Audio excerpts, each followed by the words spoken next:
A century ago, a mysterious rift tore open in the skies above Earth, unleashing swarms of dimensional beasts that ravaged the planet and drove humanity to the edge of extinction. Only those blessed with awakened talents could stand against them. Among the survivors is Ye Tian, an orphan living with his younger sister, the only family he has left. Unfortunately, Ye Tian possesses one of the weakest talents imaginable, leaving him plagued by doubt about whether he can protect the person he cares for most. But everything changes the day he gets zapped by this creepy energy in his dreams, and upon waking up, he finds a strange notification before his eyes, an otherworldly system prompt granting him the ability to copy his sister's talent. From that moment on, Ye Tian holds the power to rewrite his destiny, for his new gift allows him to copy any talent he desires. Meanwhile, that pigtailed cutie proudly shows off the dish she made for him, braised pork, his favorite. Grateful for the meal and the warmth of home, Ye Tian can't help but smile. The power of talent copying is miraculous, but there's no way he's going to test it on his little sister. Still, he notices her base talent is way better than his own weak tier one.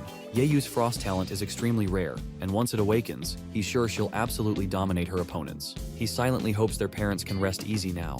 Later, Ye Tian throws on a hoodie and heads out for a walk, ready to test his new ability. Activating his talent sensor, he finds the range is only about 3 meters for now. In a crowd full of low-tier talents, that tiny radius feels frustrating. He's hoping to spot at least a mid-tier talent, but all he's picking up are unimpressive ones. Still, he's also considering checking out the academy soon. Even if he awakened with a low-tier talent, this copying ability might completely change the game for him. One thing's for sure, Ye Tian is set on joining an academy that doesn't judge students based on talent evaluations. That thought sparks an idea, and he decides to apply to Linhai Best 5th Academy. As he walks toward the campus, he sees plenty of students with mid-tier talents passing by, all belonging to this very academy. But Ye Tian doesn't feel discouraged. Deep down, he's confident that his copy talent will take him to heights they haven't even dreamed of achieving. He knows he's going to get stronger, way stronger, in the days to come. 10 days later, at Linhai Base 5th Academy, inside Martial Stadium number 3, an instructor is giving a lecture on the path to becoming a martial warrior. He explains that the journey begins by first becoming a martial apprentice, laying the foundation for everything that comes next. But becoming a martial apprentice only begins by first learning the body training technique. From this point on, the instructor is ready to teach them that very technique. He tells the group that the key lies in forming an air vortex right in front of their chest, a sign that they've successfully grasped the basics of body training. Everyone gets into their poses, trying their best to follow his lead. Most of the students either faint, limp, or collapse in frustration, struggling to even activate their energy. But Ye Tian doesn't even flinch. One of the students suddenly shouts in panic that someone's passed out, but the instructor doesn't even blink. He sternly tells them to ignore the weak ones. There's no room for losers here. The only thing he demands from them is to create an air vortex, because without that, there's zero chance of becoming a martial warrior. Meanwhile, Ye Tian is quietly battling his own crisis. He's doing everything right, but nothing's happening. Not even a breeze. Frustration builds inside him as he curses his low-tier talent, blaming it for his failure to produce even a puff of air. Just as the instructor's patience wears thin, he snaps and calls this class the worst he's ever taught. Everyone's collapsed on the ground, everyone except Ye Tian, who's still standing, even if barely. The instructor scoffs and says he hopes these losers start following the example of Chen Dong and crank up their motivation instead of acting like a bunch of lazy idiots. Later, Ye Tian turns to Zhang Bao and asks who this Chen Dong guy is. Zhang grins and spills the details. Chen Dong is the real deal, not your average student. It took him only half a month to earn his spot as a martial apprentice, and he was so impressive that even the principal took him in for personal discipline. Ye Tian figures Chen Dong must have a way higher tier talent. Then Zhang proudly shows off Chen Dong's autograph, saying that when Chen Dong hits the top, that signature alone could pay his rent for a few months. Ye Tian is left speechless while Pigface stands there puffing out his chest with pride. Suddenly, a wave of excitement breaks out as every student around starts jumping with joy, thrilled to see Chen Dong walking this way. Now the whole crowd is dying for his autograph, and Zhang bolts ahead at full speed, ready to shove everyone out of the way just to score another one. Meanwhile, Ye Tian is checking out Chen Dong, who's kind of a big deal around here with a solid mid-tier ranking. Chen Dong tells everyone he is there to encourage them on behalf of their teacher, and has no intention of becoming a laughingstock in front of his friends. Ye Tian, playing it smart, insisted on shaking his hand, which made the crowd go wild. Zhang races to snag the first handshake, and the rest of the crowd rushes in behind him until it's finally Ye Tian's turn. The guy's got his own little game running. He reaches out, seals the handshake, and Dong casually wishes him good luck. That's when it clicks for Ye Tian. Later on, he stands in front of the status window that reads mid-tier talent copied, and it's ready to fuse now. Even the talent reaper isn't sure how this fusion is going to turn out. The guy still isn't sure why he was zapped by thunder from the inside out before, but he pushes that thought aside to focus on what's in front of him. He goes ahead and selects the fusion option. The moment he does, a sharp pain shoots through his chest, like someone's shoving his heart straight into a meat grinder. Now, this skill thief's brain feels like it's melting, finally realizing that stealing isn't as easy as it sounds. The guy's down on the floor, barely holding on. After a while, the status window lights up, confirming that his cultivation talent has successfully upgraded to mid-tier. Painful as it was, the Reaper figures it's worth it, trading all that agony for a fresh start and a brand new version of himself. Also, the copy talent cooldown is just 30 days. He figures he can keep copying talents again once the time's up, which works out perfectly for him. Now he shifts gears to try out the body training technique. After getting into position, he gives it another go, and right in front of his eyes, a tiny tornado starts to form. Everything flows so smoothly now that he's rocking a mid-tier talent. With this, he starts to see the bigger picture, and becoming an elite martial warrior doesn't seem so far-fetched anymore. In fact, reaching the level of a great martial warrior actually feels possible. A month later, under the light of the moon, a vicious wolf is leaping from rooftop to rooftop. At the same time, a father and daughter are out making dinner plans. Meanwhile, Ye Tian is now a martial apprentice with a long road ahead before he can call himself a true martial warrior. With Chen Dong getting personal training from the principal, Ye Tian figures that guy must be leveling up way faster than he is. In the blink of an eye, the lantern the father is carrying crashes to the ground as the savage wolf pounces on him and kills him instantly. The little girl's cry cuts straight through the silence, and Ye Tian freezes, his face turning pale at the brutal sight. All of a sudden, panic erupts as everyone realizes there's a monster in their midst. Shouts fill the air, people screaming for everyone to run, their voices shaking with fear after witnessing it kill someone. It's Ye Tian's first time seeing a monster up close. Just as the creature closes in on the little girl, Ye Tian musters the courage to pull her out of the way, the wolf hot on their heels. Terror grips him as he realizes the beast is too fast, giving them barely any time to escape. Right then, a heroic figure bursts onto the scene, slamming into the wolf from behind and cracking the road beneath them.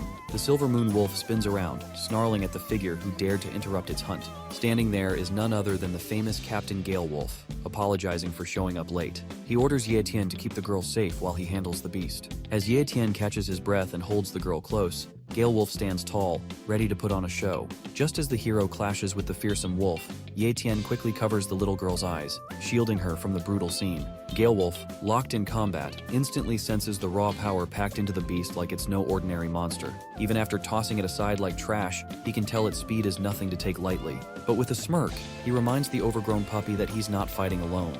Right then, 3 of his teammates drop out of the sky like thunder, landing beside him, ready to finish what he started. As Gale Wolf makes his move, his teammates charge in to back him up, striking the beast deep with their blades. For a moment, they wonder if the pup's finally down for good. But then, the monster lets out a bone-chilling scream, a red aura oozing from its body like steam off boiling blood. One look and the guy knows what's coming.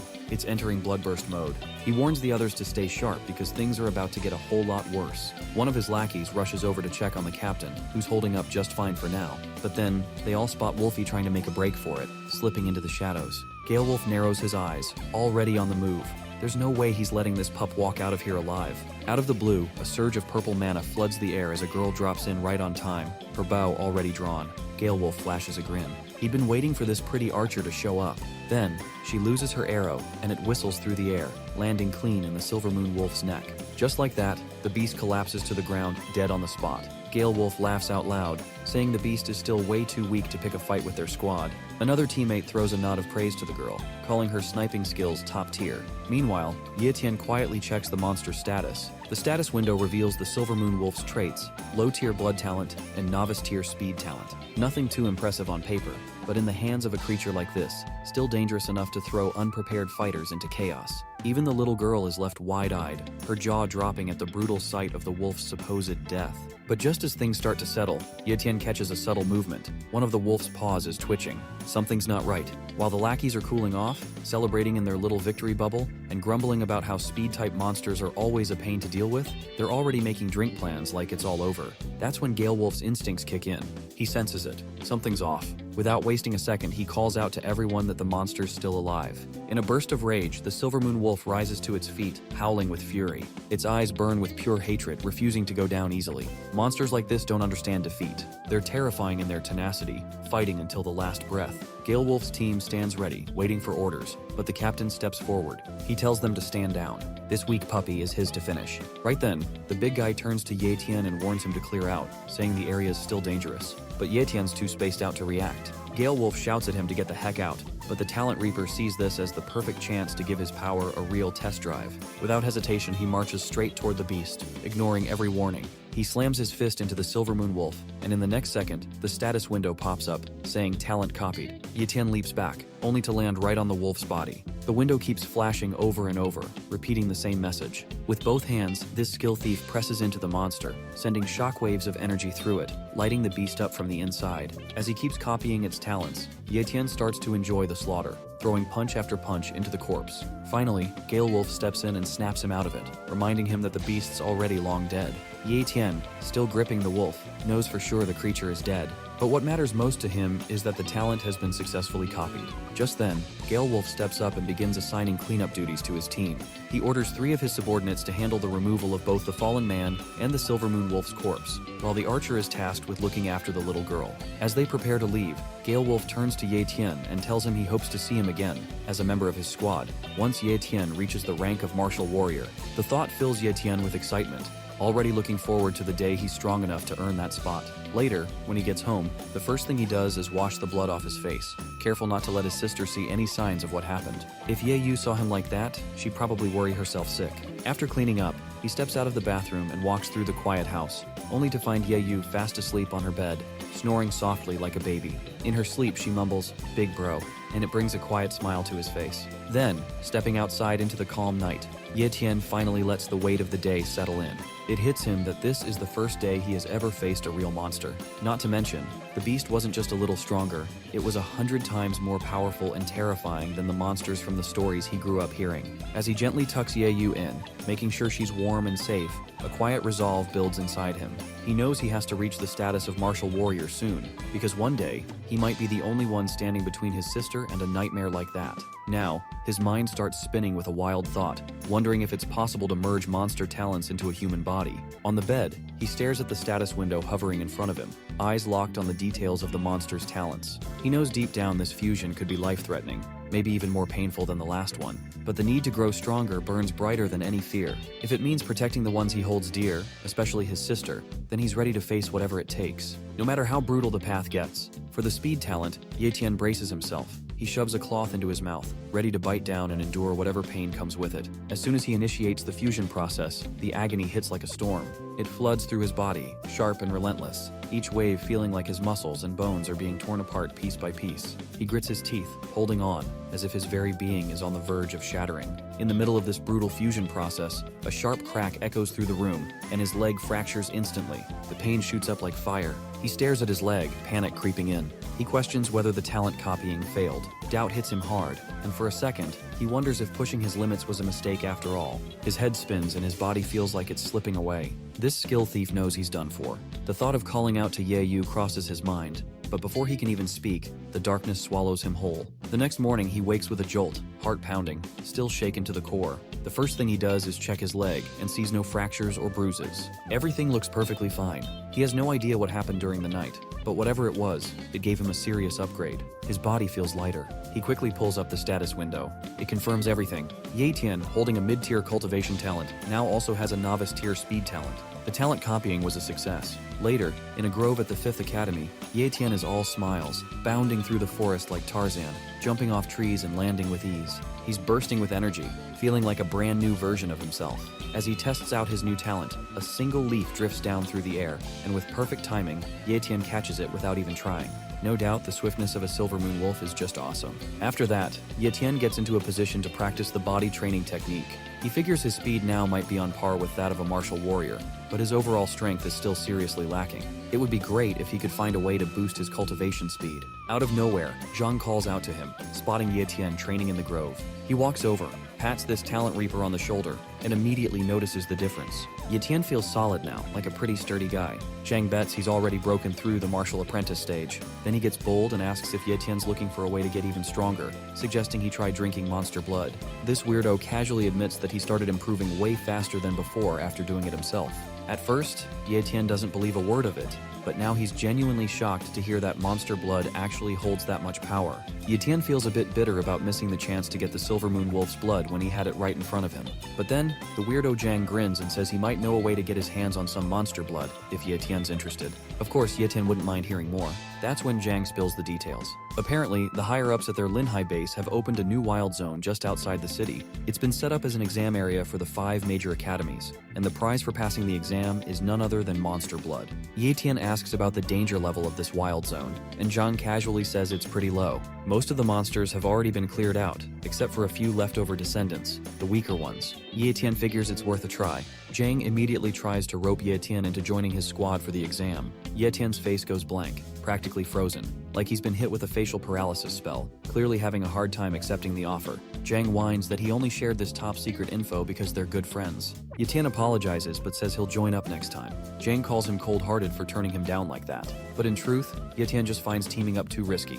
His ability is still a secret, and revealing it could put everything at stake. He figures it's safer to handle things alone. This talent reaper is fired up and more determined than ever to break through, get his hands on that monster blood, and finally reach the rank of martial warrior. 1 month later, at the 5th Academy's main office, the professor demands to know if someone leaked the intel, since Tian signed up even without receiving the exam invitation. Hesitantly, Tian explains the situation. He's already a martial apprentice, so he's qualified enough to register. Frustrated, the professor tosses a life responsibility agreement at him. Even though he wants these kids to live a little longer, if Tian wants to take the exam, he has to sign it. Then, with a mix of anger and challenge, the professor tells him to get out if he's afraid to die. Sometime later, Tian steps out of the office with a slight smirk on his face. He's already signed the agreement. After he leaves, the professor scoffs, wondering if students really believe exams like this are meant for them. With a smirk of his own, he mutters that Tian will come to regret this. The next morning, Ye Yu wakes up and calls out for her brother, but the smell of delicious food pulls her toward the breakfast table, where everything's already prepared. She finds a note from Tian saying he'll be back in 3 days because his school has an event. Reading it, Ye Yu wonders what kind of event takes that long and silently hopes for her brother's safety. When Tian arrives at the location, the students from the 5th Academy are buzzing with excitement. There are so many students from all 5 major academies. Meanwhile, Mo Xiaobei, flanked by his bodyguard from the 1st Academy, throws a disdainful glance at the 5th Academy students, calling them scum from the Garbage Academy.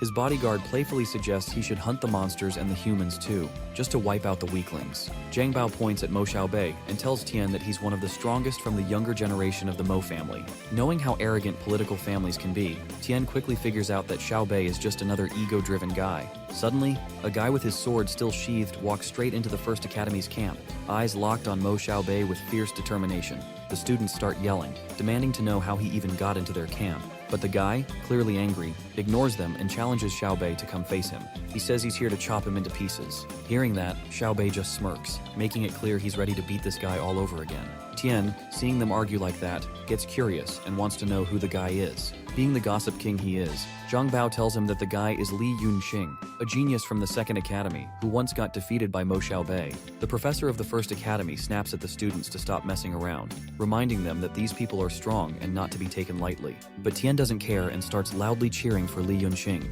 Li Yunqing looks confused and a little awkward, wondering who this random guy is and why he's cheering for him when they don't even know each other. Just then, the authorities find out that 2 rivals are about to fight, and an announcement goes out warning that anyone who starts a fight outside the wild zone will be disqualified from the exams. With no choice left, Li Yunqing walks away from the 1st Academy's camp, but not before vowing that he won't let his rival go once they're inside the wild zone. Xiaobei just laughs and says nothing, clearly amused. On the other hand, Li Yunqing walks up to Tian, praising him for having the guts to cheer him on and asking for his name.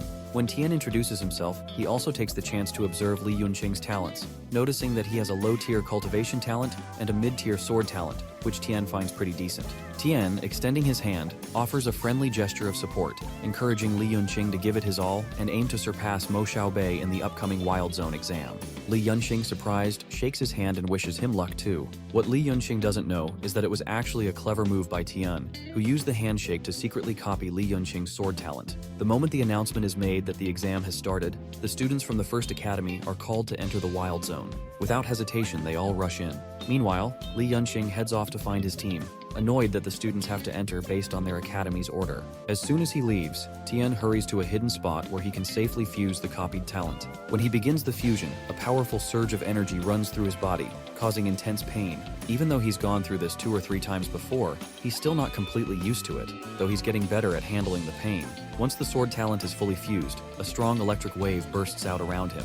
To test the new power, Tian slashes at the nearby trees that have been growing for years, and with a single strike, he cuts them down, leaving him stunned and amazed. His status window updates right after, now showing a mid-tier cultivation talent, a novice-tier speed talent, and a mid-tier sword talent. After a while, an announcement is made that the first 4 academies have entered the Wild Zone, and finally, it's time for the 5th Academy. The students of the 5th Academy, including Zhang Bao and Tian, step forward with confidence, ready to face whatever comes next. Upon entering the Wild Zone, all the students scatter in different directions. Tian moves alone along a path, staying alert and cautious. Suddenly, he senses something trailing behind him. Without wasting a second, he spins around and sees a giant snake rushing toward him. Tian leaps high into the air and, in the blink of an eye, strikes the monster down with his sword. The snake crashes to the ground lifeless. As proof of his kill, Tian takes one of its eyeballs and earns his first point. After the fight, Tian realizes these beasts are relatively weak, but according to the exam rules, the more beasts a student kills, the higher their rank will be. Determined to reach the top, Tian makes up his mind to secure first place no matter what. The reward for the top scorer includes 3 mid-tier beast bloods and 100,000 yuan, which is no small prize. Tian knows he has a long road ahead, and to earn these rewards, he must keep hunting. Using his speed talent, he starts jumping from one building to another, pushing forward to find more beasts. That's when he spots his friend Zhang trapped and surrounded by a horde of monsters. Zhang is frozen with fear, trembling and calling for help, completely unable to defend himself. As one of the flanged wolves lunges at him, Tian reacts instantly. He grabs a bow, fires an arrow, and kills the beast with precision. Zhang Bao's eyes go wide in shock when he sees Tian. Still terrified, Zhang warns him not to engage with these monsters, saying Tian is also too weak to take on the deadly flanged wolves. Hearing this, a smirk appears on Tian's face, and with the combined force of his speed and sword talents, he moves like a blur around the beasts, slicing them in half within seconds. Once all the monsters are down, Tian stands calmly in the middle of their lifeless bodies, unfazed. Meanwhile, Zhang stands frozen, too stunned to say a word, struggling to believe what he just witnessed. Everything feels unreal to him. After finishing off the monsters, Tian uses his sword to pull out the fang of the flanged wolf, then glances at Zhang to see if he's okay with him keeping it. But Zhang has no say in it. Tian's the one who killed them, so it's only fair he keeps the reward. Noticing how exhausted Zhang looks, Tian asks if he's really planning to keep going in this condition. But Zhang has already made up his mind. He's done with the exam, saying it's way too dangerous, and he's just lucky to have survived without getting hurt. All his teammates are badly injured, so his priority now is to get them out safely. Before Tian takes off again, Zhang warns him about a rumor going around, the presence of a pseudo-beast in the Wild Zone. Tian doesn't know anything about it, so Zhang explains that he heard a group from the First Academy is hunting a giant spotted snake over 10 meters long. It's not just any snake, it's a pseudo-beast, much stronger and rarer than the usual monsters. Taking it down is worth 500 points, which might be the highest score available. As soon as he hears that, Tian pressures Zhang into telling him the beast's location. Reluctantly, Zhang says it's in the southeast. Without wasting a moment, Tian darts off in that direction, knowing that if he manages to get those 500 points, first place will be his for sure. As Tian reaches the southeast, he spots students in First Academy uniforms lying injured or dead on the ground. He, scanning the area, notices a massive eruption taking place nearby. He follows the source and climbs onto a rooftop where he gets a clear view of a gigantic pseudo-beast wreaking havoc. Most of the First Academy students, including Mo Xiaobei, are engaged in battle with the monster, but it's obvious that the creature is completely out of control. Xiaobei is shouting orders, urging his team to bring the beast down and secure the 500 points. His bodyguard, closely observing the fight, notices that the beast is starting to tire and quickly informs Xiaobei that now would be the perfect time to strike. Just as they prepare to move in, the pseudo-beast, overwhelmed with fury, lets out a thunderous roar that sends shockwaves tearing through the ground. Mo Xiaobei, hearing the roar, swiftly kicks off the ground, deciding to take care of the rest. With a wicked smirk on his face, he lunges forward to deliver the blow to the monster with his sword. The next second, he stabs the blade into the pseudo-beast's head, blood immediately splattering out of it. Instantly, he gets a powerful blow from the monster's tail, causing him to be knocked off the monster's head. Xiaobei has fallen on the ground near a building, causing a huge dent in the wall. A few seconds later, he raises his head, rejoicing evident on his face, since the 500 points are his now. The pseudo-beast has finally collapsed on the ground. Seeing this from the roof of a nearby building, Ye Tian regrets being late. Meanwhile, Mo Xiaobei walks towards his bodyguard, who is bowing down in respect and congratulating his master on scoring 500 points. Xiaobei, being arrogant as usual, claims to have first place in exams now. However, instantly, the monster's skin color changes, and it opens its bloodshot eyes. Without wasting a second, it rises from the ground, roaring loudly. The students freak out, but the monster's anger is doubled now. It is causing the students harm. Xiaobei can't believe all his efforts ended up in vain.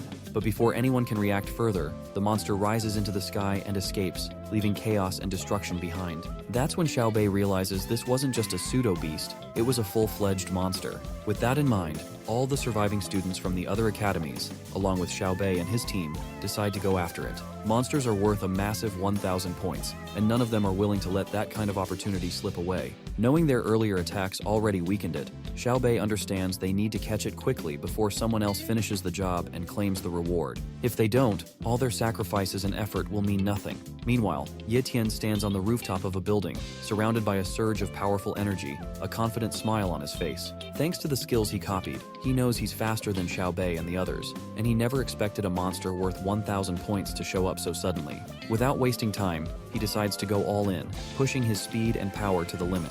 His aura flares stronger than ever, and with unwavering determination in his eyes, he launches himself into the sky. In just a few seconds, he covers a huge distance, racing to catch up and track down the monster. Sometime later, the massive monster crawls toward a crumbling, rubbled building, leaving a trail of thick, purplish mucus behind as it tries to hide. At that exact moment, Ye Tian arrives at the scene, landing smoothly on the ground. He quickly notices that the first academy students haven't reached the area yet and spots the fresh mucus left by the monster. Without hesitation, he crouches down and touches it, trying to determine how recently the monster passed through. Following the trail, he moves toward the rubbled building and stops just outside, standing still as he senses the presence inside. A greedy smile spreads across his face at the thought of claiming 1,000 points all for himself.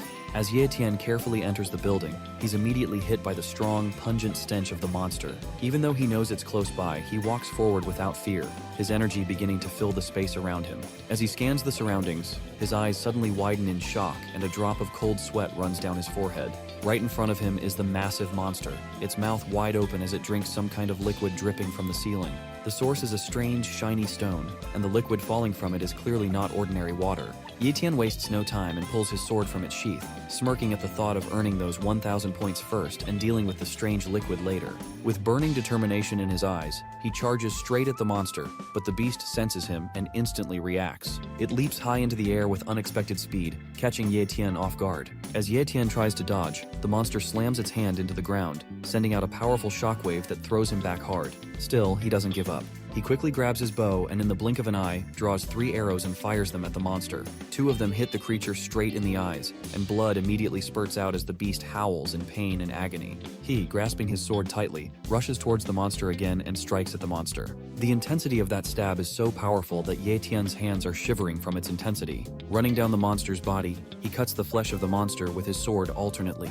The monster, writhing in pain, splashes his blood everywhere. Before the huge monster collapses on the ground, Ye Tian has already jumped off its body. As soon as the battle is over, Ye Tian smiles wickedly with a sigh of relief, admitting that there was no way he could have killed it if Mo Xiaobei and his group didn't wear the monster down first. His focus then shifts towards the liquid, wondering what it is. Though towards him, it doesn't matter since a monster was after this. It must mean that it is some kind of treasure.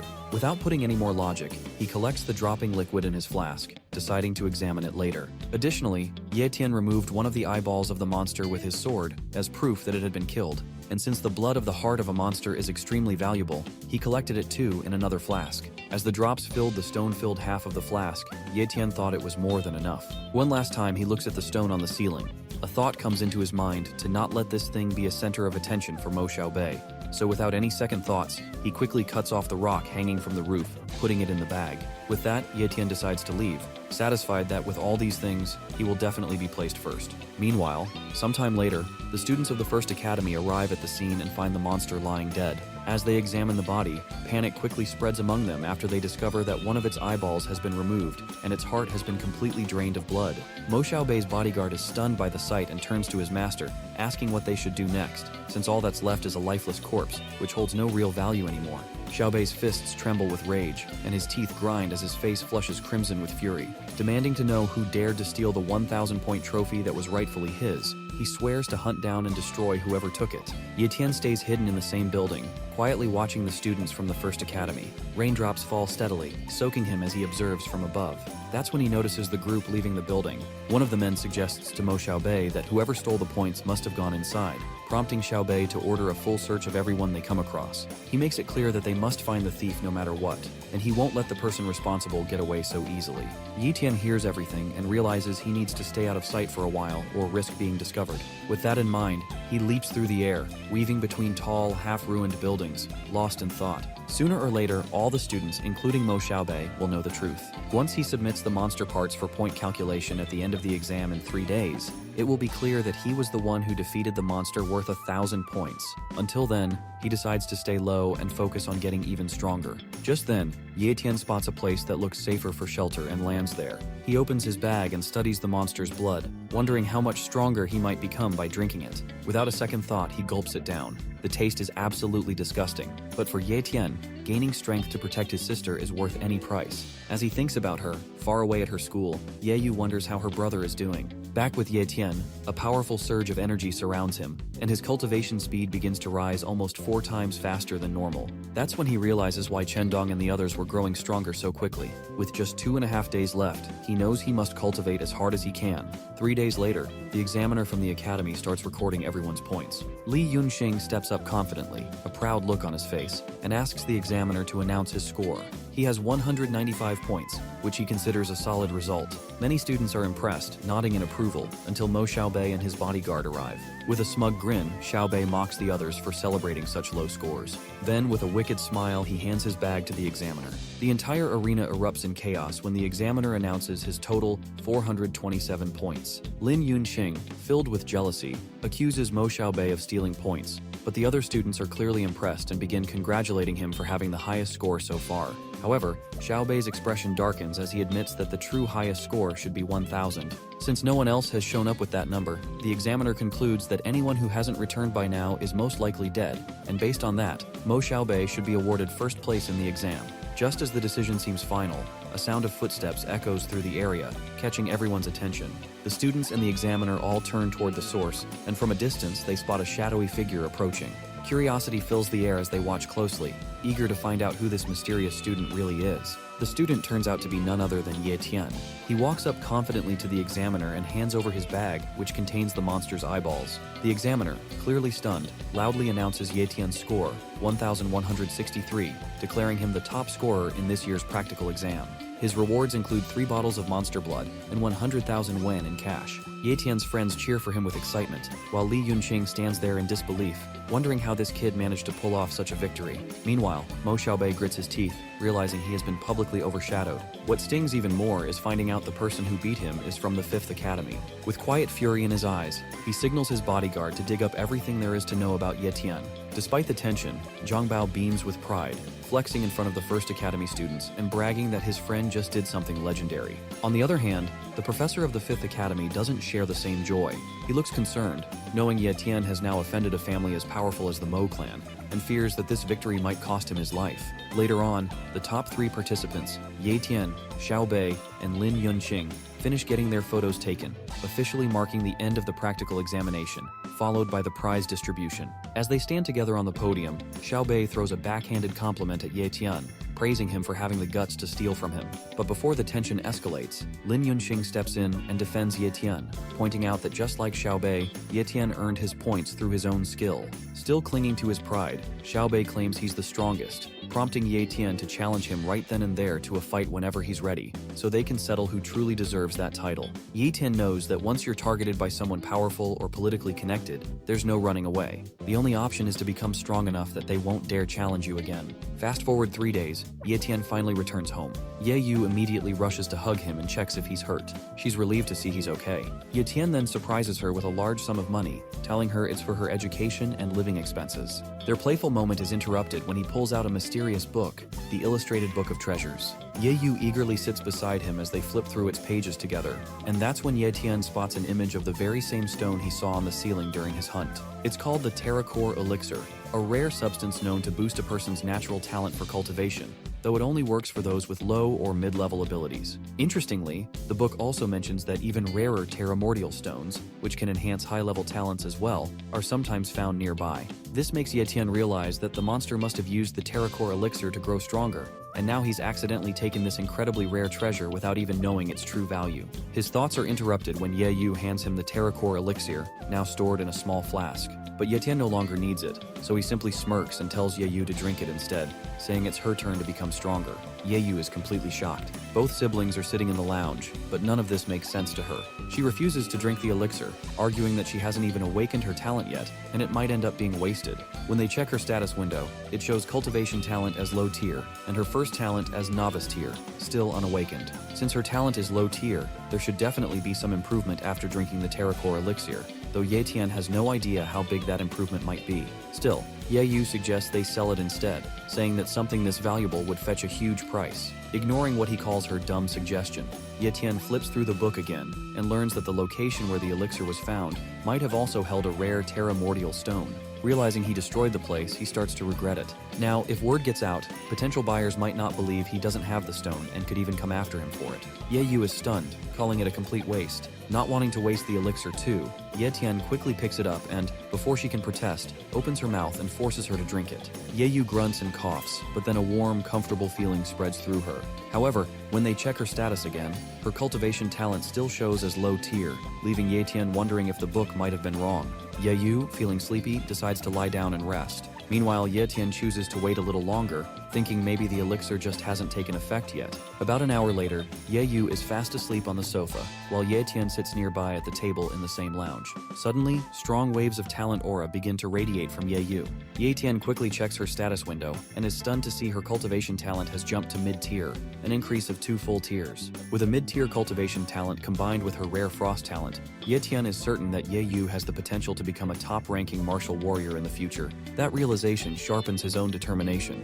Thinking of Xiao Bei, he silently dares him to bring it on, because Yetian refuses to ever lose to him. Later, back in his room, Yetian is drinking the monster's blood again, which tastes worse than anything he's ever had, worse than shit even. But to offset the horrible flavor, he munches on peanuts while wondering just how much this will improve his cultivation speed. To his surprise, the speed is now increasing at 8 times the normal rate. He's amazed at how effective mid-rank monster blood really is. If he had enough of it, he's confident he could break through to the martial warrior realm within a month. Unfortunately, he only has 2 bottles left, which leaves him wondering what his next move should be. 10 days later, deep in the woods of the 5th Academy, Yetian is calmly meditating, his powers quietly circulating, when Zhang Bao comes rushing toward him in a panic.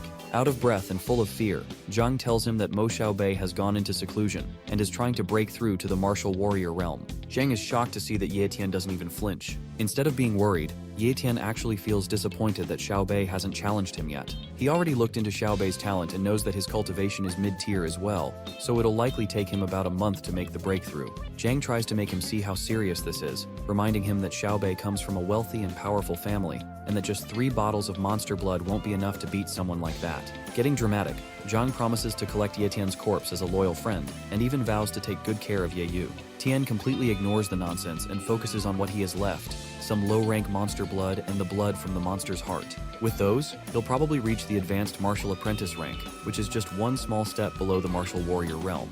It might not be enough for a full breakthrough, but with his speed and sword talent, he's confident he can still go head-to-head with a real martial warrior. In another part of the world, at the Mo estate, the steel gates of the Grand Castle burst open, and from a distance, the shadow of a powerful figure emerges. It's none other than Mo Xiaobei. His bodyguard immediately bows in respect and congratulates him on successfully advancing to the martial warrior realm. Mo Xiaobei has undergone a complete transformation. A strong, commanding energy now surrounds him, and it's clear that things are about to get much tougher for Yetian than he ever anticipated. In the hall, Xiaobei is being attended to by the servants, looking calm and composed. Meanwhile, Mo En, an elite martial warrior of the Linhai base's wealthy and prestigious Mo family, and the father of Mo Xiaobei, enters the room. Mo-en is overjoyed that his son has completed his secluded training and praises him for successfully breaking through and becoming a full-fledged martial warrior. Xiaobei, now clearly stronger and more confident, assures his father that he will never bring dishonor to the Mo family name. When Mo-en tells him that the family's ancestor will personally reward him, Xiaobei immediately kneels, expressing heartfelt thanks to both his father and their ancestors for the guidance and support they've given him over the years. His father doesn't let him kneel long and gently urges him to eat and enjoy all his favorite food and drinks, specially prepared on his orders. As soon as Mo-en leaves, Xiaobei's expression darkens. He turns to his bodyguard and demands to know if the task he assigned before going into seclusion has been completed. Without hesitation, the bodyguard informs him that Ye Tian has no parents, no family ties, and no political or influential backing, which means they can deal with him however Xiaobei wants. Hearing that his enemy has no protection or support, Xiaobei decides it's time to end the game, but he plans to do it in a far more entertaining way. Believing Ye Tian to be weak, Xiaobei orders his bodyguard to arrange his assassination. The bodyguard warns that committing murder in their territory could cause complications, but Xiaobei insists on doing it discreetly using a shadow assassin. Although the bodyguard hesitates, noting that hiring a shadow assassin would cost at least 1,000,000 yuan and might not be worth it, Xiaobei explains his reasoning. In Linhai Base, only a few powerful families hold control, while everyone else lives like slaves. When poor commoners show signs of talent, the elite act quickly to eliminate them and maintain their grip on power. Meanwhile, deep in the forest of the 5th Academy, Ye Tian has been training for hours, his body surrounded by a strong aura. When he senses the rain approaching, he decides to head home. As he walks through the pouring rain, he suddenly feels a presence nearby and checks the status window. It's someone named Li Kun, possessing a shadow talent. Before Tian can fully process what's happening, Li Kun leaps from a nearby rooftop and attacks him with a sword. Tian narrowly dodges the strike and demands to know who he is. Li Kun grins with a sinister edge and makes it clear that he's there to kill him. Li Kun's eyes are bloodshot, and a red dagger is clenched between his teeth. His terrifying appearance sends Ye Tian's thoughts racing as he tries to make sense of the situation. At first, he suspects this could be an assassin sent by Mo Xiaobei, but that doesn't quite add up. Xiaobei is already strong enough to face him openly, so why would someone with that kind of power resort to a sneak attack? The confusion lingers in his mind, but he doesn't have time to dwell on it. Li Kun suddenly leaps high into the air, dagger pointed forward, ready to strike. Ye Tian quickly raises his sword to block the attack and then jumps back, only to realize that Li Kun has vanished. That's when he understands the nature of the shadow talent. It grants the ability to turn invisible. As Ye Tian turns around, Li Kun reappears right behind him, blade aimed at the back of his head, but thanks to his speed skill, Tian narrowly dodges the strike. The failed sneak attack frustrates Li Kun, who clearly didn't expect someone at Ye Tian's level to be this fast. Tian decides it's time to stop playing defense and flips the situation. With a wicked grin, he lunges forward and swings his weapon at Li Kun, but once again, the assassin disappears. This kind of talent would be difficult for an ordinary martial artist to handle, but against Ye Tian, tricks like these are completely useless. In the middle of a narrow alley, Ye Tian stands still, focused entirely on sensing his opponent. The moment he feels a shift in energy, he swiftly swings his sword, sending Li Kun's body flying through the air. Blood gushes from Li Kun's mouth as he crashes to the ground, stunned and disbelieving. He can't comprehend how Ye Tian, who isn't even an elite martial warrior, could see through his shadow talent. Driven by curiosity and desperation, he demands an explanation. But Ye Tian remains calm, slowly walking toward him, and instead of answering, turns the question back on him, saying that if Li Kun really wants to know, he must first reveal his own identity. Smirking, Li Kun tries to reach for his weapon and taunts that he'll only reveal the answer when Tian is taking his last breath. In a flash, he attacks again. Ye Tian leaps into the air to dodge the strike, and the moment his feet touch the ground, he launches forward with incredible speed, piercing his sword straight through Li Kun's body. Standing behind him, Ye Tian demands once more to know who hired him. With a dying laugh, Li Kun praises Tian as the strongest martial artist he's ever fought, and with his final breath, he confesses that it was Mo Xiaobei. Tian crouches beside the fallen body, reaching toward the streams of dark energy leaking out, and copies Li Kun's shadow talent. As the power transfers, a surge of energy rushes through Ye Tian's body, and his status window confirms the successful copy. Now, it shows a mid-tier cultivation talent and blade talent, with both his speed and shadow talents ranked at the novice tier. Rain continues to pour from the sky, with flashes of lightning cutting through the dark clouds as blood covers Li Kun's lifeless face. Instead of leaving him there, Ye Tian gathers nearby stones and buries the body beneath them. As he does, a thought crosses his mind, that a person shouldn't live like a leaf, helplessly tossed around by the wind and rain. Walking away, he notices a single leaf drifting down, catches it in his hand, and silently promises himself that he will live not as the fallen leaf, but as the wind and the rain itself, strong, powerful, and unstoppable.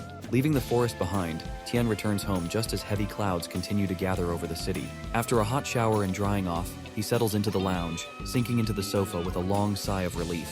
He's brought back everything that belonged to Li Kun, including his weapons. Picking up the twin blades, Tian immediately realizes they are primordial weapons, the kind that far outclass his own sword, which had broken during the fight. Li Kun's belongings also include a gold card worth 1 million yuan and a silver card worth 100,000, making a total of 3.5 million yuan. Without a second thought, Tian slips the cards into his wallet, grinning at the idea of using the money Xiao Bei spent to kill him for his own benefit. Among the items, he also finds a book titled Shadow Blade, a bronze-rank blade skill, and with a gleam in his eye, he adds it to his growing arsenal. Upon opening the book, Tian is thrilled to find exactly what he needs, knowing that blade skills can help him fully unleash the potential of his blade talent. Without wasting time, he heads to his bedroom, grinning as he slams the door shut and sits on the bed to begin learning. He opens the first chapter of the skill book, ready to dive into training, but reality suddenly strikes him. A wave of panic hits as he realizes Ye Yu isn't home yet. Fear creeps in, and Tian bolts back to the living room, his mind racing. If Mo Xiaobei had enough information to send an assassin after him, then it's possible Ye Yu is in danger too. Without a second thought, Tian leaps from the balcony, dashing from rooftop to rooftop, his heart pounding with worry as he prays for his sister's safety. When he arrives at a regular middle school in the downtown area, he lands in the schoolyard and starts searching frantically. Even though he knows this is an ordinary school where martial warriors aren't allowed to cause trouble or harm students, Tian isn't convinced that someone like Xiao Bei would care about rules. Suddenly, he feels something poke him in the back. A voice warns him not to move. Reacting instinctively, Tian spins around and prepares to counter, but stops cold when he sees it's his sister, Ye Yu, holding an umbrella and grinning. She casually explains that she was on cleanup duty after class and had stayed behind to tidy up the rooms, completely unaware of her brother's panic. Walking through the streets on their way back home, Ye Yu notices her brother completely soaked, barefoot, and without an umbrella. Concerned, she asks him what happened, but instead of telling her the truth, Tian brushes it off with a vague excuse. As they continue walking along the sidewalk, a sleek black-tinted car idles by the roadside. Inside, Mo Xiaobei sits silently, gritting his teeth in frustration, his eyes locked on Tian. He can't understand why his target is still alive and unharmed, and the sight of Ye Tian walking casually beside his sister only fuels his rage. On their way back home, the siblings stop by a sausage shop, and as soon as their order is ready, they enjoy the weather while strolling along the busy street. Tian casually asks Ye Yu what she'd like for dinner, mentioning that he'll be cooking tonight. After thinking for a moment, she requests his signature dish, boiled meat slices. Meanwhile, the same black-tinted car from earlier is still following them,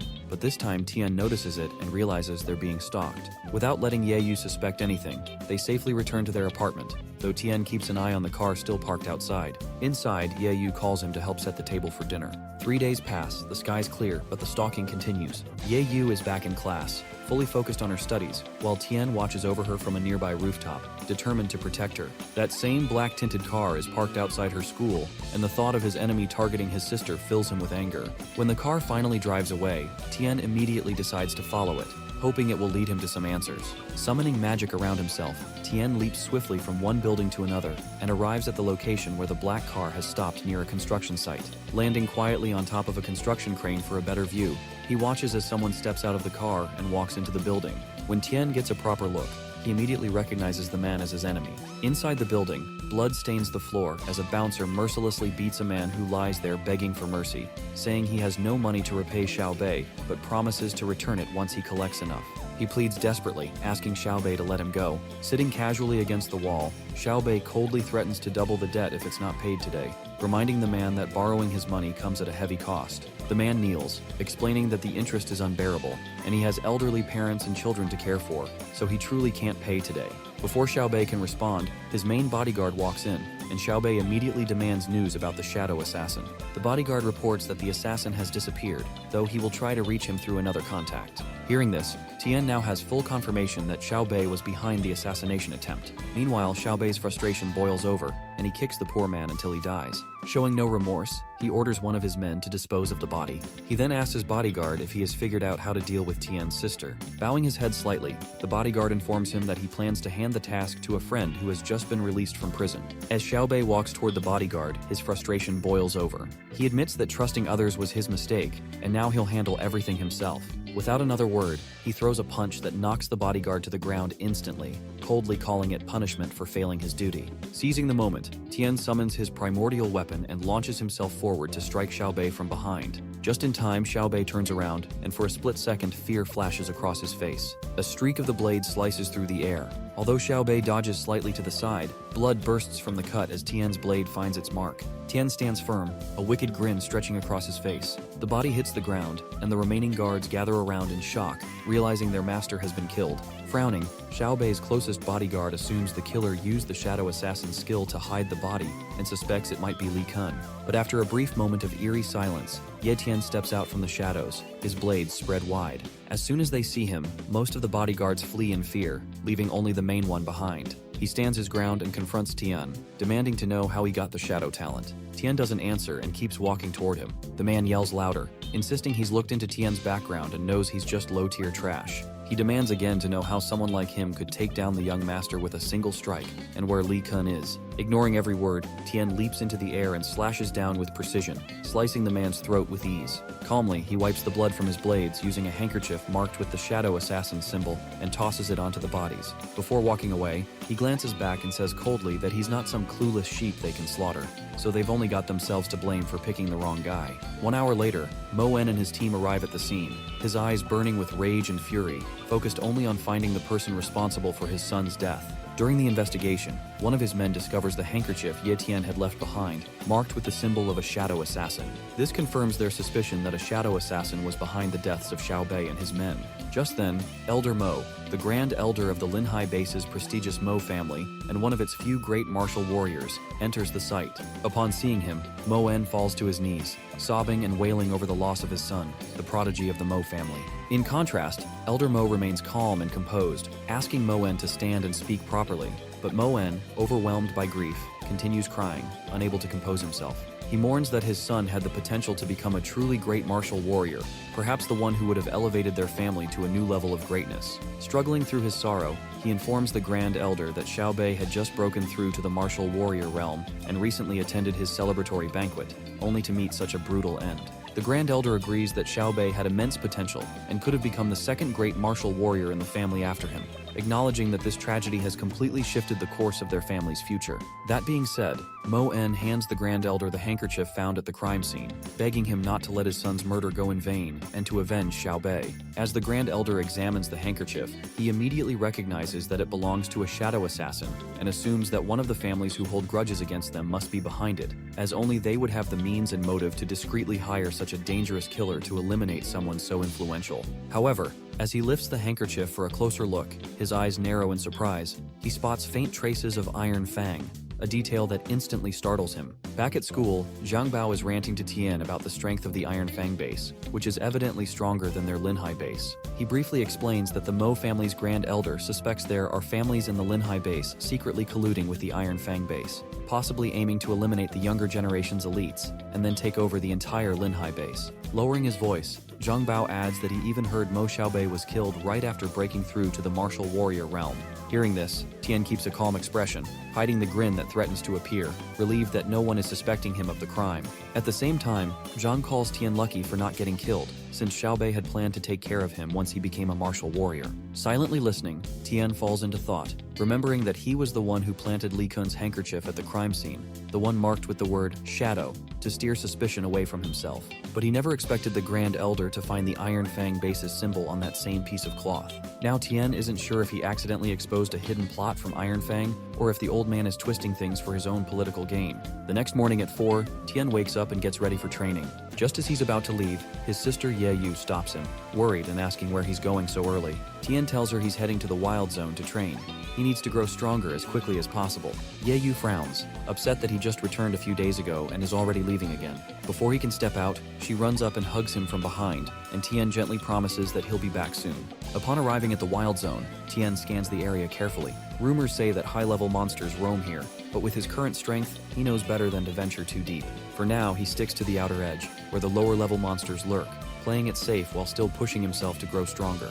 With a determined grin, Tian tells himself that this time, he'll become a martial warrior no matter what. Just as he begins his hunt, the ground suddenly starts to shake, and panic flashes across his face as he wonders if it's an earthquake. But when he turns around, he spots the source, an armored ox with a weak-tier bloodline talent and a low-tier defense talent. Tian studies its status window and hums to himself, calmly analyzing the situation and wondering whether the monster has seen him. The answer comes quickly as the ox charges straight at him. Instead of dodging or retreating, Tian tosses his bag to the ground and lunges forward to meet it head-on. Leaping into the air, he summons his primordial dagger and strikes, but the monster activates its defense talent, creating a shield around itself that blocks the attack from all sides. The ox roars, sending out a powerful shockwave that blasts Tian backward and slams him into a nearby rock. Despite the hit, Tian stands up with a wicked smile, praising the monster's talent and declaring that it will soon be his. Holding both primordial daggers, he moves forward again with confidence while the monster waits in place, roaring with intensity as it prepares for the next strike. The monster struck the ground with its hoof, its eyes burning with red fire as it opened its mouth and charged forward. Raising his dagger, Tian smirked and vowed to himself that he would make the low-tier defense talent his. Without hesitation, he lunged forward and leapt onto the ox's massive body. Once above its head, Tian recalled that most monsters tend to have the same weak spot. Gripping his weapons tightly, he drove the daggers into the protective field around the ox. He poured all his strength into breaking through, but the barrier held firm. Then, his dagger struck the same point again, and a crack appeared in the shield, but the dagger shattered in the process. Tian hadn't expected a monster with a low-tier defense talent to be this tough. Just as he refocused on the ox, it swung its fist and sent him flying. Gritting his teeth, Tian tried to regain control, but he was hurled into a cluster of rocks, raising a cloud of dust around him. Still, he refused to give up. Clutching his other dagger, he stood up with even more determination to claim the talent. The more pain he felt, the more he desired the ability. Suddenly, a notification popped up in front of him, revealing that the talent copying cooldown was 16 days. Ignoring the detail for now, Tian picked up one of the broken daggers and reflected. Judging by its abilities, the armored ox should fall somewhere between the silver moon wolf and the viper. Since the ox had a large body, if he could pinpoint its weak spot and launch precise surprise attacks, he knew he still had a real shot at victory. Using the shadow talent, Tian darts forward, circling the monster several times. The tip of his dagger strikes the protective barrier repeatedly, but it still can't pierce through. While the shadow talent is working in his favor, keeping the monster unaware of his attacks, his blade talent is proving useless against the solid defense shield. Frustration boils inside him as he struggles to find any weak spot. He starts to wonder if this defense talent has any gaps at all, but after a closer look he notices something. The barrier appears noticeably thinner around the monster's butt. Scratching his cheek and a little unsure, Tian mutters to himself that maybe this is the weak point. Without wasting time, he activates his shadow talent and rushes in, aiming the dagger right at the spot.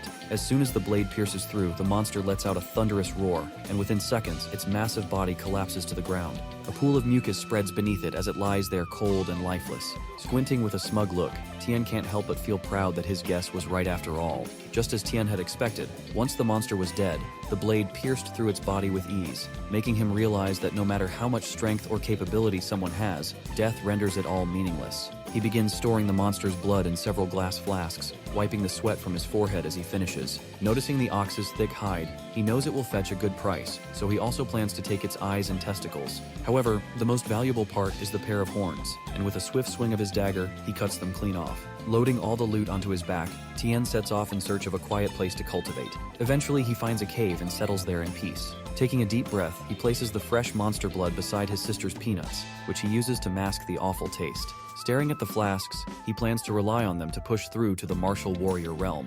Picking up one of the bottles, he gulps down the blood and quickly chews peanuts afterward. Instantly, a powerful wave of energy surrounds him, and his cultivation begins. 20 days later, inside the cave, Tian lets out a long breath, but then his eyes suddenly ignite with blue flames, and a piercing scream bursts from his mouth as lightning surges through the entire cave. The ground outside shakes from the aftershocks of his transformation. Two girls stand near the cave. One of them, wearing a red cloak, finds it amusing that someone would choose to break through to the martial warrior realm in such a barren and isolated place. Meanwhile, the other girl, dressed in a black cloak with the martial pavilion symbol on it, remains quiet but offers a faint smile, clearly intrigued by what she's sensing. Back inside the cave, Tian feels a powerful surge of energy and instantly recognizes it as the martial warrior realm. His mind quickly shifts to the armored ox he defeated, remembering that the talent copying cooldown was 16 days, and realizing it has now been 20. He rushes back to the spot where he left the ox, hoping to copy its defense talent. However, upon arrival, he finds only the skeleton remains, making it impossible to copy the talent. Frustrated, he regrets cutting the monster into so many pieces. On the other side, the red-cloaked girl wonders if Tian might have been the one who killed the monster.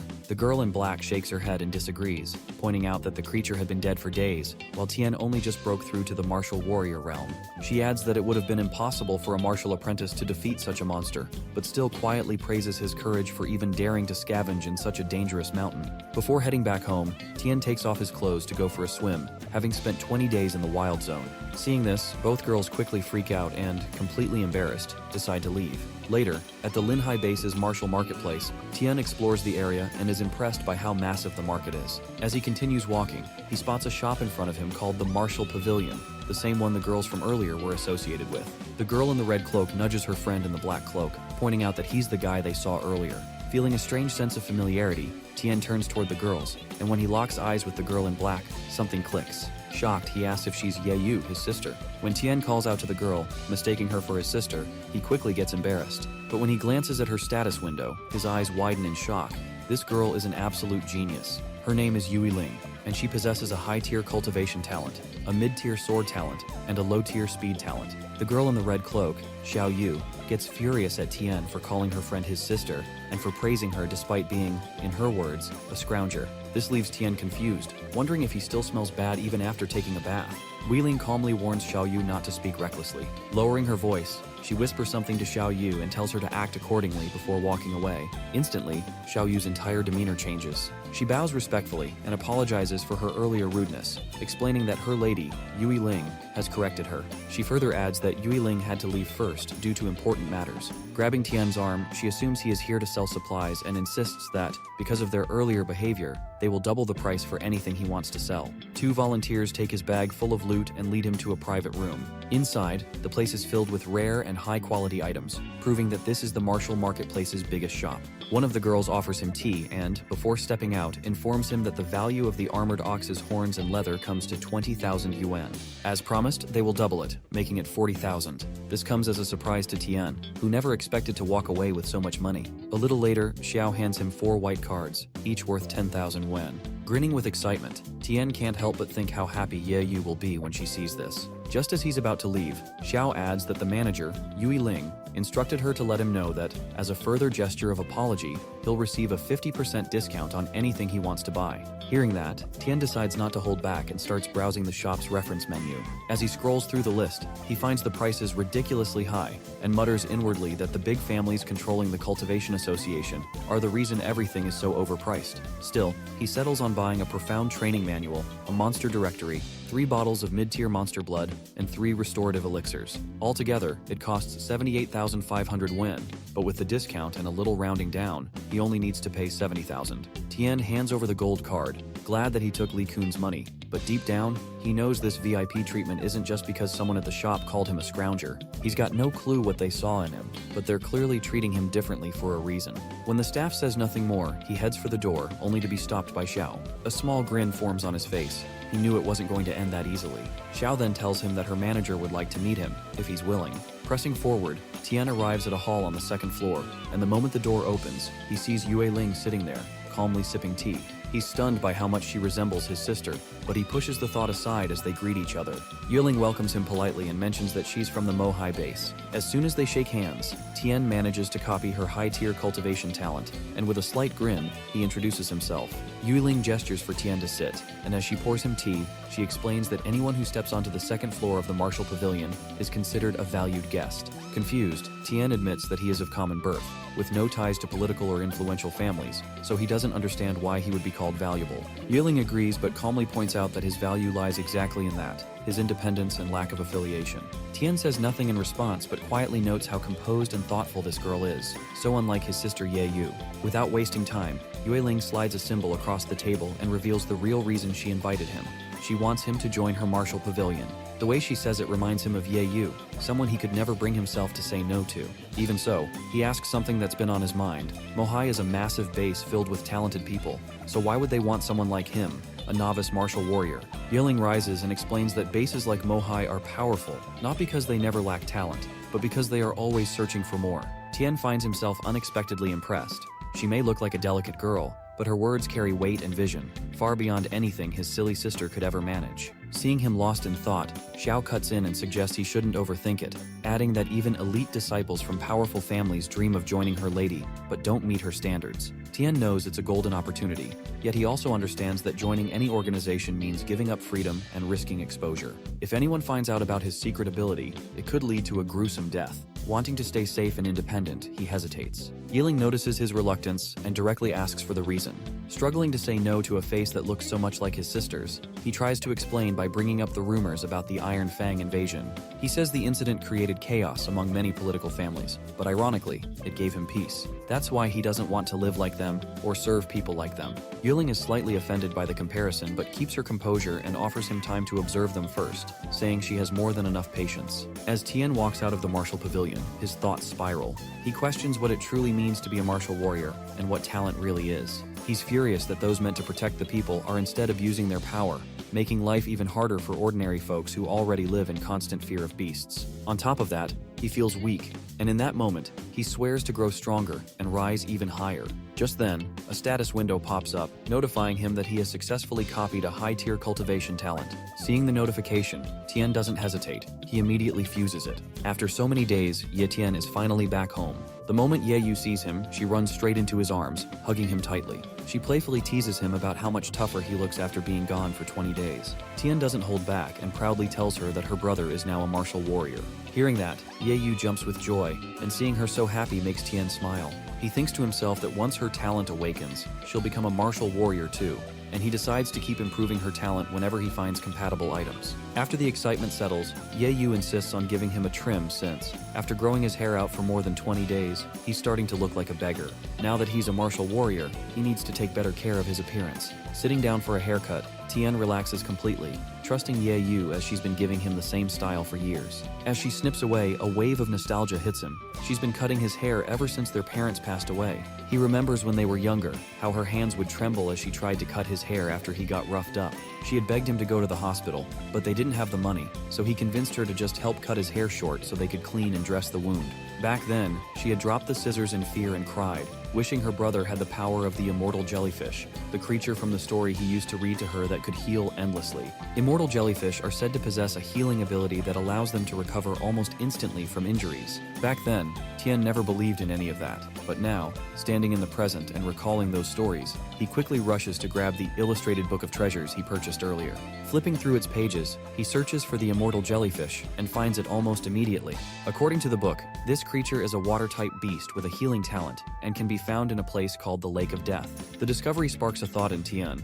If he can copy this healing talent, he would no longer need to worry about getting injured, and Ye Yu would finally be able to stop worrying about him. Curious, Ye Yu peeks into the book and is stunned to see the same creature from the stories of their childhood, shocked that those tales weren't just made up. Still, she pulls Tian back in front of the mirror to finish his haircut. Later that evening, Tian is in his room reading, testing a new body training technique designed specifically for martial warriors. The method progresses in stages. At the novice level, it strengthens the skin, mid-level targets the muscles, and late stage reinforces the bones. Trying it out, Tian quickly realizes that this new technique absorbs energy much faster than his old methods. Eager to amplify his progress, he decides to drink a bottle of mid-tier beast blood. The moment he does, the absorption rate triples. Seeing this improvement, he decides to continue cultivating at home and plans to head to the Lake of Death as soon as the cooldown period ends. Since his talent copying cooldown time is 30 days, Tian smirks maliciously, already planning his next move, to find the immortal jellyfish and copy its healing talent.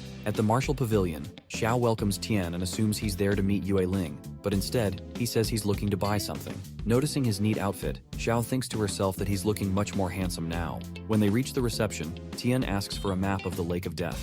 After searching for several minutes, Xiao finally finds the map and hands it over. The moment Tian sees it, a wicked grin spreads across his face, excited at the thought of copying some powerful talents. After paying for the map, he quietly sets off for his destination, leaving Xiao behind with curious thoughts, wondering if he's off to collect junk again. Watching him leave, a wave of worry hits her. She recalls the warning from the young miss about how dangerous the Lake of Death is, a place crawling with terrifying water beasts where even elite martial warriors struggle to survive.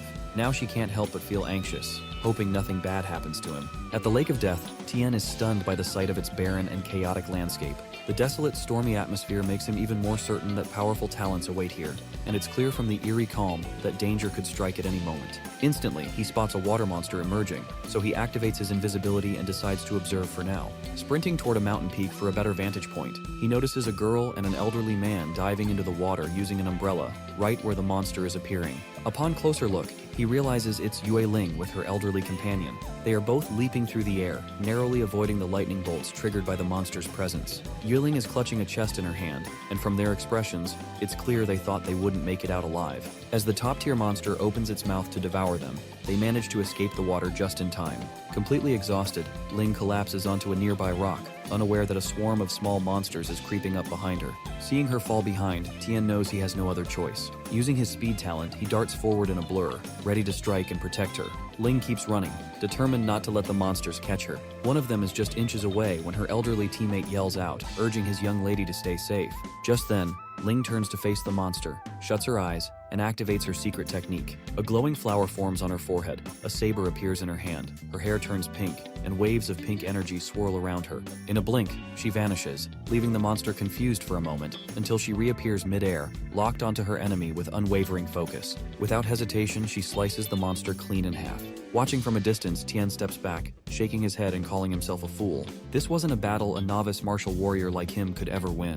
Whatever technique Ling just used, it blew him away. Standing quietly on a nearby cliff, he watches her tear through every monster in her path, cutting them down effortlessly with her saber. At that moment, any doubts he had about her strength vanish. She is clearly an elite martial warrior at the peak of her realm. With her secret technique activated, she is nearly on par with a legendary warrior. Dozens of monsters lie dead around her, and even 10 people like Tian wouldn't stand a chance against her. Suddenly, the lake monster rises again, and the elderly man is caught, his leg trapped in its massive jaws. As the creature prepares to devour him, he calls out to Ling, urging her to escape. He warns that her secret technique is about to wear off, and if she doesn't make it out alive, then the deaths of their 10 fallen comrades will have been in vain, especially since the treasure they recovered is so important. Hearing all of this, Tian is stunned by the revelation that 10 people died underwater, and wonders what kind of treasure is worth taking such a massive risk. With no better option, Ling leaps from the dangerous cliff to the one where Tian is standing, safely away from the monster. She notices the flower on her forehead fading, signaling that her technique is wearing off. Exhausted, she collapses to the ground with the treasure beside her. When Tian reaches out to examine it, Ling, despite her weakened state, warns him in a faint voice not to touch it. Seeing how protective she is even in that condition, Tian reassures her that he has no intention of stealing it and decides to take her somewhere safer, far from the chaos. Gently lifting her in his arms, he asks for her permission to head to a nearby cave.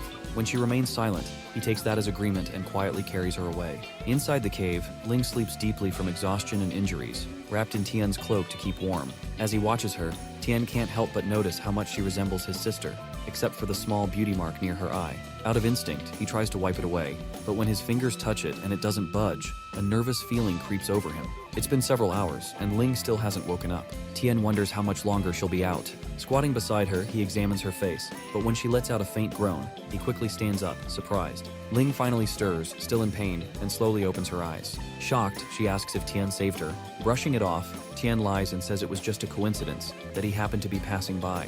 After cleaning off his cloak and thanking him, she hands it back. As he puts it on, Ling compliments his guts for daring to come to the Lake of Death alone, and makes a silent vow to recruit him into the martial pavilion no matter what. Suddenly, without warning, she summons a glowing orb that startles Tian. Ling grins at his reaction and explains it's called a light stone, a tool that stores and emits light. Tian is stunned by how she made it appear so effortlessly. Ling finds his curiosity amusing and promises to explain everything once she finishes drinking her healing potion. As she quietly waits for it to take effect, Tian drifts into thought, wondering if this could be some kind of space-type talent, but he recalls none of her listed talents included anything related to space. Once her healing is complete, she suddenly kicks Tian lightly on the leg and tells him to get up, reminding him he wanted to know where the items came from. Alternatively, she picks up the bronze chest in one hand and a small pouch in the other, and to Tian's surprise, the pouch absorbs the entire chest in an instant. That's when it clicks for him. It's not a space talent, but a space-type treasure. She, casually adjusting her hair, offers to teach him how to use it if he agrees to join the martial pavilion. But before she can even finish, Tian rolls over and pretends to sleep the moment she mentions joining, which leaves her fuming in frustration. She, clenching her teeth, glares at him from across the cave, muttering to herself that one day she'll make him join no matter what. Meanwhile, lying there with his eyes closed, Tian thinks to himself that those space items won't be anything special once he copies their ability, so there's no need to fuss over them now. The next morning, Tian wakes up and immediately looks around for Ling, but she's already gone. Instead, he finds a mid-tier profound training manual, 10 bottles of high-tier monster blood, and 10 gold cards, each worth 1,000,000 yuan. A grin spreads across his face as he realizes Ling must have left them for him before leaving. Tian knows these items alone are enough to push him into the ranks of elite martial warriors. With that in mind, he puts his plan to search for the jellyfish on hold, deciding instead to strengthen himself first. Without hesitation, he grabs one of the blood bottles and starts drinking.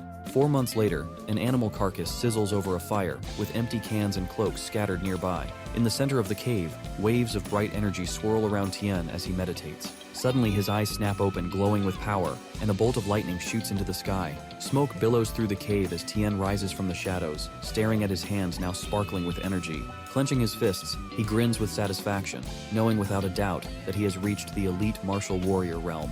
Pulling on his cloak, a confident smirk spreads across his face as he declares it is time to hunt. It has been raining for a long time now. After stepping out of the cave, Tian notices 11 newly constructed graves and instantly understands that Ling must have made them.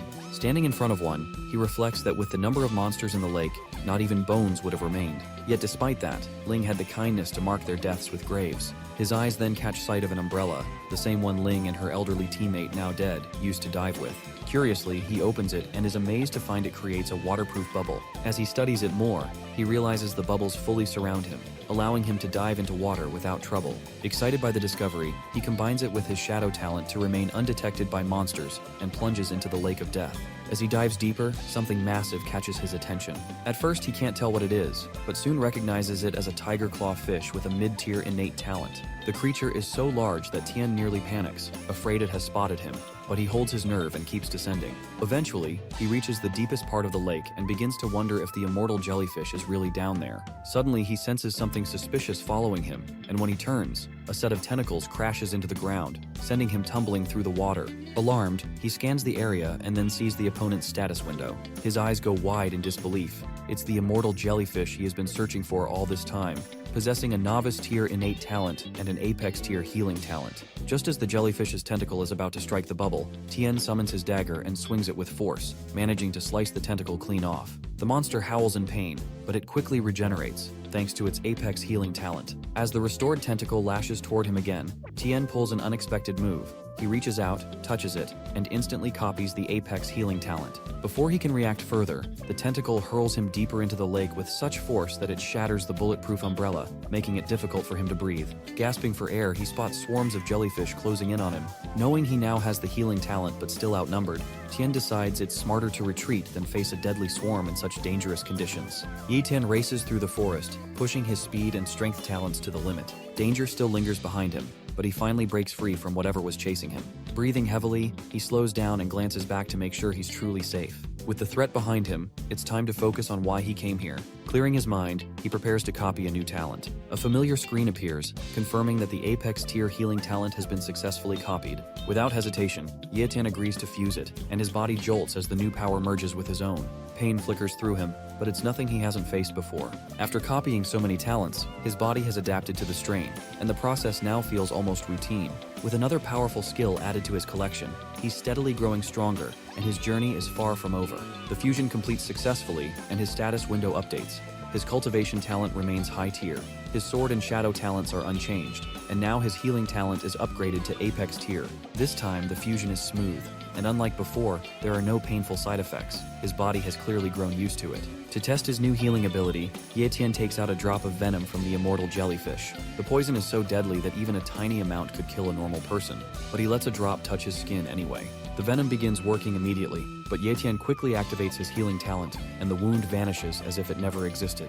He's impressed by how powerful the healing is, yet it also makes him realize something important. Most of the talents he currently has are support-based, like healing and defense. While they help him survive, they aren't enough to win against powerful enemies. If he wants to grow stronger and take on tougher opponents, he needs to copy an attack-type talent next. Later, back at home, Yi Tian sits quietly as Ye Yu trims his hair.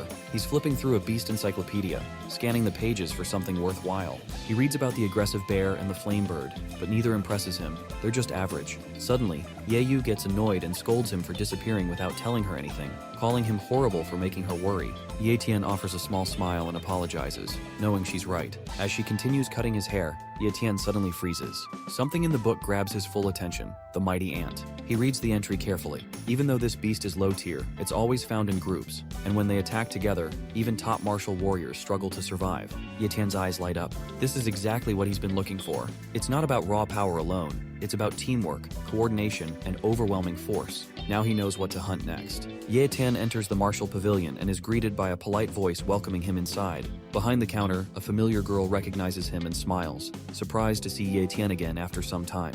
She casually asks what he's looking for today, and without wasting a moment, Ye Tian replies that he needs a complete mighty ant body. At first, Xiao seems a little confused, thinking maybe he wants it to soak in wine like others do to boost physical recovery. She even jokes that maybe he's feeling weak, but Ye Tian quickly clears up the misunderstanding. Xiao apologizes and tells him they don't have any mighty ants in stock, but instead of turning him away, she shares some recent news that might interest him. She explains that Linhai Base is currently working with a mid-sized base to build a commercial trade route, and the area between the two locations is wild and filled with dangerous beasts. Among them is a nest of mighty ants. Hearing this, Ye Tian immediately connects the dots and asks if the base she's referring to is the Iron Fang base, the only mid-sized base close to Linhai. Xiao confirms his guess and says the Iron Fang base is located about 100 kilometers away. The mighty ants are somewhere along that route, and it might be the opportunity Ye Tian has been waiting for. While chatting with Xiao, Ye Tian listens closely as she shares more about the situation with the Iron Fang base. She brings up something interesting. Apparently, some time ago, a person from the Mo family died under mysterious circumstances. Because of that, the Mo family suspected the Iron Fang base was secretly planning an invasion. Ye Tian raises an eyebrow, but Xiao continues and explains that the Mo family went to investigate the matter directly. Surprisingly, the Iron Fang base managed to resolve the misunderstanding peacefully, at least on the surface. In fact, it was only because of the Mo family's involvement that the Iron Fang base and the Lin family were able to reach an agreement to build a commercial trade route. That bit of information gets Ye Tian thinking, if the Mo family had a hand in this, then there's a good chance they were involved in something shady, because the timing and connections feel off. Ye Tian doesn't say much, but it's clear that suspicion is building in his mind. Just then, Xiao finds what she's been looking for and hands Ye Tian a small item. It's a token. She explains that the token is required to participate in special events, and it was originally meant for their young miss, but apparently, plans must have changed. Before Ye Tian can ask more, Xiao adds with a proud smirk that their martial pavilion is part of a large base, and they have no plans to lower themselves by working under a mid-sized base like the Iron Fang, clearly unimpressed by the Iron Fang's ambitions. The two bases are working together to build a trade route, but the path is filled with dangerous beasts, so they've decided to send out a team of martial warriors to clear the area. For Ye Tian, this is the perfect opportunity because he's been looking for a mighty ant, and joining this mission might help him find one. In the Linhai base, the Lin family holds absolute power, and even the once powerful Mo family is now treated like nothing more than loyal subjects. Knowing this, Ye Tian makes up his mind. It's time to move. When he reaches the Lin family's recruitment area, he sees just how serious they are. As expected, they've gathered a huge crowd, and hundreds of warriors are ready to take part in the mission. But Ye Tian stays cautious, blending into the background because drawing attention now could be risky. Suddenly, the crowd grows quiet, and a powerful presence enters. It's Lin Mingji, the current head of the Lin family and a peak elite martial warrior. Lin Mingji greets the warriors and officially begins the beast-clearing operation. Ye Tian watches from the back, staying alert, but then something catches his eye. The Mo family is here too. Lin Mingji steps forward and addresses the crowd with a powerful voice. He explains that everyone knows how small the Linhai base is, and because of that, resources are limited, and not everyone can get what they need to grow stronger through cultivation. That's why this collaboration with a mid-sized base is such a big deal. If the operation succeeds, the benefits will be huge, not just for the Lin family, but for everyone involved. Still, Lin Mingji doesn't sugarcoat the situation, and reminds everyone that clearing out the monsters along the trade route won't be easy. There's real danger, and some might not make it back. Even so, he promises that the rewards for this mission will be greater than anything offered in past hunts. The warriors in the crowd start to feel the excitement. For many of them, this could be their chance to make a name for themselves or gain something valuable enough to change their future. The crowd breaks into loud cheers, voices echoing through the base as everyone shouts praises for the Lin family. Amid the excitement, Ye Tian watches from a distance and notices Captain Galewolf, wondering if he still remembers him. But before he can think too much about it, Lin Mingji speaks again with strong conviction, clearing up any doubts among the gathered warriors. Lin Mingji assures everyone that whatever they earn during this operation, whether it's rare beast parts, materials, or treasures, will fully belong to them. The Lin family won't take a share. Then comes another surprise as Lin Mingji reveals additional rewards. Every martial warrior will receive 20 bottles of mid-tier monster blood and 2 million coins. On the other hand, elite warriors will be rewarded with 3 bottles of high-tier monster blood and a generous 10 million coins. The The crowd erupts again, now fully motivated. The announcement isn't just an offer, it's a golden opportunity. A long line of eager warriors forms beside the assessment station, where an official directs everyone to place their hands on a glowing stone. The stone measures each individual's strength and reveals their current level of cultivation. One result shows a mid-tier martial apprentice, and the warrior moves aside while the next in line approaches. Yetian waits and watches, remembering Yue Ling's advice that relying on powerful clans, especially the Mo family, only brings trouble. Staying unnoticed is safer for now. The stone measures force based on the pressure delivered, so if Yetian applies only part of his real power, the reading will drop to a lower rank and avoid unwanted attention. When his turn comes, Yetian steps forward and calmly rests his hand on the stone, ready to mask his true strength, making sure to limit his power. Yetian wants the result to show a late-stage martial warrior, just enough to participate without drawing too much attention.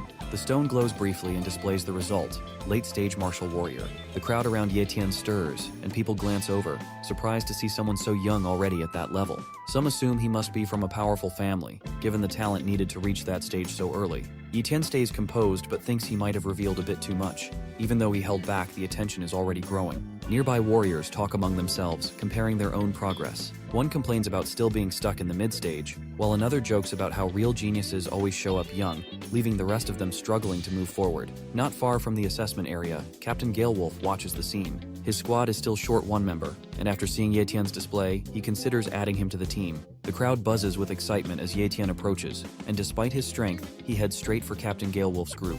Many others hoped he would join one of the stronger or more elite squads, but Yetian makes his choice without hesitation. Galewolf immediately recognizes him and recalls the young martial apprentice who once saved a little girl from the jaws of a silver moon wolf. The memory sticks with him, but what surprises him even more is that the same boy has now reached the level of a late-stage martial warrior in less than a year. Yetian downplays his progress, calling it pure luck, and keeps his tone humble as he asks to join Galewolf's team for the upcoming operation.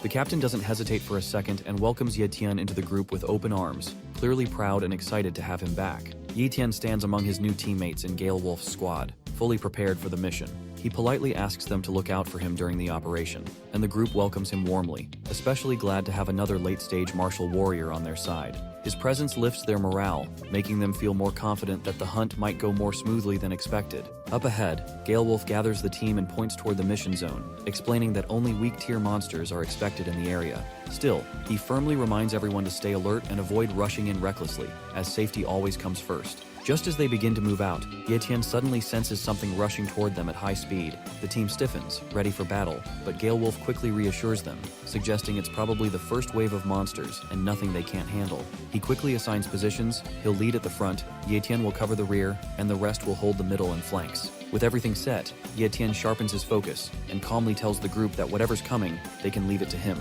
Yetian and his group stand close to the building, facing the two red animals that growl and prepare to attack. Indeed, tension builds as both sides get ready for the fight. One of Yetian's teammates shouts for the battle to begin, and Yetian agrees, his eyes fixed on the enemies ahead. In an instant, the red animals rush forward. Also, their movements are wild and fast, but Yetian quickly pulls out his sword and meets their attack head-on. Yetian blocks the first strike and kills one red animal. Without wasting time, Yetian rushes toward the other red beast, and then, with strong force, Yetian lifts his leg high and kicks one of the other animals, sending it flying backward. Yetian holds his sword tight, jumps forward, and drives the blade deep into the creature's body. The sword goes all the way in, and the red animal lets out a loud cry before falling to the ground, lifeless. After the battle, Yetian and Captain Galewolf stand among the fallen beasts. The fight ends quickly, but clearly shows everyone's skill. Galewolf proudly mentions that he managed to take down 3 enemies, while Yetian just smiles, keeping to himself that he purposely held back so his full strength wouldn't attract attention. Another team member laughs and jokes that Yetian is already impressive for his age, teasing Galewolf by saying maybe it's time for the captain to stop showing off. Galewolf plays along, pretending to be offended before laughing with the group. Then, someone brings up a more serious observation that the wolves didn't wait to ambush them inside the valley, which would have trapped the team and given the wolves a much better chance at winning. The group goes quiet, sensing something's not right, because if the wolves didn't follow their usual strategy, maybe they were crushed or forced into the fight. After that, one of the members takes a careful look around and suddenly realizes something important, that the wolves may have intended to attack in the valley, but something else might have stopped them. Moreover, he suggests that this might not actually be wolf territory, and that stronger beasts in the area could have driven them out. Hearing this, the team starts to grasp the real danger, and a younger member nervously points out that there are only 5 of them deep in this city, but one of the team members quickly steps in to reassure everyone and reminds them that they have a solid team made up of 3 mid-stage and 2 late-stage martial warriors, which is more than enough to stay confident and hold their ground. To ease the tension, Gale Wolf reveals a small device about the Lin family's walkie-talkie and explains that each captain has been given one in case of emergencies. If something goes wrong, Gale Wolf can quickly call for backup. With that assurance, the team regains their confidence. As they carefully move forward through the city, Captain Gale Wolf suddenly raises his hand, signaling everyone to stop because he senses movement. Something is right above them, to which Ye Tian quickly checks its identity using his talent window and sees it's a fire-breathing lizard, a low-tier beast with a novice-level innate talent, and low-tier fire talent starts bursting flames towards the group. The other crew members step in confidently, since Ye Tian and Gale Wolf handled the earlier monsters. Gale Wolf reminds everyone that while the lizard is low tier, its flames can still be dangerous, so they need to be cautious. The small squad charges into action, and Ye Tian watches from the side, a little concerned at first, but Gale Wolf reassures him that the team will be fine. A short while later, the group returns victorious with the beast taken down. They celebrate the smooth win and give credit all around. One of them tries to downplay their role, but another points out that the distraction arrow made the kill possible, proving that teamwork won the battle. One of the team members says that it was an easy fight, and he doesn't feel tired at all because that low-tier creature didn't put up much of a challenge. Moreover, he feels confident, even ready to face a few more if they come. Just as the team begins to relax, a sneak fireball comes their way. Luckily, Ye Tian steps on time and saves that guy. Looks like more creatures are approaching. Since the first was a fire-breathing lizard, Ye Tian quickly realizes the incoming beasts are likely more of the same, and the fight is far from over. Captain Gale Wolf's voice breaks through the radio, urgently reporting trouble in Zone B and calling for backup, but only silence answers. As time passes, Gale Wolf realizes the harsh truth. He misjudged the Lin family's priorities, and they clearly don't care about his squad's safety. Feeling betrayed and responsible, he makes a bold decision. He plans to hold off the incoming threat alone so his team has a chance to escape, and urges them to run, but his comrades refuse. They call themselves brothers and stand their ground, unwilling to leave him behind. Despite their loyalty, Gale Wolf insists and orders them to go for their own safety. He yells at them to escape, calling them foolish for standing still when danger is closing in, fully aware that staying could get them all killed. One man panics and bolts off on his own. Another crew member notices and clenches his fists, silently vowing that if he survives this, he'll make that coward pay. Gale Wolf then turns to Ye Tian, recognizing his potential and strength. He tells Ye Tian to take the 2 younger teammates and get out while they still have a chance, saying that losing someone as gifted as Ye Tian would be a waste. The rest of the team agrees and urges him not to throw away his future by staying behind in a fight that can't be won. Ye Tian quietly pretends he's going to follow their advice, but instead of running away, he suddenly charges forward, and a burst of powerful aura explodes from him, freezing everyone in shock. That strength, the unmistakable aura of an elite martial warrior, leaves the team stunned. No one expected that Ye Tian had been hiding his true power all along. Deep down, Ye Tian knows he never intended to show his full strength, but if he kept it hidden now, the entire Gale Wolf team could die. Gale Wolf could easily escape alone if he wanted to, but he's choosing to stay and protect everyone else. Witnessing that courage, Ye Tian realizes he can't turn his back. He steps forward, not to escape but to fight. As he looks ahead, Ye Tian questions whether hiding his strength and staying silent makes him any better than the selfish people in the Mo family. But there's no time to dwell on that. Even if exposing his true power causes trouble later, it's a risk he's willing to take. He believes in Captain Gale Wolf's sense of fairness and trusts the captain won't treat him poorly for stepping up when it truly matters. As Ye Tian fully unleashes his strength, a wave of raw power rushes through the air. Gale Wolf watches in disbelief. What Ye Tian shows is the kind of speed and power only an elite martial warrior can possess. It's not just impressive, it shakes everyone who sees it. Without hesitation, Ye Tian activates his Shadow Blade skill, and enemies fall one after another. It becomes crystal clear to everyone there that Ye Tian isn't just strong, he's one of the top fighters in the entire Linhai base. While the team is still recovering from the shock of Ye Tian's strength, a sudden scream comes from behind. It's the same guy who ran off earlier, now trapped and begging for help. One of the teammates notices and hesitates, unsure whether to intervene, but Captain Gale Wolf doesn't even glance back. He reminds them all that the man made his choice when he abandoned the team in a moment of crisis, thinking he could survive alone, and now he's dealing with the consequences. Meanwhile, Ye Tian clears the path ahead and calmly turns to face the others, asking if they want to move forward with him or stay behind.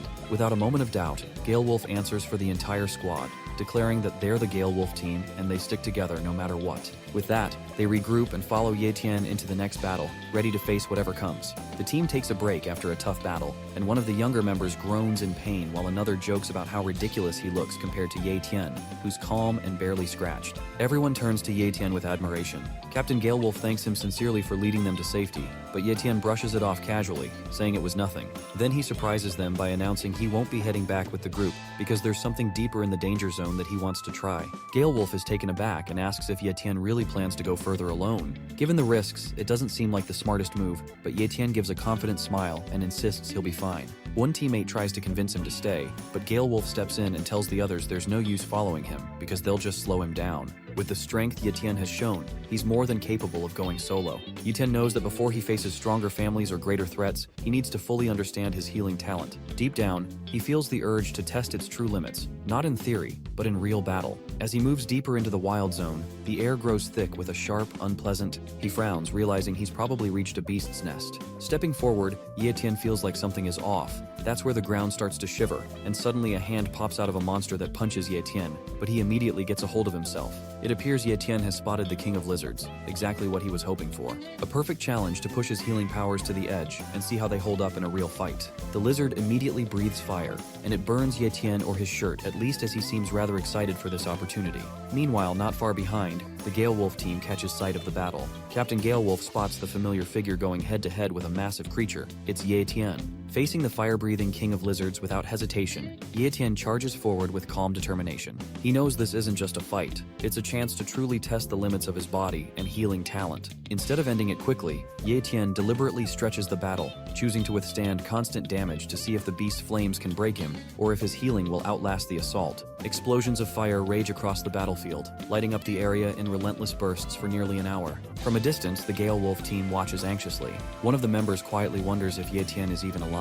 Captain Galewolf, though clearly worried, admits there's nothing they can do. The intensity of the fight is far beyond their level. Finally, as the flames begin to fade, Ye Tian walks out from the scorched ground, calm and steady, standing over the fallen beast. He looks down at the creature and quietly mutters to himself that he's won this gamble, and more importantly, his healing talent has passed the test. The healing talent Ye Tian just tested has proven powerful, but it drains a lot of stamina. Feeling completely exhausted, he glances at the body of the mid-tier beast he defeated and decides to use its monster blood to quickly restore his strength.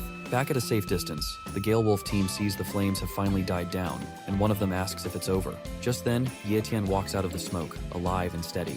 A wave of relief hits the team as they spot him. Ye Tian looks a little surprised to see them still there and reminds Captain Galewolf that he told them to return earlier. Galewolf scratches the back of his head and explains they stayed because they were worried, even if they couldn't help much, and they didn't want to abandon him. A female team member rushes over and notices Ye Tian's clothes have been burned away by the flames. She offers him an extra pair and apologizes that they might be too big.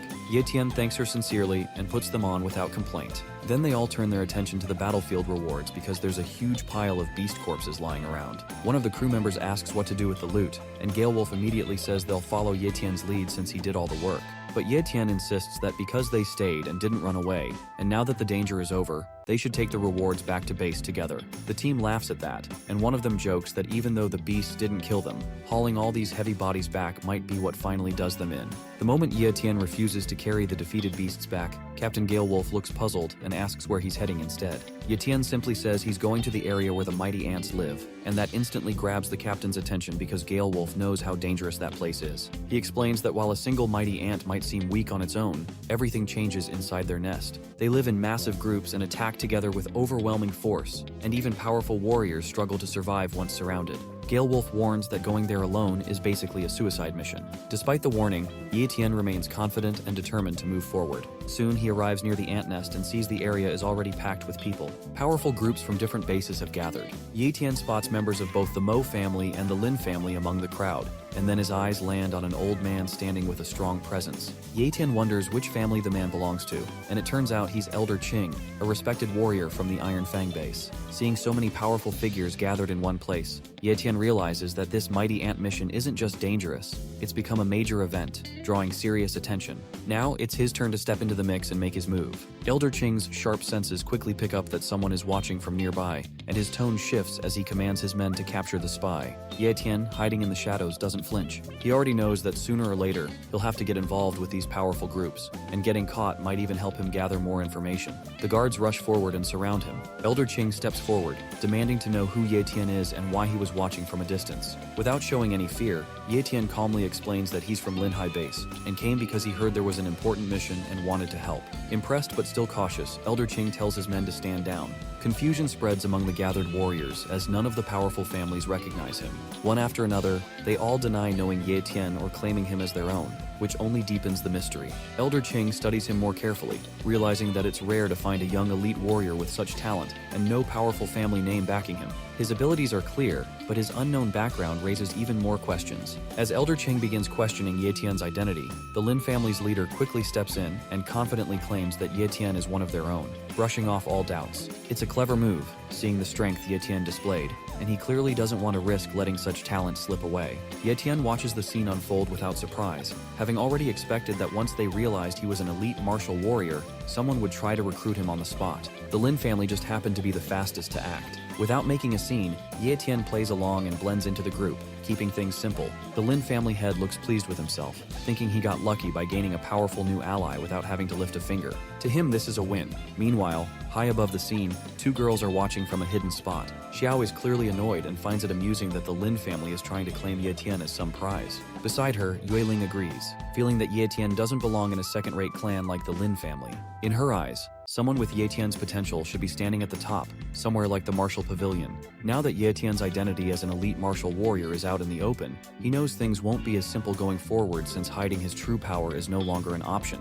Still, with the strength he currently holds, Ye Tian isn't worried because he's confident he can handle whatever comes his way. Just then, a voice calls out to halt, and one of the martial warriors reports to Elder Qing that the formation is complete and everything is ready for the operation. Elder Qing turns his gaze toward the distance, his eyes settling on a cluster of rough, raised soil peaks, and he immediately recognizes them as the entrance to the mighty ant's nest. Yuten watches in silence, knowing this is exactly what he came for, and now he's finally standing at the place he's been chasing all this time. Elder Qing tells the warrior to return to his position, and without hesitation, the man obeys. Without wasting another moment, Elder Qing raises his hand and orders everyone to move back. The warriors quickly retreat, unsure of what he's about to do. With sharp focus, Elder Qing activates the formation, and a powerful surge of energy explodes outward as he commands it to break. Suddenly, flames pour down from the sky in a fierce and deadly attack known as Flame Shower. The scene is intense as massive bursts of fire crash down like a storm, engulfing the entire nest in flames. From a distance, one of the warriors watches in awe, quickly realizing that Elder Qing isn't just powerful, he's a formation master, and that explains the strength behind the Iron Fang base. High on a cliff, the two girls observing the battle are stunned. One of them comments on how costly that kind of formation must be, and wonders if Elder Qing has gone too far, but deep down, they both know the truth. The Iron Fang base has its own ambitions, and if using one powerful formation helps them gain control over Linhai base, then it's a price they're clearly willing to pay. On the battlefield, all eyes turn as the flames finally begin to fade, revealing a flattened mound. The destructive force of the attack leaves the warriors speechless, but something isn't right. There are no mighty ant bodies in sight. No corpses, no remains, nothing but dust and ash. Warriors quickly scatter, searching for proof that the creatures were destroyed, but their efforts come up empty. The nest seems empty, and tension builds as doubt creeps in. Did the flame shower really wipe them all out? Or is the real threat still hidden underground? Ye Tian clenches his fists, clearly frustrated, because without a full body, he can't copy the mighty ant's talent, and the intense attack has turned everything to ash. Watching from a nearby cliff, Yueling narrows her eyes and thinks to herself that while Elder Qing's formation worked, it may have gone too far. Stirring up a mighty ant nest with such an overwhelming attack is like kicking a beehive and hoping nothing stings back. Suddenly, one of the warriors notices something strange, a dark hole where the anthill used to be. It's so deep and shadowy that no one can see the bottom. As they step closer, curious but cautious, the ground trembles slightly, followed by a strange sound rising from the pit. In the next moment, massive ants burst out in waves, flooding the area with movement. Panic spreads as more and more ants crawl out, their numbers far beyond what anyone expected. Elder Qing wastes no time and shouts for everyone to prepare for battle. Warriors snap into formation, and the fight begins. Chaos erupts as the Lin family's leader charges forward, rallying the Linhai base's martial warriors to follow him. They rush in with full force, Ye Tian's blades flashing as they meet the swarm head-on. The warriors strike fast and hard, cutting down ants and pushing forward with growing confidence. One warrior cheers after slaying an ant, boosting the morale of those around him. Amid the chaos, Ye Tian stays composed, eyes sharp and focused. While moving past a fallen mighty ant, he casually touches it, and in that instant, something triggers. A rush of power surges through him and his status window updates. Ye Tian has successfully copied a high-tier strength talent. Feeling the difference in his body, stronger and sharper, amid the chaos of battle, Ye Tian copies the high-tier strength talent. A message appears in his mind, asking if he wants to fuse it, but with enemies all around and danger closing in, Ye Tian knows this isn't the right moment. Fusing a talent requires full concentration, and the battlefield is anything but safe. Without hesitation, he activates his speed talent, and his body becomes a blur. His sword darkens with energy as he channels Shadow Blade, then unleashes his next move, Shadow Assassin. He vanishes into near invisibility, cutting through enemies with silent precision. One by one, the mighty ants drop before they can even react. Suddenly, the air shifts as a heavy pressure settles over the battlefield. It's thick and suffocating, shaking the ground beneath everyone's feet. All eyes turn to the center, where a massive high-tier mighty ant appears. Its terrifying aura spreads in every direction, freezing even the bravest warriors in place. Fear begins to ripple through the crowd, and commands to retreat echo across the battlefield. Some warriors don't hesitate. They turn and run, shouting for others to follow. The scene quickly descends into chaos as footsteps thunder and weapons are abandoned, while others in the distance struggle to catch up, yelling desperately not to be left behind. Above them, Yue Ling watches from a higher point and scoffs at how quickly everyone is fleeing, calling them a bunch of losers. She stays calm and composed, clearly unimpressed. While her companion Xiao worries about Ye Tian still being inside, Yue Ling remains confident and reminds her that Ye Tian will be fine because she believes in him.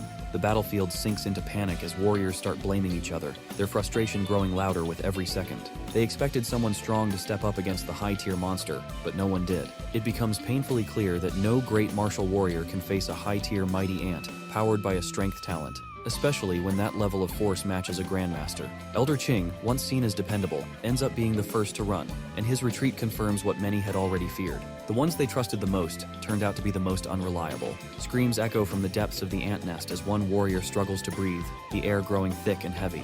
His legs buckle under an invisible weight, pressure builds, and his strength begins to fade. But through the dense fog, Ye Tian moves faster instead of slowing down. While others crumble, Ye Tian pushes forward, his body cutting through the darkness. He can tell this mist isn't natural, but he doesn't hesitate. His instincts kick in and guide him. His steps become quicker, his focus sharpens, and he realizes the mist is a suppressor. Staying in it too long would mean death, and Ye Tian isn't ready to fall. Not here, not now. Ye Tian knows the golden ant is likely to keep its eyes on any group movements, especially teams that stand out. So he quietly decides to separate from the team because retreating is the safer choice for now. Looking back at Captain Galewolf's squad, Ye Tian can't help but admire their skill.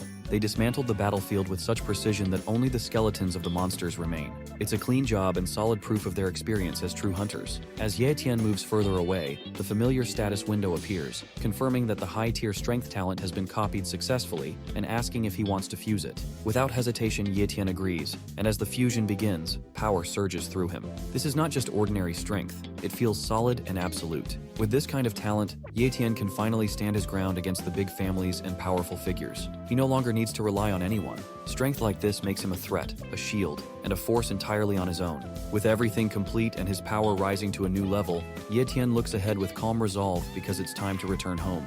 Ye Tian sits quietly, his mind still focused on the strength he just gained. With the fusion complete, his high-tier strength talent gives him power equal to 10 times his original strength. Even though Ye Tian is still technically just an elite warrior, taking down a beginner-level great martial warrior would now be effortless. Back at home, Ye Yu stares at him in disbelief because he has barely spoken since he returned. Sitting motionless like a statue, Ye Tian looks more like some wise ancient master than her own brother. Ye Yu starts talking to him, trying to get a reaction.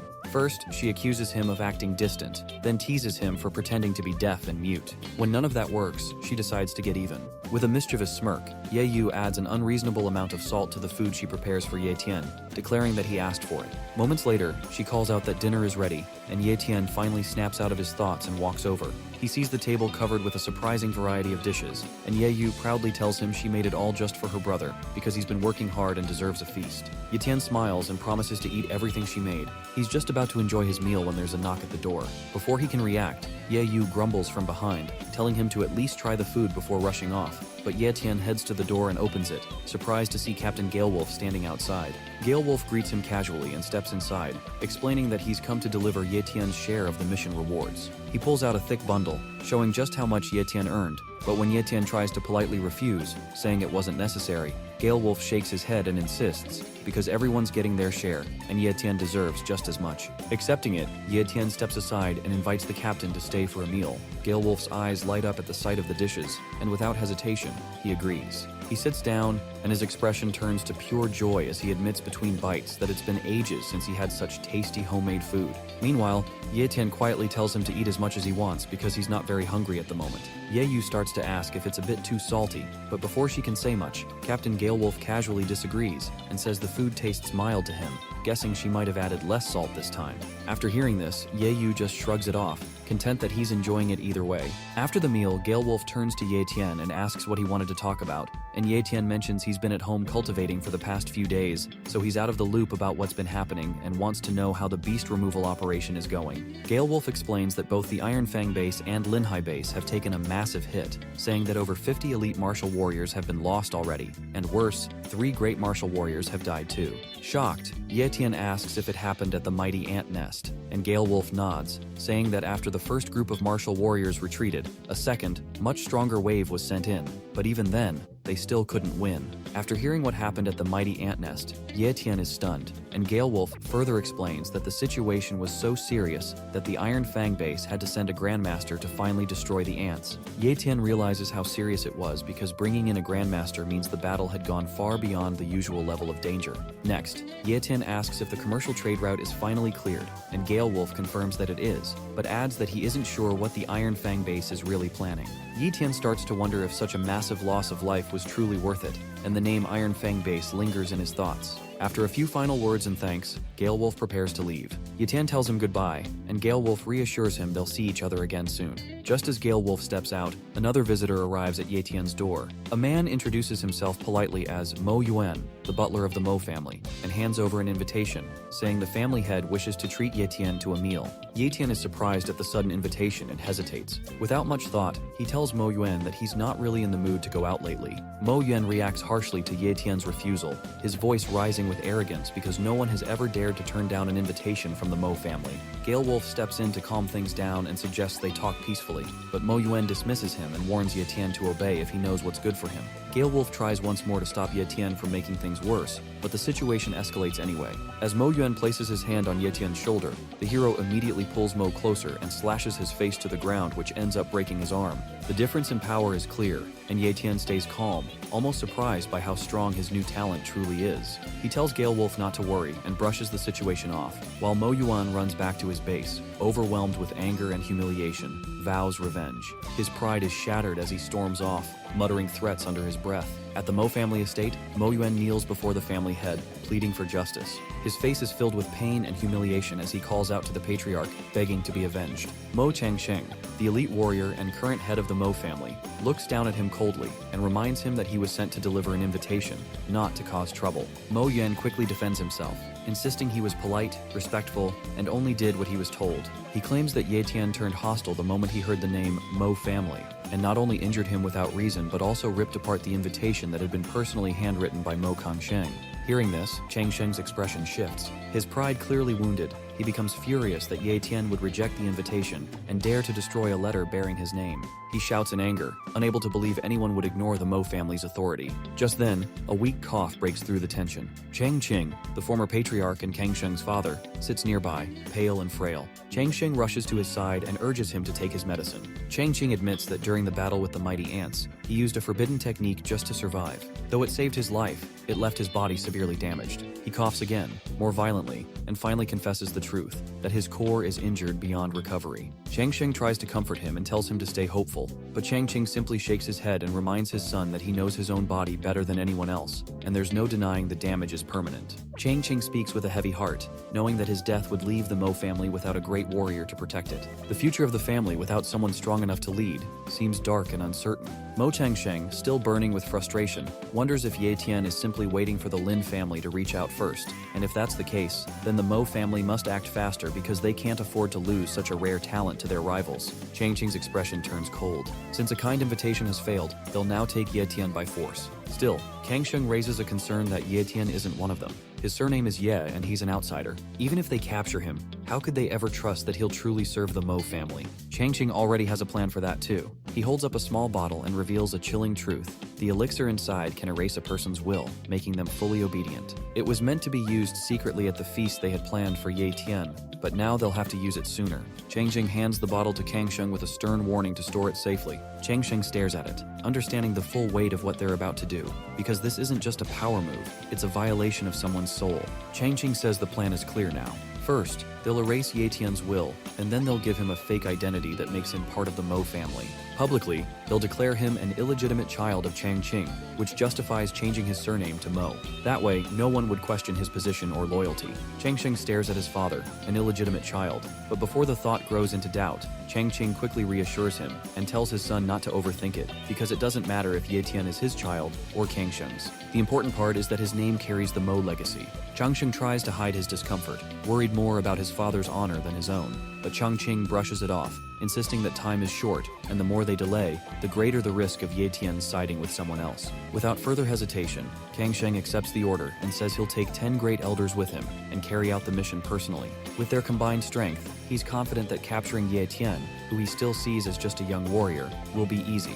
The Mo family's plan goes into action. One of their operatives sneaks into Ye Tian's house, moving quietly and sending back a message that he's in. Their goal is simple but ruthless, to capture Ye Tian's younger sister to force him into submission. Outside, a team is stationed and ready to strike at a moment's notice. Everything seems to be going according to plan, and the target is located. The signal is given to move now, but the moment they close in, a voice echoes through the room, and Ye Tian appears. Ye Tian's been expecting them all along. The ambushers don't realize it yet, but they've walked right into a trap. In a tense moment, Mo En urgently speaks through a communication device, asking if anyone has caught Ye Yu. His voice sounds worried as he keeps calling for the second elder, hoping for a quick reply. Finally, a response comes, but it's from Ye Tian, who calmly says that he has captured Ye Yu and is bringing him back right away. For a second, it sounds like everything is under control, but then Mo En grows suspicious and asks who the person is, because something feels off. Other members quickly check Ye Yu's body and freeze in shock when they realize he's not breathing. The truth spreads fast. Something is terribly wrong. Mo En yells for everyone to stay alert, realizing now that the person who claimed to have caught Ye Yu must have called for backup.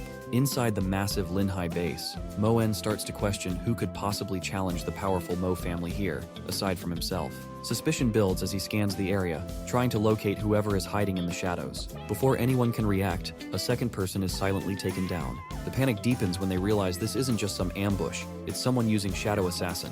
The group is hit with fear, and orders are shouted for everyone to spread out and stay alert. At that moment, Ye Tian activates his speed talent, and his movement becomes almost impossible to track, vanishing and reappearing in an instant. Mo En is stunned by the unbelievable speed in front of him. Someone tries to catch Ye Tian's position and sees what looks like an opening, but the moment he acts, Ye Tian is already gone again. His speed leaves everyone confused as their attacks are always one step too late. Darkness spreads across the area as Ye Tian uses Shadow Blade and starts to wipe every single enemy out there. Mo En tries to contact the team above for a status update, and the fearful reply confirms that Ye Tian has shown up. Hearing this, Mo En becomes furious and orders everyone to capture him. As the guards rush in, Ye Tian doesn't step back. Instead, he activates his strength talent. Two enemies attack at once, but Ye Tian blocks both without effort. Everyone around him freezes in shock, and Mo En can't believe Ye Tian took both attacks so easily. To him, Ye Tian was supposed to be just an elite-level martial warrior, but what he's seeing now proves otherwise. Ye Tian is clearly hiding his true power, and this isn't someone Mo En can handle easily. Ye Tian then stands calmly in front of Mo En and confirms his identity. fully aware that he's facing Mo Xiaobei's father. Moen tries to stay composed, forcing a smile and offering peace, saying they can settle things without bloodshed if Ye Tian lets him live.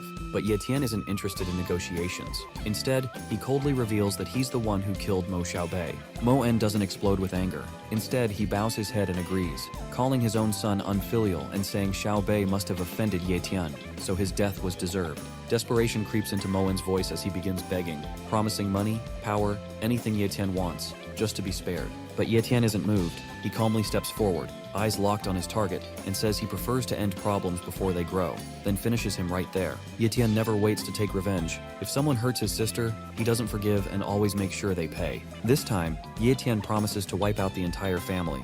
Far away, inside a grand castle-like house, an elder wonders why the 10 great elders haven't returned yet. His son tries to comfort him, saying there's no need to worry because with the 10 elders guarding the Linhai base, nothing bad should happen. But just then, the sky flashes and a glowing sword flies toward their home. Ye Tian has arrived, and he's not here to talk. Guards panic and shout, demanding to know who dares to attack their base. Ye Tian appears through the smoke and reminds them with cold clarity that they're the ones who sent people to take his life, and now they have the nerve to ask who he is. He finds it laughable because he's not here for questions. He's here to destroy them all. Fear spreads as Kang Sheng stares at Ye Tian, and his voice trembles as he realizes who it is. Chang Sheng demands to know why Ye Tian is here and what happened to the 10 great elders. Ye Tian answers without hesitation that he will meet the elders soon, just not in this world, but in hell. Before Kang Sheng can react, Ye Tian launches an immediate attack which slices through his chest. Seeing his son dead in an instant, Kang Sheng's father screams, calling Ye Tian a monster as his son lies lifeless before him, and his pain quickly turns into fury.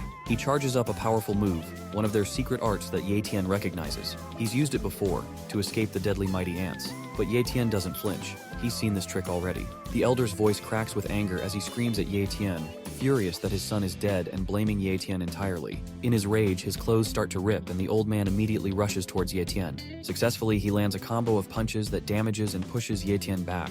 The old man in his Hulk form shouts that not even Ye Tian's ashes would be enough to calm his hatred, and swears to see him dead no matter what. Suddenly, alarms ring across Linhai base and a loud warning spreads that an assassin has broken in. Guards rush through the halls, shouting to protect the patriarch, but Ye Tian remains calm, finding it amusing that they're only reacting now, after he's already killed the family head. He mocks the Mo family, calling them clueless and slow, then watches as the command is given to kill him immediately. A wave of guards charges in, but before they can attack, a dark figure cuts through the crowd, a shadow assassin appears, and panic spreads fast as the guards get knocked within seconds. The elder stares in disbelief, shocked that Ye Tian is fighting like a top-level warrior and struggling to understand how someone so young could hold this much power. Meanwhile, Ye Tian keeps his focus locked on the elder, studying the hidden technique he's using and wondering how long it can keep him alive. The elder's fury grows with each passing second, and a battle continues with swords. But far from the battlefield, another young leader watches the fight quietly. Seeing Ye Tian's strength, he wonders if the Mo family brought in outside help. His guard Elder Z offers to step in, but the young master shakes his head. He prefers to wait and watch how this plays out on its own. Chang Qing shouts in frustration, shocked by Ye Tian's incredible speed, because every strike he throws is blocked with ease. Ye Tian dodges again, and Chang Qing starts to realize this fight isn't going his way. The old man begins to panic as maintaining the secret art is draining his energy fast, while Ye Tian doesn't even look tired. As the pressure builds, Chang Qing considers calling for help from the Lin family while his technique still holds. Ye Tian stays calm, mocking him and urging him to keep going. In desperation, Chang Qing throws a smoke bomb and disappears into the haze, hoping to buy time or escape. But Ye Tian stays right on his tail. No matter how fast the old man moves, he can't shake him off, because Ye Tian's high-tier speed talent keeps him close and matching every step. Chang Qing curses under his breath, realizing he hasn't made any distance at all. With no choice left, he turns to face Ye Tian again. Ye Tian smirks and steps forward, ready to continue the fight, because whether the old man runs or turns back, Ye Tian is more than happy to keep going and finish what was started. Chang Qing feels his strength fading as his secret art reaches its limit as he trips and falls down. He knows this is the end for him and for the Mo family. Ye Tian prepares to strike the final blow, declaring it is time for him to meet his end. Desperate, Chang Qing drops to his knees and begs for his life, offering Ye Tian a priceless treasure and claiming it is the most valuable thing he owns. Even though Ye Tian gets the deja vu vibe, he is half amused and half suspicious, so he agrees to take a look. Chang Qing spawns some sort of magic ball and asks him to accept it, but as he smirks, Ye Tian immediately falls back. That's when the ball explodes and launches poisonous needles towards Ye Tian. Even though he manages to dodge it, Ye Tian still ends up making a minor cut on his face. The poison hidden within the item reveals just how far the Mo family is willing to go. As Chang Qing laughs, thinking he has finally won and the lethal poison will kill him,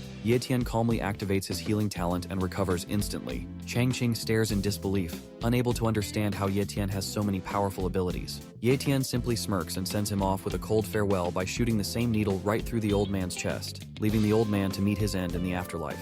Ye Yu wonders why her brother hasn't returned yet, while Captain Gale Wolf grumbles about feeling like her babysitter. Just then, Ye Tian shows up, catching the captain mid-complaint. The moment Gale Wolf sees him, his face lights up with relief. Ye Tian thanks him for looking after his sister, and the captain curiously asks if everything has been handled. With a calm nod, Ye Tian confirms that it's done, and that from this moment on, the Mo family no longer exists in the Linhai base. Gale Wolf reacts with surprise at how ruthless that sounds, though he's clearly impressed. Ye Tian checks to make sure Ye Yu is safe and that no assassins have gotten to her, and he's relieved to hear she's resting peacefully after being given a tranquilizer. With that settled, they decide to leave the cold rooftop and head back inside. As they walk, Ye Tian shares that he wants Ye Yu to begin cultivating.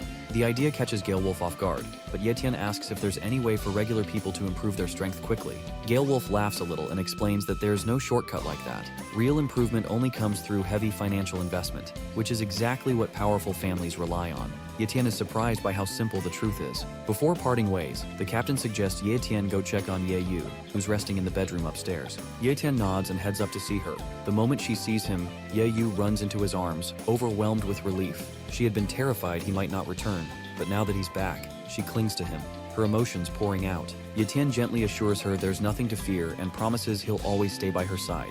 Though still emotional, Ye Yu questions whether he means it, but he gives her his word without hesitation. Meanwhile, whispers begin to spread about what happened. News of the powerful Mo family being completely wiped out shocks everyone nearby. People start to wonder just how strong Ye Tian really is, realizing he's far more powerful than they ever imagined. Excitement stirs as the Lin family arrives. Lin Mingji, the young master, walks in confidently beside the powerful warrior Lin Ze, and their presence draws immediate attention. A servant rushes off to inform a lady about the guests, while others whisper about the Mo family's downfall. Quiet talk circulates about how unexpected the Mo patriarch's death was. He had once been feared and respected, yet his end came so suddenly. The conversation then shifts to the Mo family's most dangerous weapon, the Iron Pearl. This hidden treasure was known for its sinister power, capable of changing the outcome of any battle. Its range was wide, its damage deadly, and it was only ever used as a last resort for survival. Yet despite unleashing it, the Mo family failed. Not only did their opponent Ye Tian survive, but he also turned the Iron Pearl's own gold needle against them, using it to strike down Mo Changqing. What was meant to be their secret trump card became the very weapon that led to their downfall. Rumors begin to spread after the fall of the Mo family. From the mouths of shaken survivors, one thing becomes clear: the destruction was caused by a single person. Judging by the level of devastation, his strength likely matches that of a peak great warrior, and there's little doubt about it. What unsettles everyone even more is that this powerful individual doesn't seem to belong to the Linhai base. Some begin to suspect the Iron Fang base. It's possible they orchestrated this attack on the Mo family as a show of force. The theory gains traction as a deeper concern surfaces. Earlier, the Iron Fang base proposed building a commercial trade route, but information from a spy reveals something more troubling. Near their base, a massive monster is reportedly close to evolving into a king-level threat, a creature so dangerous even the strongest warriors would fear it. If that happens, the Iron Fang base may not survive. That means this so-called trade route could just be a disguised migration path, an escape plan in case their base falls. If both bases, Linhai and Iron Fang, end up merging, it won't be a simple union. Leadership and influence will likely split between two factions, one representing the old power structure and the other bringing in new strength. At that point, even the Lin family won't be able to fully speak for itself. It will just become a symbol controlled by whichever side takes the lead. Seeing an opportunity in the Iron Fang base's sudden show of force, the Lin family decides to act swiftly and use the situation to their advantage. Orders are issued, and Elder Z is quick to respond. He plans to personally deliver letters to all major families, inviting them to claim and make use of the Mo family's abandoned resources. Meanwhile, Ye Tian reveals a large stash of powerful elixirs. The sheer number shocks everyone, and Captain Gale Wolf believes they are worth more than entire estates. Ye Yu, overwhelmed by the value, questions her brother's decision and urges him to return them before getting scammed. But Ye Tian confidently assures everyone that the elixirs are real and incredibly valuable.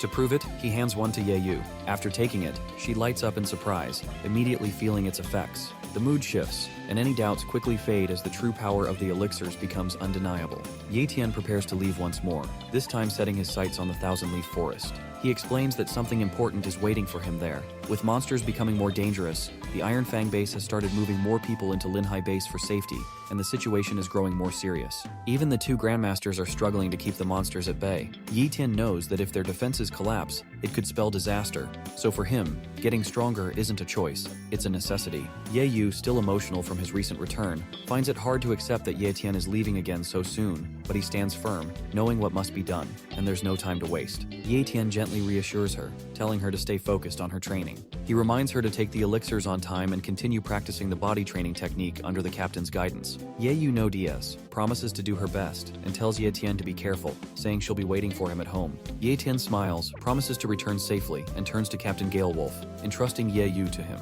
The captain confidently agrees, saying that a brother-sister is like his own sister. Just then, he announces that people from the Iron Fang base are arriving, and in surprisingly large numbers. Soon after, the convoy from Iron Fang base makes a loud entrance into Linhai base, and among them is Sun Feng, known as one of the 4 great geniuses of their younger generation. He's a mid-tier elite warrior, confidently leading the way on a motorbike, and his presence draws attention immediately. People start whispering about his talent. Sun Feng's status window shows high-tier cultivation talent and mid-tier sword skills, and that combination alone puts him above most others his age. Back nearby, Ye Yu coughs from the dust stirred up by the convoy, and grows annoyed by how flashy the entrance is because it all feels like too much. Yi Tian shares her unease, admitting that something about this situation gives him a bad feeling. Still, he stays calm and tells them it's time for him to head out. Ye Yu, worried but understanding, tells him to be safe. After that, Ye Tian turns away, ready to face whatever comes outside Linhai base. He steps into the thousand-leaf forest, scanning the surroundings. The place looks dry and lifeless at first glance,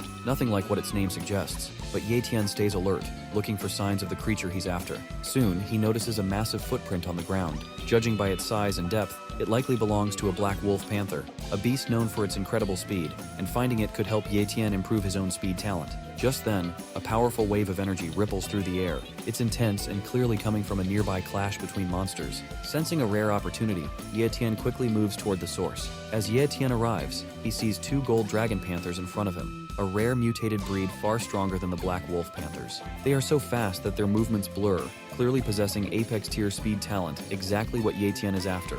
Their opponent is just as surprising, a massive gorilla radiating pure strength. Its aura suggests it is a high-tier monster with fighting power equal to a peak great warrior. Despite their speed, the 2 panthers struggle against the gorilla's brute force. Ye Tian watches closely, weighing his options, knowing that copying a talent in the middle of a fight this intense won't be easy. One wrong move could draw attention, or worse, put him in serious danger. Soon, Ye Tian sees a small golden panther running toward him. It is just a baby, shining like gold, and suddenly it speaks in his mind. The little one says it wants to be his servant and offers Ye Tian its light of spirit to form a bond. Ye Tian checks its stats.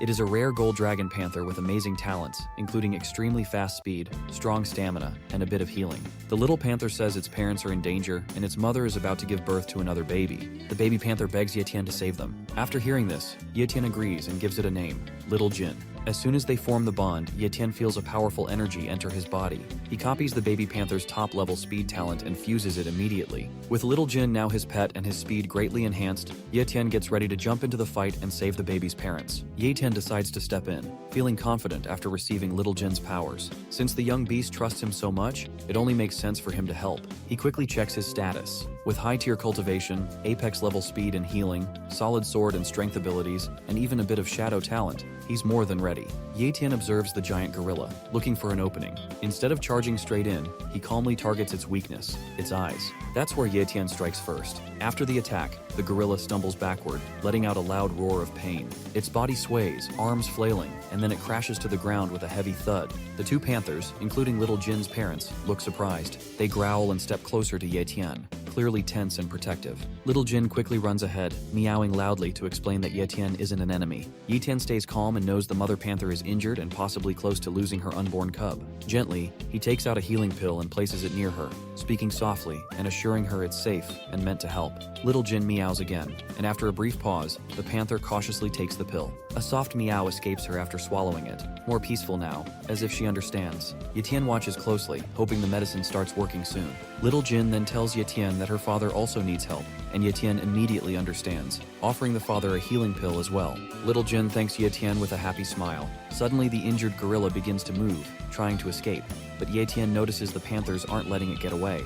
With so much speed and strength on their side, there's no way the 3 apex tier speed talents can't bring down this high tier monster. Little Jin proudly jumps in and reminds Ye-Tian that it's not just 3 fighters, she's learning to fight too and wants to help. Ye-Tian smiles and agrees, saying she's right and it's 4 now. Moving ahead, Ye-Tian dashes forward, surprised by how fast his new apex tier speed talent really is. It's almost too fast to control, but he adjusts quickly and stays focused. He then switches to his strength talent, landing a full power blow on the gorilla. Meanwhile, the panthers start biting off the gorilla's tough skin. That's when Ye-Tian charges up and punches the hell out of the gorilla. Surprisingly, the gorilla immediately stands firm and tries to attack Ye-Tian, but he dodges. Even with that powerful hit, the beast doesn't die because its body is incredibly tough. There, we see Little Jin in his insane mode. The kid immediately charges up and launches himself towards the gorilla, aiming at his head. Impressively, that attack beheads the giant gorilla. Little Jin then runs up beside Ye-Tian and looks around with wide eyes, asking if they've won. Ye-Tian nods and says they did because the gorilla is finally down. He then glances at the 2 panthers, a bit amazed, because he never thought he'd be fighting side by side with magical beasts. But before he can relax, he notices something worrying. The female dragon panther is hurt. Little Jin rushes to his mother in a panic. The intense battle must have hurt her internally, and she's clearly in pain.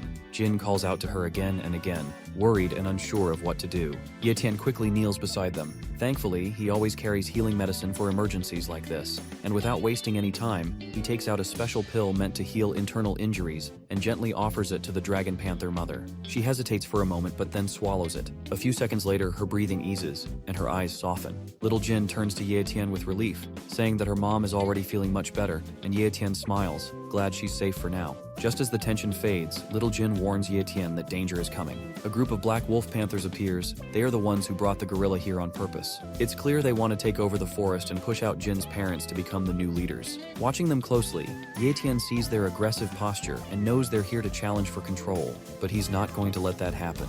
He steps forward and says no, he won't allow them to take the forest by force. Without waiting, Ye-Tian jumps into battle. The fight is quick and intense, but in the end, Ye-Tian wins and the black wolf panthers retreat, unable to match his strength. After the fight, Ye-Tian lifts Little Jin and tells all the forest creatures that from now on, Jin will be their new leader, and the others quietly accept this without resistance. Even though Jin's mother is still weak, she walks over and insists on thanking Ye-Tian, offering him a special gift to show her gratitude. Ye-Tian is surprised because he didn't expect anything in return. As he and Little Jin walk through the forest, Ye-Tian starts to wonder how much farther they need to go. Little Jin excitedly points ahead, saying the destination is just inside the nearby cave. When they reach the spot, Ye-Tian notices something glowing. It's a spiritual herb resting on a stone.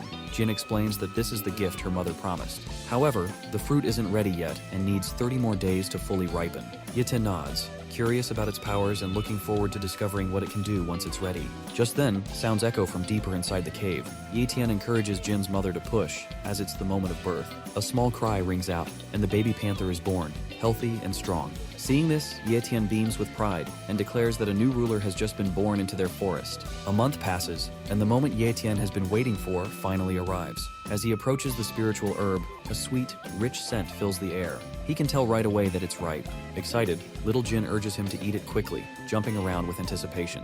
Ye-Tian laughs, amused by Jin's energy, and takes a bite of the glowing fruit. Suddenly, something strange happens. Ye-Tian starts to feel weird and he immediately passes out. Later, as he wakes up, Ye-Tian's head hurts, and a surge of power rushes in.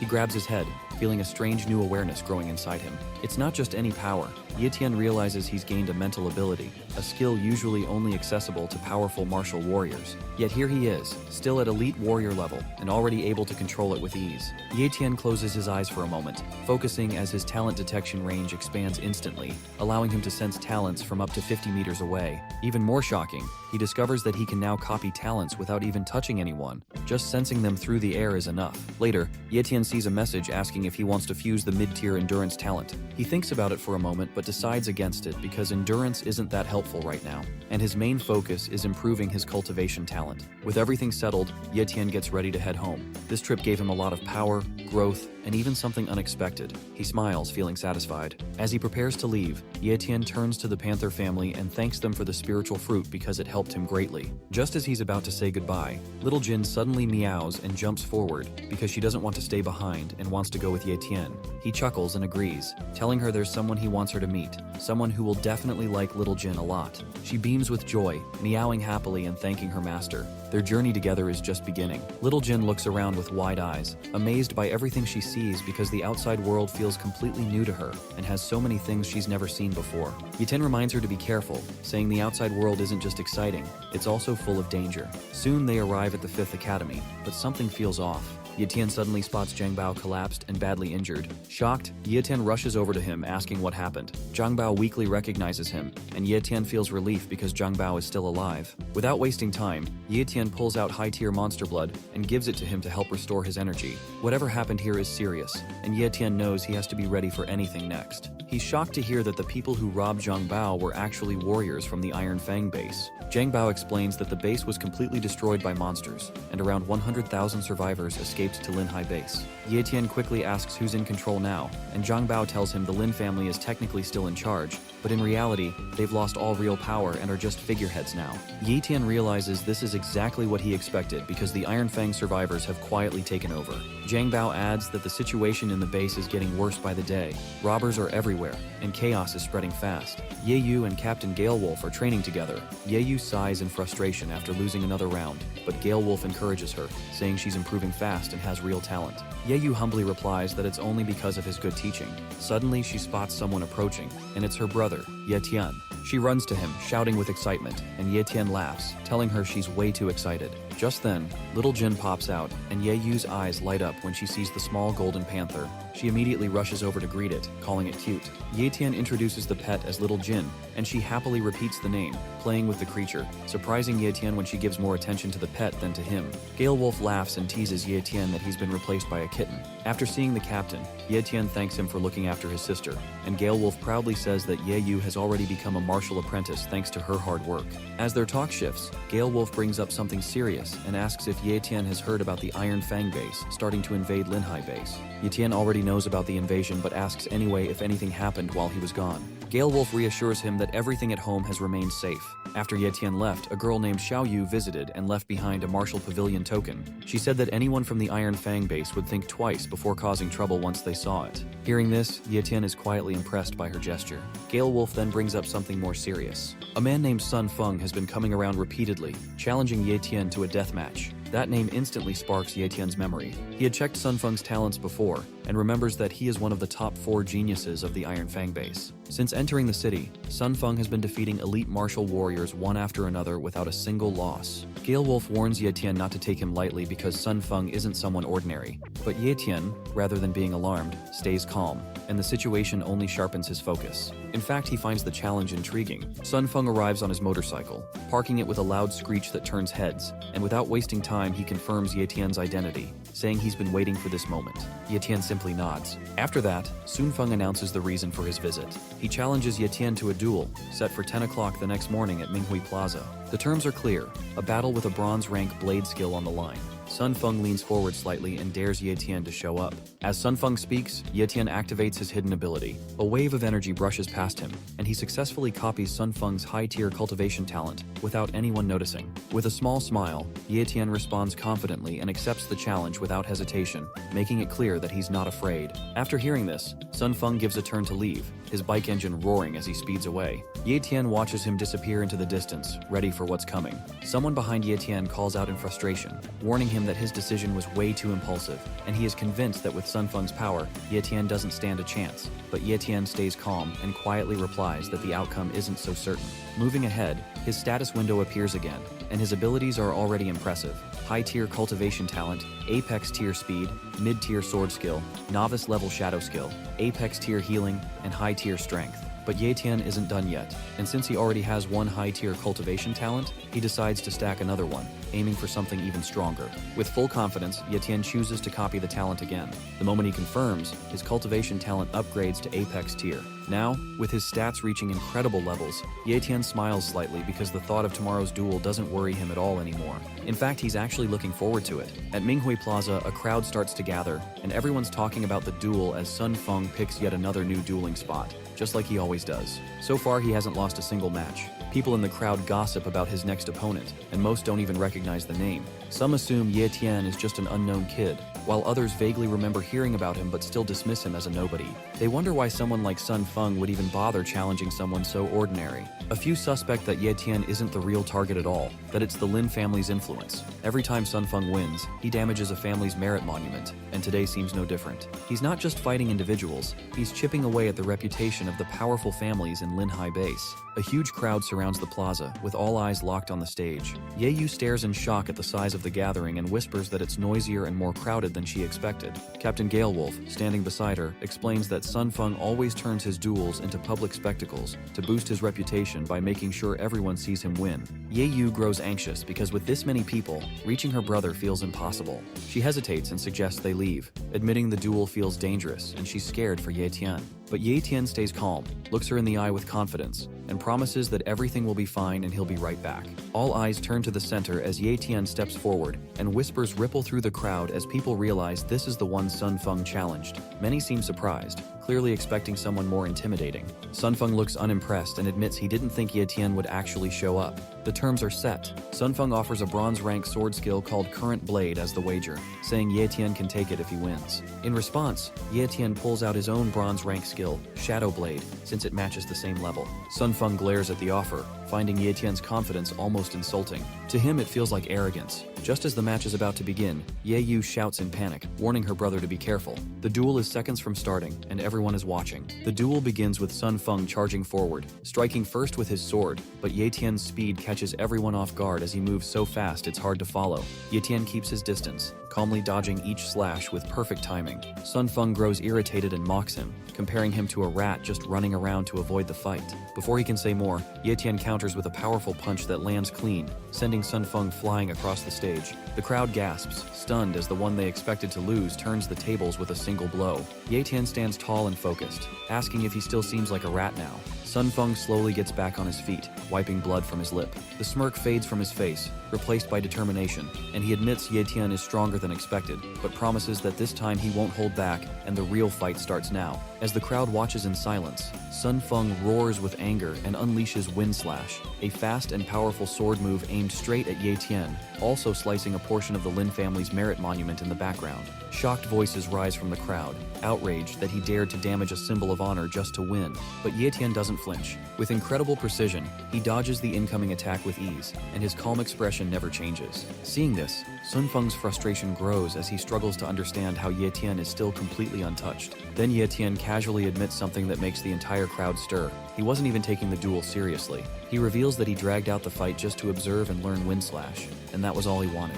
Ye Tian makes it clear that Sun Feng was never seen as a real threat, just a stepping stone to gain something useful. For Ye Tian, the duel wasn't a test of strength, but a simple demonstration. Furious, Sun Feng charges forward with one final desperate strike, but in a flash, Ye Tian ends the battle with a single clean move. He basically breaks his sword with a mere punch and slashes Sun Feng's face to the ground, and it's over. Ye Tian turns away without another word, because to him, the fight wasn't even worth the effort. The crowd erupts into cheers the moment Sun Feng hits the ground. Everyone stares at Ye Tian in awe, praising his unbelievable strength. Some shout that he's destined for greatness, while others admire how easily he defeated one of the top talents from Iron Fang Base. Right after, Ye Yu rushes over, barely able to believe how strong her brother has become. Her admiration is heartfelt, and she eagerly begs him to teach her once they get home. Ye Tian laughs it off at first, but her excitement brings a genuine warmth to his heart. Meanwhile, the Lin family stands in silent shock as their merit monument lies in ruins, a symbol of their honor shattered during the duel. Even though Ye Tian claimed victory,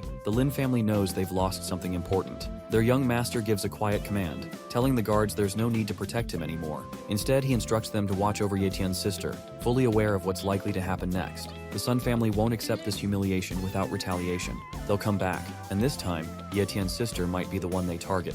Back at Captain Galewolf's home, Ye Tian sits on the couch, deep in thought about the Wind Cutter ability, which can make any attack 6 times stronger. He lets out a long yawn and sets aside the book he's been reading all night. Getting up, he walks over to the window and opens his status window, only to realize that there are still 30 days left before he can copy another ability. Ye Tian mutters a curse under his breath but quickly calms himself, knowing there's no choice but to wait out the cooldown. Once it's over, he can move forward with his plan to copy Sun Feng's superior level swordsmanship talent. Doing so would instantly boost him by 2 levels, pushing him into the Grandmaster rank. Ye Tian nods to himself, reminding that any martial artist aiming to stay on top needs that level of power. Meanwhile, in a quiet back alley, Ye Yu is practicing her swordsmanship against a training dummy, her strikes sharp and focused. Captain Galewolf stands at a distance, watching in silence. He's lost in thought, worried that even though the competition is over, the Sun family, with all their influence, won't let things slide. If they do seek revenge, he fears for Ye Yu's safety. After a while, Ye Yu, tired and breathless, stops and takes a long drink from her water bottle. She notices the captain staring and asks why he's looking at her like that. Snapped out of his thoughts, Galewolf blushes slightly, realizing he was lost in his worries, and tells her to come over. As Ye Yu walks up to him, curious, he hands her a cross-shaped amulet and quietly asks her never to take it off. Yu Ye looks at the cross-shaped amulet and finds it beautiful as she asks her captain what it is. He tells her it's an amulet and insists that she must never take it off. Yu Ye nods seriously and promises to protect it no matter what. Meanwhile, a woman with a confident stride jogs down the sidewalk, turning the corner of the house. As she spots Yu Ye and the captain, she calls out to him and says she has some news. The captain asks if it's something new about the Sun family. She reports that members of the Sun family were seen in the market today, busy buying up properties. The captain's expression shifts to surprise, and he mutters that if they're buying property, it means their momentum has slowed, and they likely won't act until they've fully settled in. At the same time, an old man in a wide-brimmed hat is seen throwing trash into a bin. His aura is grim, and the shadow from his hat covers his face. A month passes, and that same old man is seen again, tossing garbage into another bin just as Ye Tian exits a nearby building. Ye Tian walks down the street casually, munching on some snacks, when he passes by the man. Suddenly, Ye Tian's spiritual pressure flares slightly, causing the old man to sweat nervously. He struggles to understand how someone like Ye Tian can already control spiritual energy, something typically only accessible to top-tier martial artists. Ye Tian calmly pulls up his hoodie, covering his face as he thinks to himself that having a martial spy stationed outside his place proves that the Lin family is paying far too much attention to him. Eventually, he reaches the martial market and quietly reflects on the Sun family. They have long practiced inbreeding across generations to preserve the purity of their swordsmanship talent, and any babies born with conditions like dementia or other disabilities were quietly eliminated in secret. This shows just how twisted the Sun family truly is. Ye Tian arrives at a store owned by the Sun family, where Mr. Sun is present, cheerfully announcing that to celebrate their grand opening, they're offering a 50% discount to all customers today. A gentleman steps forward to congratulate Mr. Sun and offers his blessings, wishing for the business to flourish. The people entering the store thank Mr. Sun warmly and share in the celebration. But then Ye Tian comes around the corner with a cold expression, and as he walks forward, his hand begins to spark with energy. Purple electricity crackles around his fingers and spreads outward, surrounding him with a fierce aura. He offers his own kind of congratulations, not for the store's opening, but for what he calls Mr. Sun's last day to live. Without hesitation, Ye Tian copies Mr. Sun's ability, and in that moment, his swordsmanship talent upgrades to the superior level. After absorbing Mr. Sun's ability, Ye Tian heads to the graveyard where his parents are buried. He brings a bouquet of flowers and sits quietly at their graves, speaking to them with a gentle tone. He tells them that he and his sister Ye Yu will soon be leaving the seaward base, and before departing, he wanted to visit them one last time to say goodbye. With a small smile, he adds that they would be proud of him if they could see how far he's come. Suddenly, he senses something rapidly approaching. In a flash, a figure appears, standing silently on a nearby tombstone. It's an assassin, clearly sent to kill him, and his killing intent fills the air. Ye Tian instantly reacts, summoning his blade and turning to meet the threat. The assassin lunges with his own weapon, and their blades clash in a shower of sparks. The assassin remarks that Ye Tian must really be something if he managed to defeat Sun Feng. Ye Tian, irritated, realizes who he's facing. It's one of the Sun family's lapdogs. He tells the man that he's been expecting him for some time. With a sharp parry, Ye Tian knocks him back. The assassin keeps talking, boasting that Ye Tian should be grateful for being allowed to live for a whole month when he could have been killed right after the tournament. Tired of the talk, Ye Tian tells him to shut up and save the nonsense, then dashes forward at high speed. Their weapons clash again, and sparks fly through the graveyard as their battle begins in full force. The number of slashes flying through the air is no joke as both fighters keep exchanging blow after blow, each clash more intense than the last. But in the middle of all this chaos, Ye Tian notices something that makes his expression darken. the bouquet he brought for his parents has been damaged. That alone is enough for him to push his opponent far away with a powerful strike. The lapdog stumbles back but keeps talking, revealing that he was Sun Feng's first teacher and that their bond was like that of a father and son. Ye Tian, unfazed by the emotional story, ignores him and calmly walks over to pick up the bouquet. He gently approaches his parents' grave, silent and steady, while the lapdog mocks him again, saying that since they're already in a graveyard, it's the perfect place to bury him. He even offers to dig the grave himself if Ye Tian kneels and begs for mercy. Still, Ye Tian says nothing and quietly places the bouquet beside the grave. But the lapdog crosses the line when he threatens to kill Ye Tian's sister, claiming she'll soon be joining him in hell. That's when something inside Ye Tian finally snaps. He stomps the ground, shattering it beneath him as anger pours from his eyes like a raging storm. Without a word, he activates his top-tier speed talent and vanishes from sight. In the blink of an eye, he reappears with a devastating kick straight into the lapdog's gut, sending him flying. Ye Tian doesn't stop there. He dashes forward, grabs the man midair by his hoodie, and hurls him toward a nearby mountain. The lapdog crashes violently, the impact kicking up dust and rocks as his body lies motionless, barely able to grip his weapon. He hears footsteps drawing closer, his blurred vision catching Ye Tian's figure approaching. In that moment, he finally understands that Ye Tian is already at the level of a grandmaster, though his pride still struggles to accept it. But none of it matters now, as his eyes close for the last time and his story ends right there. Ye Tian sits beside the lifeless body, his expression calm as he picks up the weapon known as Sword Veil, a rare swordsmanship manual hidden within the lapdog's blade. As he examines the weapon, he quickly notices that its stats far surpass those of the sword he had been using. Without hesitation, he switches them out, securing the stronger weapon for himself. Looking around, Ye Tian realizes that night has fallen and the sky is already cloaked in darkness. Knowing he's stayed out too long, he quickly makes his way down the mountain, fully aware that if he's late again, he'll be facing a battle he can't win. His sister, waiting at home with questions and complaints that no sword can parry. Ye Tian returns to the city and encounters the old man again, who is sweeping the street. After passing by, Ye Tian stops, turns back, and asks if, since it's been over a month, he would like to come in for some tea. The old man removes his hat, smiles warmly, and agrees to join him. Later, at Captain Galewolf's home, Ye Tian and the old man enter the room. Ye Tian tells his sister Ye Yu that they have a guest and asks her to put on the kettle and prepare some tea. The captain stands and asks Ye Tian to properly introduce the guest, but before Ye Tian can speak, the old man introduces himself as Lin Zhe of the Lin family. The captain's jaw drops, and he asks for confirmation that this is truly the legendary Senior Lin. Linza smiles, saying it's flattering to hear. Ye Yu brings the tea but is met by the captain rushing over to take the cups from her hands so he can serve Lindsay himself. Ye Yu chuckles, amused by the captain's sudden politeness. The captain offers a cup of tea to Lindsay, who accepts and then begins talking with Ye Tian, noting that for Ye Tian to invite him here, it must be about something very important. Ye Tian confirms this as he walks over to his sister and tells Lindsay to take Ye Yu to the penthouse and ask Ms.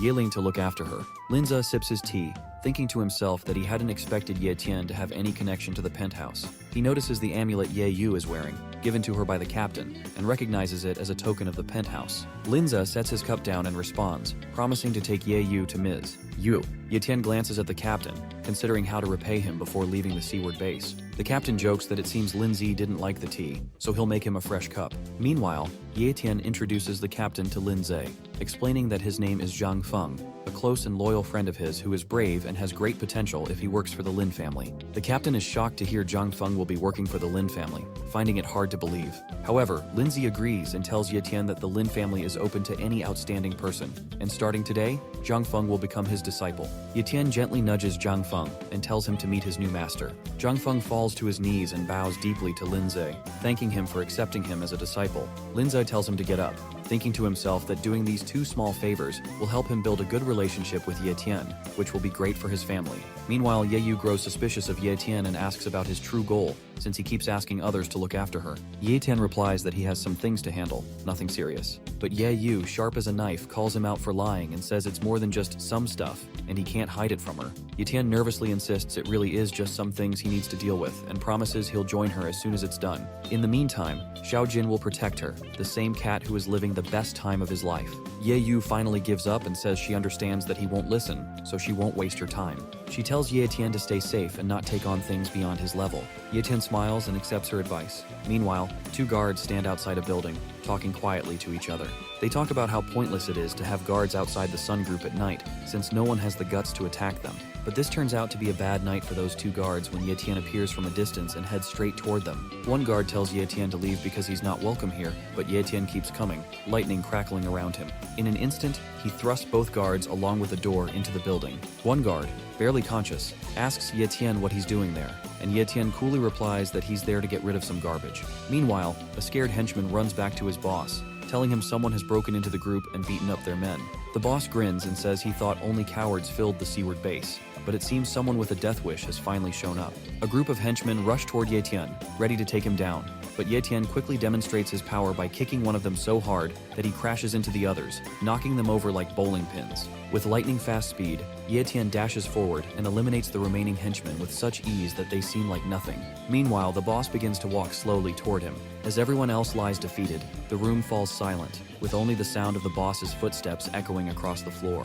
The boss breaks the silence and asks Ye Tian for his name, impressed that someone dared to take out so many of his men. Ye Tian replies while holding one of the henchmen by the collar, pointing straight at the boss, making it clear he's next. The boss lets out a cold sigh and says Ye Tian has some nerve walking into his place, then gives a command for the elders to kill him. Suddenly, a group of people leap down from above and ambush Ye Tian. Just as Ye Tian pulls out his newly acquired knife, one elder uses a control talent to bind his hands behind his back, instantly immobilizing him. The others step forward and surround him. Now facing 5 elders, Ye Tian meets Scarface, Eye Patch, Redhead, Jason, and the 5th unnamed one. Scarface speaks up first, saying they had waited for days expecting a real threat, only to be disappointed that a boy was the one who dared to attack them. The elder who used his technique to bind Ye Tian speaks up, saying he has no interest in wasting energy on a commoner, but Ye Tian should feel honored to die inside his escape-proof net array. The boss thanks the elders for their efforts in capturing Ye Tian and tells them they can take anything of value from him as a reward. Suddenly,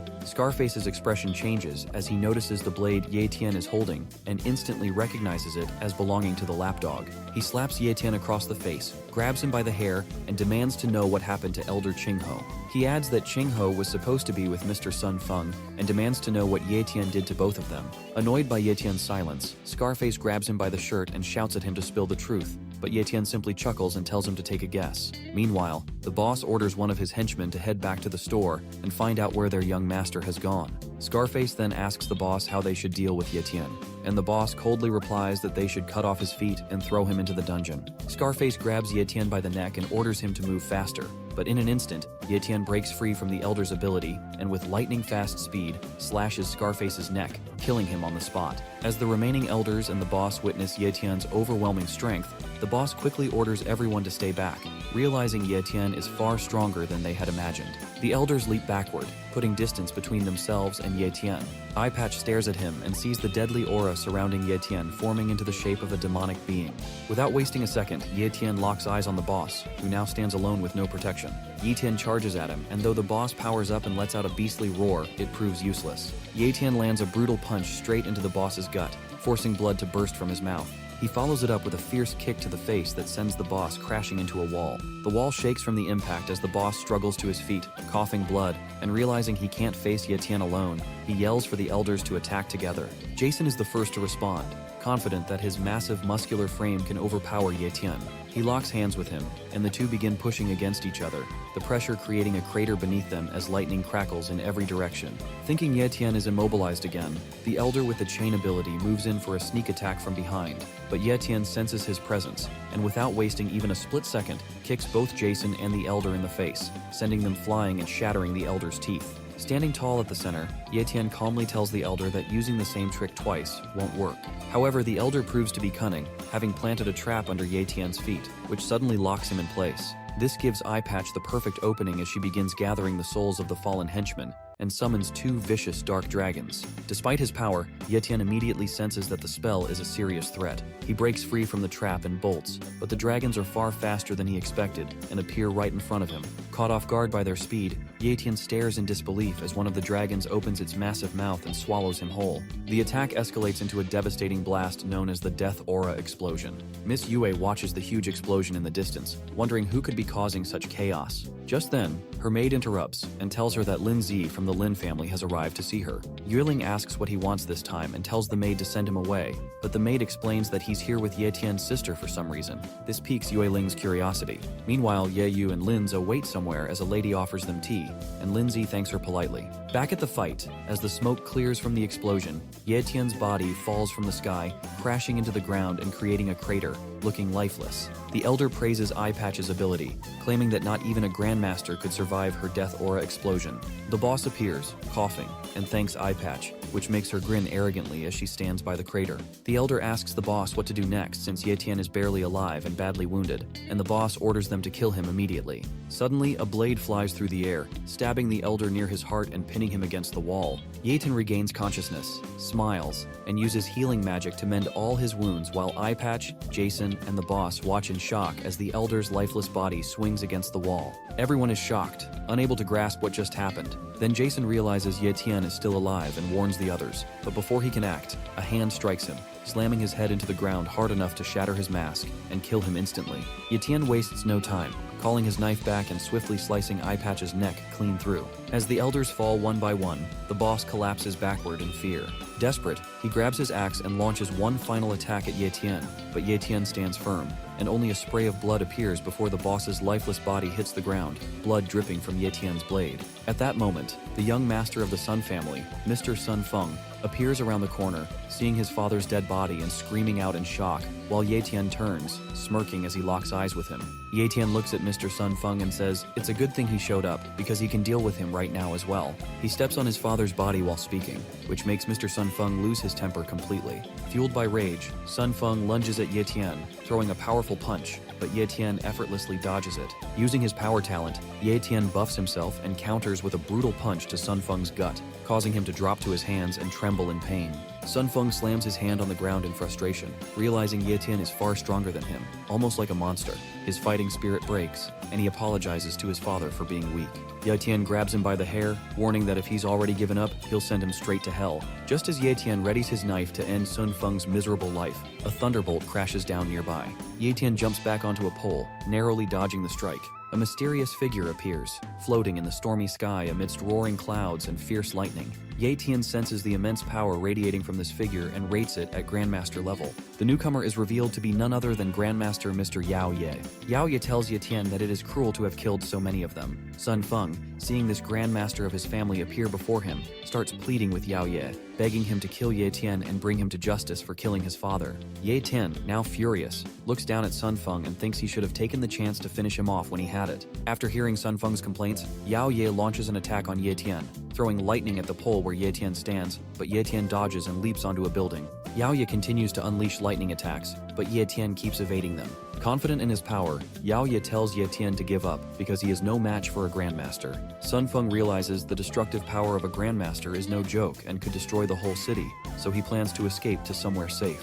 However, Ye Tian blocks his path with a menacing smile and rushes toward him. At that moment, Yao Ye hurls another lightning bolt. Ye Tian dodges it, but it strikes Sun Feng, almost turning him to ash. Luckily, Sun Feng survives and shouts at Yao Ye that he is not his enemy. Yao Ye jokes that after all these years his eyesight must have gotten weak. While they argue, Ye Tian suddenly appears above Yao Ye and delivers a heavy punch. But Yao Ye is protected by a powerful ability called Elemental Energy Shield, and the punch doesn't even land. Yao Ye electrifies the surroundings, sending multiple lightning bolts that shock Ye Tian and knock him to the ground. Despite the barrage, Ye Tian manages to get back up, laughing as he praises his opponent's power, saying it's time to get serious because if he wants to win, he'll need his full strength. The two stand face to face, their powers clashing fiercely. Ye Tian opens his status window to check Yao Ye's skill set and notices he has only one skill. He chuckles and calls him an ordinary Grandmaster, warning that if he gets hurt in this battle, he won't be held responsible. Sun Feng, hearing this, complains again to Yao Ye about Ye Tian's arrogance and how he's humiliating their base,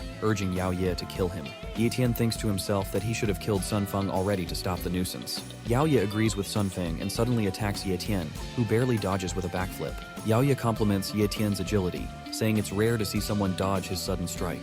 Ye Tian appears behind him, teasing that Yao Ye is flattering him, then delivers a kick to Yao's cheek from the side. At first, it seems to have no effect, and Yao Ye calls him weak. But when Ye Tian activates his power talent, that kick becomes so strong it sends Yao Ye flying into a building. Surprised, Yao Ye asks how Ye Tian got so powerful in such a short time. As he gets up, he admits Ye Tian isn't just any martial artist. Just as Yao Ye is about to leave the hole in the building, Ye Tian throws a car in his path. Yao Ye dodges it and uses his spiritual power to stagger Ye Tian, landing a hard blow to his face. He then grabs Ye Tian by the foot and slams him into the ground. Building up energy, Yao Ye powers up his fierce skill, Thunder Kindling, unleashing it on Ye Tian.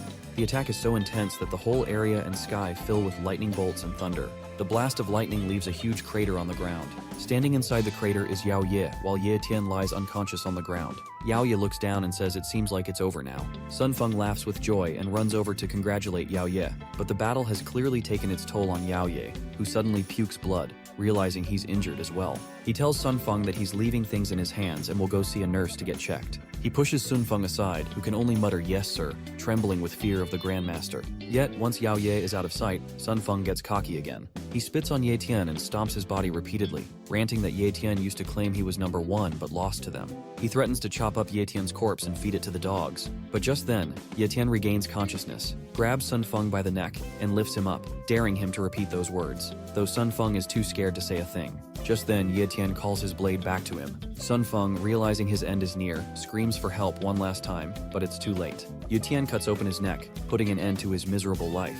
The scream catches the attention of Grandmaster Yao Ye, who looks back to see Ye Tian using his healing talent. One by one, Ye Tian's wounds start to close, and soon his body is as good as new. Yao Ye is left in disbelief, wondering how Ye Tian's wounds healed so quickly, like the penthouse jellyfish, and demands to know what he really is. Ye Tian shrugs it off, calling himself nothing more than an ordinary guy with a low-level talent. He then activates his wind slashes and unleashes a barrage of slashing orbs toward Yao Ye.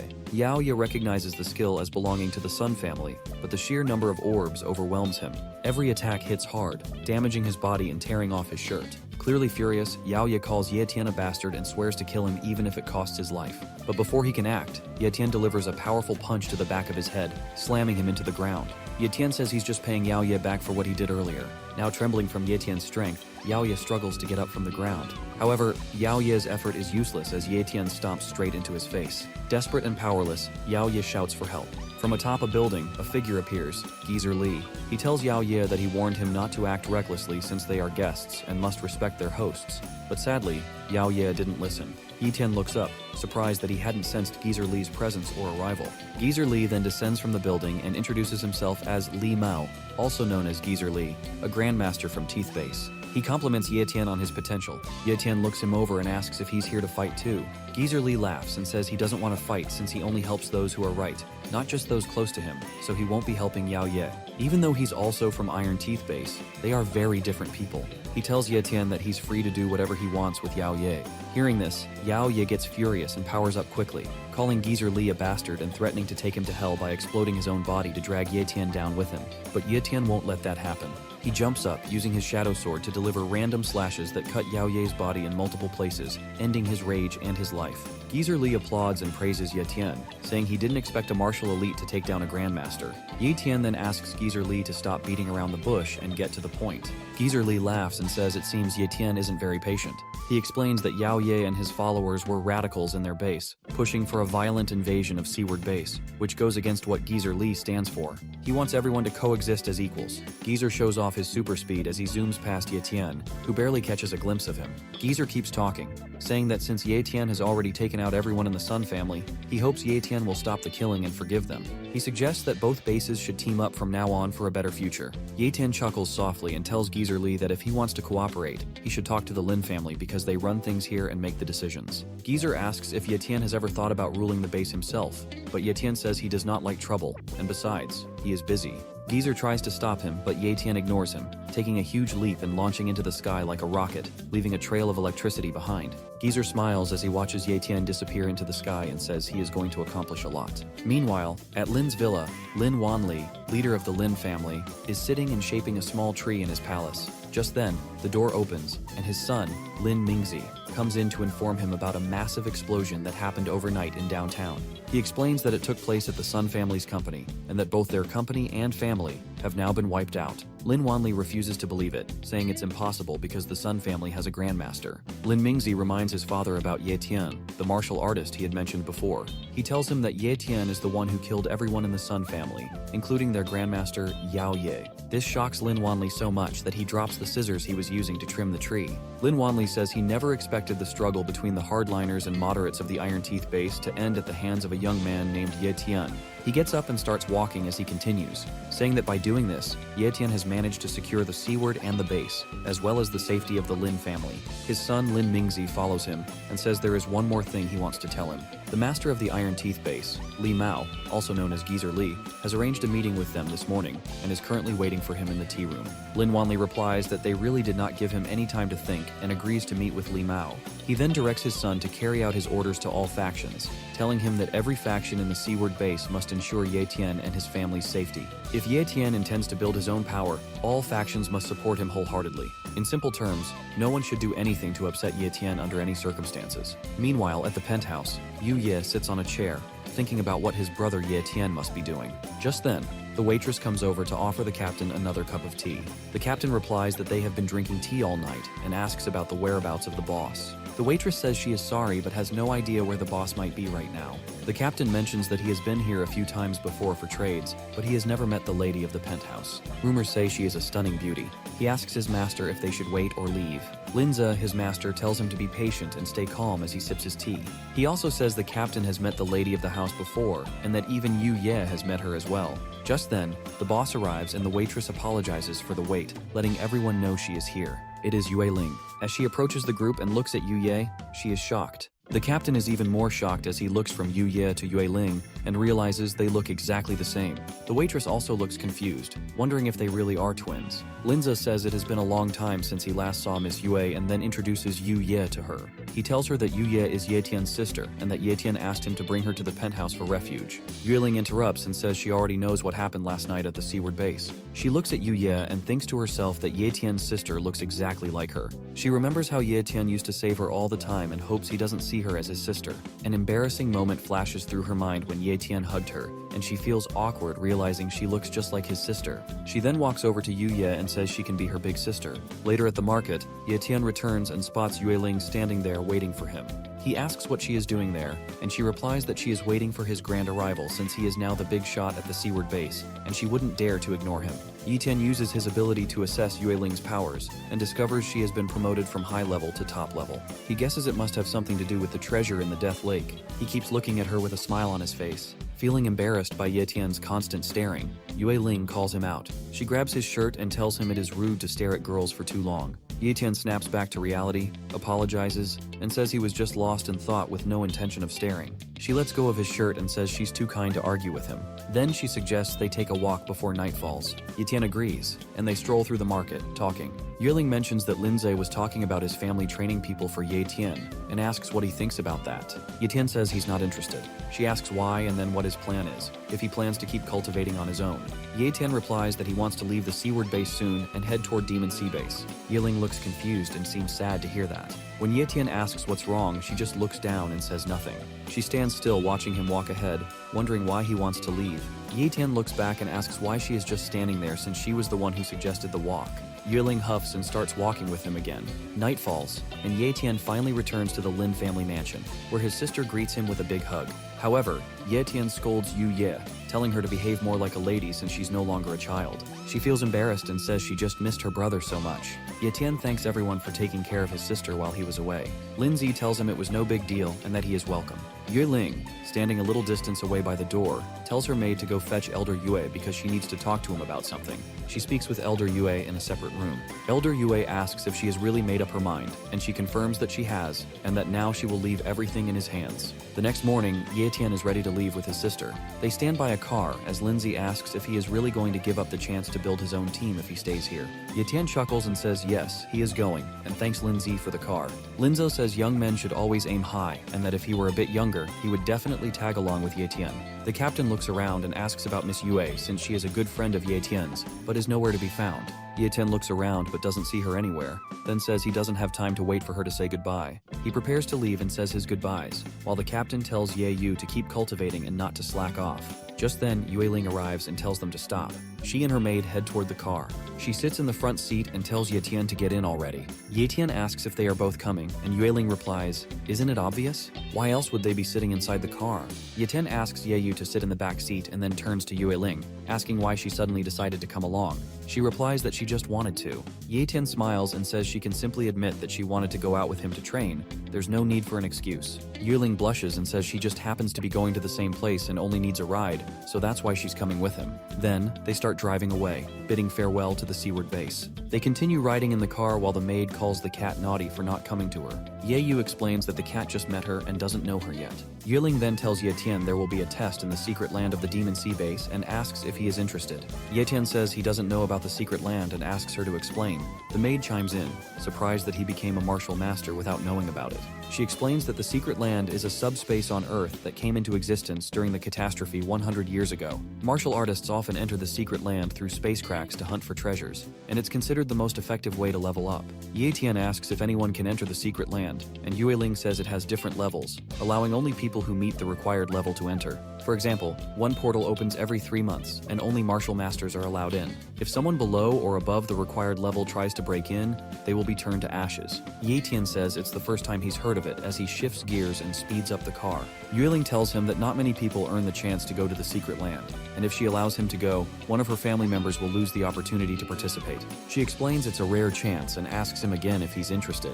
Yetian says it sounds troublesome and that he'll pass because he hates causing trouble for others. This makes Yueling annoyed but amused as she grabs the steering wheel and yells at him to act like a man and stop hesitating. After a while, they arrive at an abandoned campsite and decide to spend the night there. Yetian washes his face, breathing in the cool air, then goes back to check if everyone has dinner ready. But Yueling stops him and asks once more if he really isn't going to the secret land. She stresses that it's a very rare opportunity, and he needs to be sure of his decision since no one knows when the secret land will open again. Opportunities like this are crucial for martial artists to grow stronger, so he should think carefully. Yetian coughs to cover his words and says he does want to go, but this is the first time he and Yeyu have left the seaward base, and he can't leave his sister alone for so long. Yueling laughs at his reason for turning down the chance and tells him he doesn't really know what her family is up to. She explains that her family has multiple penthouse branches at the Demon Sea base, so he doesn't need to worry about Yeyu because her family will take care of her.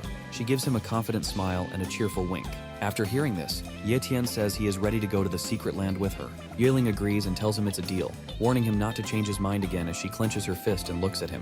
Yetian thinks this is a good way to save a lot of money. The maid asks everyone for their opinion and explains that the Demon Sea base is about 1,860 miles away, so they can either get there as soon as possible or take a slower route and enjoy the scenery. Yueling and Yetian answer at the same time that both options are fine. The maid is amazed and asks how they managed to say the same thing at once, which makes both of them blush as they look away in opposite directions. Yeyu says she prefers the slower option because she wants to see more of the outside world. They all agree to her request and head to sleep. The next morning, they continue their journey and encounter giant monsters along the way, like a giant and a giant octopus. After 3 months of travel, they finally arrive at the Demon Sea base. The captain of the ship announces that they have finally arrived at the Demon Sea base and asks the passengers to disembark in an orderly manner. The group gets off the ship and heads into the bustling market. Yetian remarks that this base is several times larger than the seaward base. Yueling agrees, saying it is indeed much bigger and even divided into different areas because of its size. Suddenly, a car screeches to a halt right in front of Yetian and Yueling.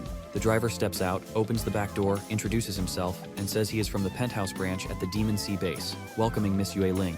Yetian looks amazed that this base even has drivers, which tells him they must be filthy rich. Yueling asks the maid to take Yeyu to the penthouse so she can rest, and both of them get into the car.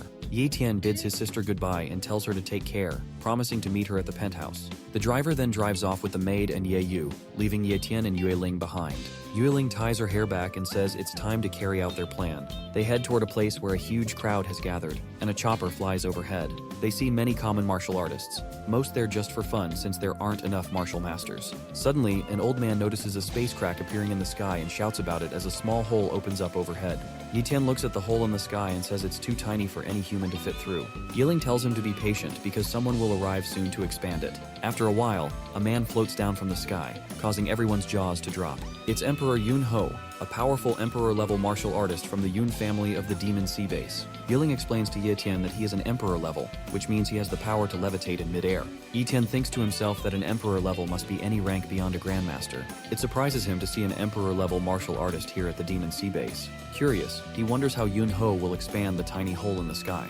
Yun Ho pulls his hand out of his pocket and smiles menacingly as his finger begins to spark with electricity. Suddenly, a huge flaming finger appears above Yun Ho as he pushes it right into the center of the tiny hole in the sky. Cracks spread across the hole until it shatters into pieces, making the opening large enough for anyone to enter. The crowd cheers, amazed by his incredible power. However, Ye Tian watches closely and uses his ability to check Yun Ho's talents. It turns out Yun Ho has a supreme level of cultivation talent and a primary level of spatial talent. Ye Tian realizes that a talent can be higher than top level, and that level is called supreme. He raises his finger and thinks to himself that if that's the case, it would be best for him to copy those talents. The announcement comes through the speakers, telling everyone that the gate to the secret realm has opened, and they should be ready to enter within 5 minutes. The crowd cheers for Emperor Yun Ho and says their farewells as he walks through them. Ye Tian thinks about the spatial talent Yun Ho has and wonders what secrets it holds. However, since he can't copy another ability yet, his only option is to wait for another chance. Yiling gives Ye Tian a spatial bag and a wristwatch that tracks the user's location. She tells him to keep these items with him because they will be useful in the secret realm.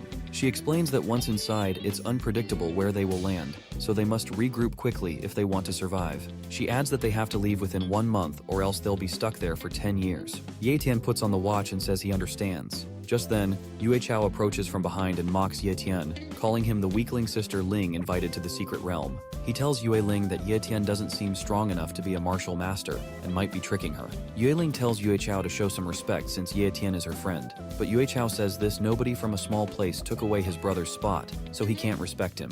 Ye Chao taps Ye Tian on the back, calls him a wimp, and walks away after warning him not to cross paths with him in the secret realm. Ye Tian, with a poker face, asks Yue Ling if Yue Chao has always been this bold. The announcer then declares the gate officially open and wishes everyone a fruitful journey. Multiple martial artists leap into the hole, and Yue Ling and Ye Tian get ready and follow. As they travel through the gate, Ye Tian's sister silently prays for his safe return. Once inside the secret realm, only Ye Tian is visible because, as Yue Ling said, they have spawned in different locations. Ye Tian falls to the ground after landing but quickly gets up, taking in the eerie blood moon and strange atmosphere around him. He begins walking toward a castle ahead and steps on a flower. He picks it up and realizes it's a 100-year ginseng. Looking around, he sees many more of them, which shocks him. Ye Tian smiles happily as he declares that he is rich now. He pulls out his spatial bag and begins gathering all the ginseng around him. With one smooth sweep, every ginseng plant on the ground is sucked into his bag. He thinks to himself that if Ye Yu, that money grubber, were here, she would definitely faint seeing how much ginseng he's collected. After finishing, he continues walking toward the castle. Along the way, he finds the corpse of a martial hunter and figures the person was attacked just as they entered the secret realm.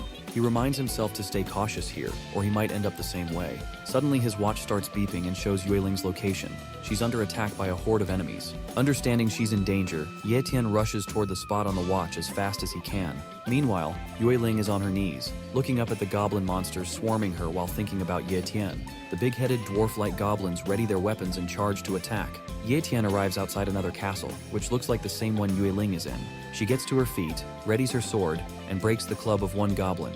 But it doesn't help much because another goblin attacks her from behind. This makes her drop her sword and shiver in pain as she sinks to her knees, looking up at the goblin who just attacked her. Terror spreads across her face as the goblin raises his club, ready to finish her off. She closes her eyes and calls out to Ye Tian in her mind. Just then, Ye Tian arrives and kicks the goblin square in the face, breaking his teeth and sending him flying. Standing protectively in front of Yue Ling, he tells her to rest easy and leave everything to him. Drawing his weapon, he rushes at the remaining goblins and slashes them apart. One goblin tries to sneak up behind Ye Tian, thinking he is clever, but is met with a powerful punch to the jaw that breaks it and sends him flying as well. Ye Tian continues taking down the goblins while Yue Ling watches, thinking that with Ye Tian here, her father's wish from all those years ago might finally be fulfilled. After finishing off the last of the goblins and securing the area, Ye Tian returns to Yue Ling and asks how, if her power is enough to kill these weak demons, they managed to harm her so badly. She explains that it wasn't the goblins, but a powerful enchanted python that caused her trouble. This python was a high-level magic beast gifted with deadly eye techniques. She gets up and explains that she managed to escape the python by using a secret technique, but right after that, she was ambushed by the goblins. She tells Ye Tian that the secret realm is full of precious treasures, but it also comes with great risks. She warns him that this is just the beginning and that even bigger challenges lie ahead. Yiling takes out a health potion and drinks it, then sits down to meditate and heal herself. Ye Tian notices how much she knows about the secret realm and asks if she also knows where the most precious treasure is hidden. He inquires about the location of some heaven and earth treasures as well. While continuing to meditate, Yueling tells Ye Tian that the most valuable treasure in the secret realm is the primordial chi stone vein, but that treasure has already been targeted by the Yun family. Ye Tian asks if that is the same Yun family Yun Ho belongs to, and if she is after the same treasure as them. She denies it, saying she is after the treasure her father left behind, which surprises Ye Tian and makes him ask about that treasure. She explains that 20 years ago, her father entered a secret realm and discovered an incredibly rare heaven and earth treasure, but it was guarded by a beast with teleportation abilities, so he couldn't obtain it. She goes on to say that according to her father, the beast has middle-level spatial magic and is a very dangerous magic beast. Ye Tian thinks it over because even Yun Ho only has a primary level of spatial talent, but this monster possesses middle-level talent, which is a must-have for Ye Tian. He bites his lower lip and shivers with excitement while Yueling finishes healing herself. She stretches to loosen up and prepare for what's coming next. Once she's ready, she tells Ye Tian she's good to go. Ye Tian asks about the treasure those women have been so obsessed with, and since he's now her partner, Yueling decides to share the secret with him. She explains that the treasure is called the Heavenly Soul Flower, a heaven and earth treasure that can elevate a person's cultivation talent to the very top level. Simply put, it's a flower that can create a genius. One Heavenly Soul Flower is enough to make someone a top grandmaster, powerful enough to dominate places like Linhai Base. She adds that this flower isn't just something she needs. Ye Tian and Ye Yu need it too. Since Ye Tian has already surpassed the top level of cultivation, he doesn't need it, but Ye Yu definitely does. Ye Tian asks how many of those flowers there are. Yiling replies that 20 years ago, there were 10 of them, but since it's been that long, some might have been lost, or maybe even grown.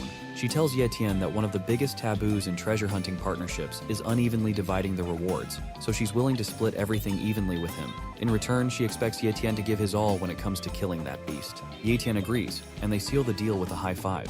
After a while, they start heading toward the treasure with Yueling leading the way. Ye Tian asks if she really knows where it is, and she tells him not to worry and just follow her. Ye Tian thinks to himself that even though heaven and earth treasures are valuable, his priority is the spatial magic. He asks Yueling if his father has been hunting that monster for 20 years, then maybe he must have had a plan. Yueling agrees and hands him a device called a formation plate, forged by a formation maker her father hired for a large sum. The pattern on it is called the air band formation, which significantly reduces the effects of teleportation. Ye Tian remarks that it seems even teleportation can be countered, and Yueling confirms that it definitely can.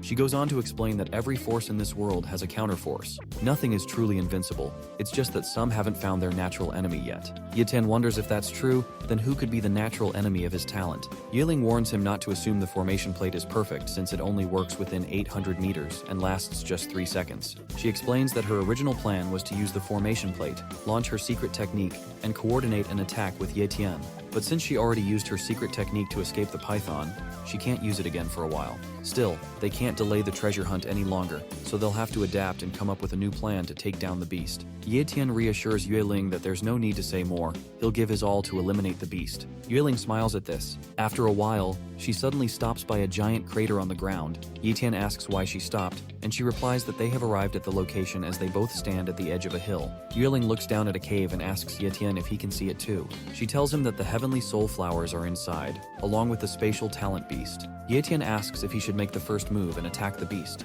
but Yueling tells him to wait because setting up the formation takes time. Once the formation is ready, they can lure the beast out. The beast sleeps inside the cave but is instantly awakened by their presence and teleports behind Ye Tian, catching him off guard. Floating above both Ye Tian and Yueling, the beast looks down on them. They both turn around and realize the beast has discovered their position. Ye Tian orders Yueling to get the formation ready while he keeps the beast occupied. She agrees and leaves to prepare her formation magic. The beast immediately appears before Ye Tian and slashes his chest and shoulder. Ye Tian looks at the wounds and thinks spatial magic is no joke. Its teleportation talent sets it apart from regular speed. The beast smashes Ye Tian into the ground before flying back up. Ye Tian finally shakes off his daze and prepares to fight. He gets up, uses his healing talent to mend his wounds, and draws his dagger. Meanwhile, Yueling sits a safe distance away from all the chaos, focusing on preparing her formation and thinking to herself that it's almost ready, just needing a little more time. The beast floats in the sky as Ye Tian gets up and watches it rush toward him. Just as it's about to reach him, it vanishes and reappears behind him. Ye Tian quickly shows his agility by jumping away and dodging the attack. The beast growls and charges again, aiming directly for Ye Tian's face, but he blocks it with his dagger. They trade blow after blow, neither able to land a perfect hit. Amid the fight, Ye Tian checks in with Yue Ling about the formation. She tells him she needs only 3 more seconds to finish. As those seconds pass, the beast senses something is wrong with Yue Ling, disappears from Ye Tian's side, and moves to attack her. But Ye Tian has other plans. He kicks the beast hard in the jaw just as it's about to strike Yue Ling and disrupt her formation. The formation is finally ready as Yue Ling activates the airspace seal formation.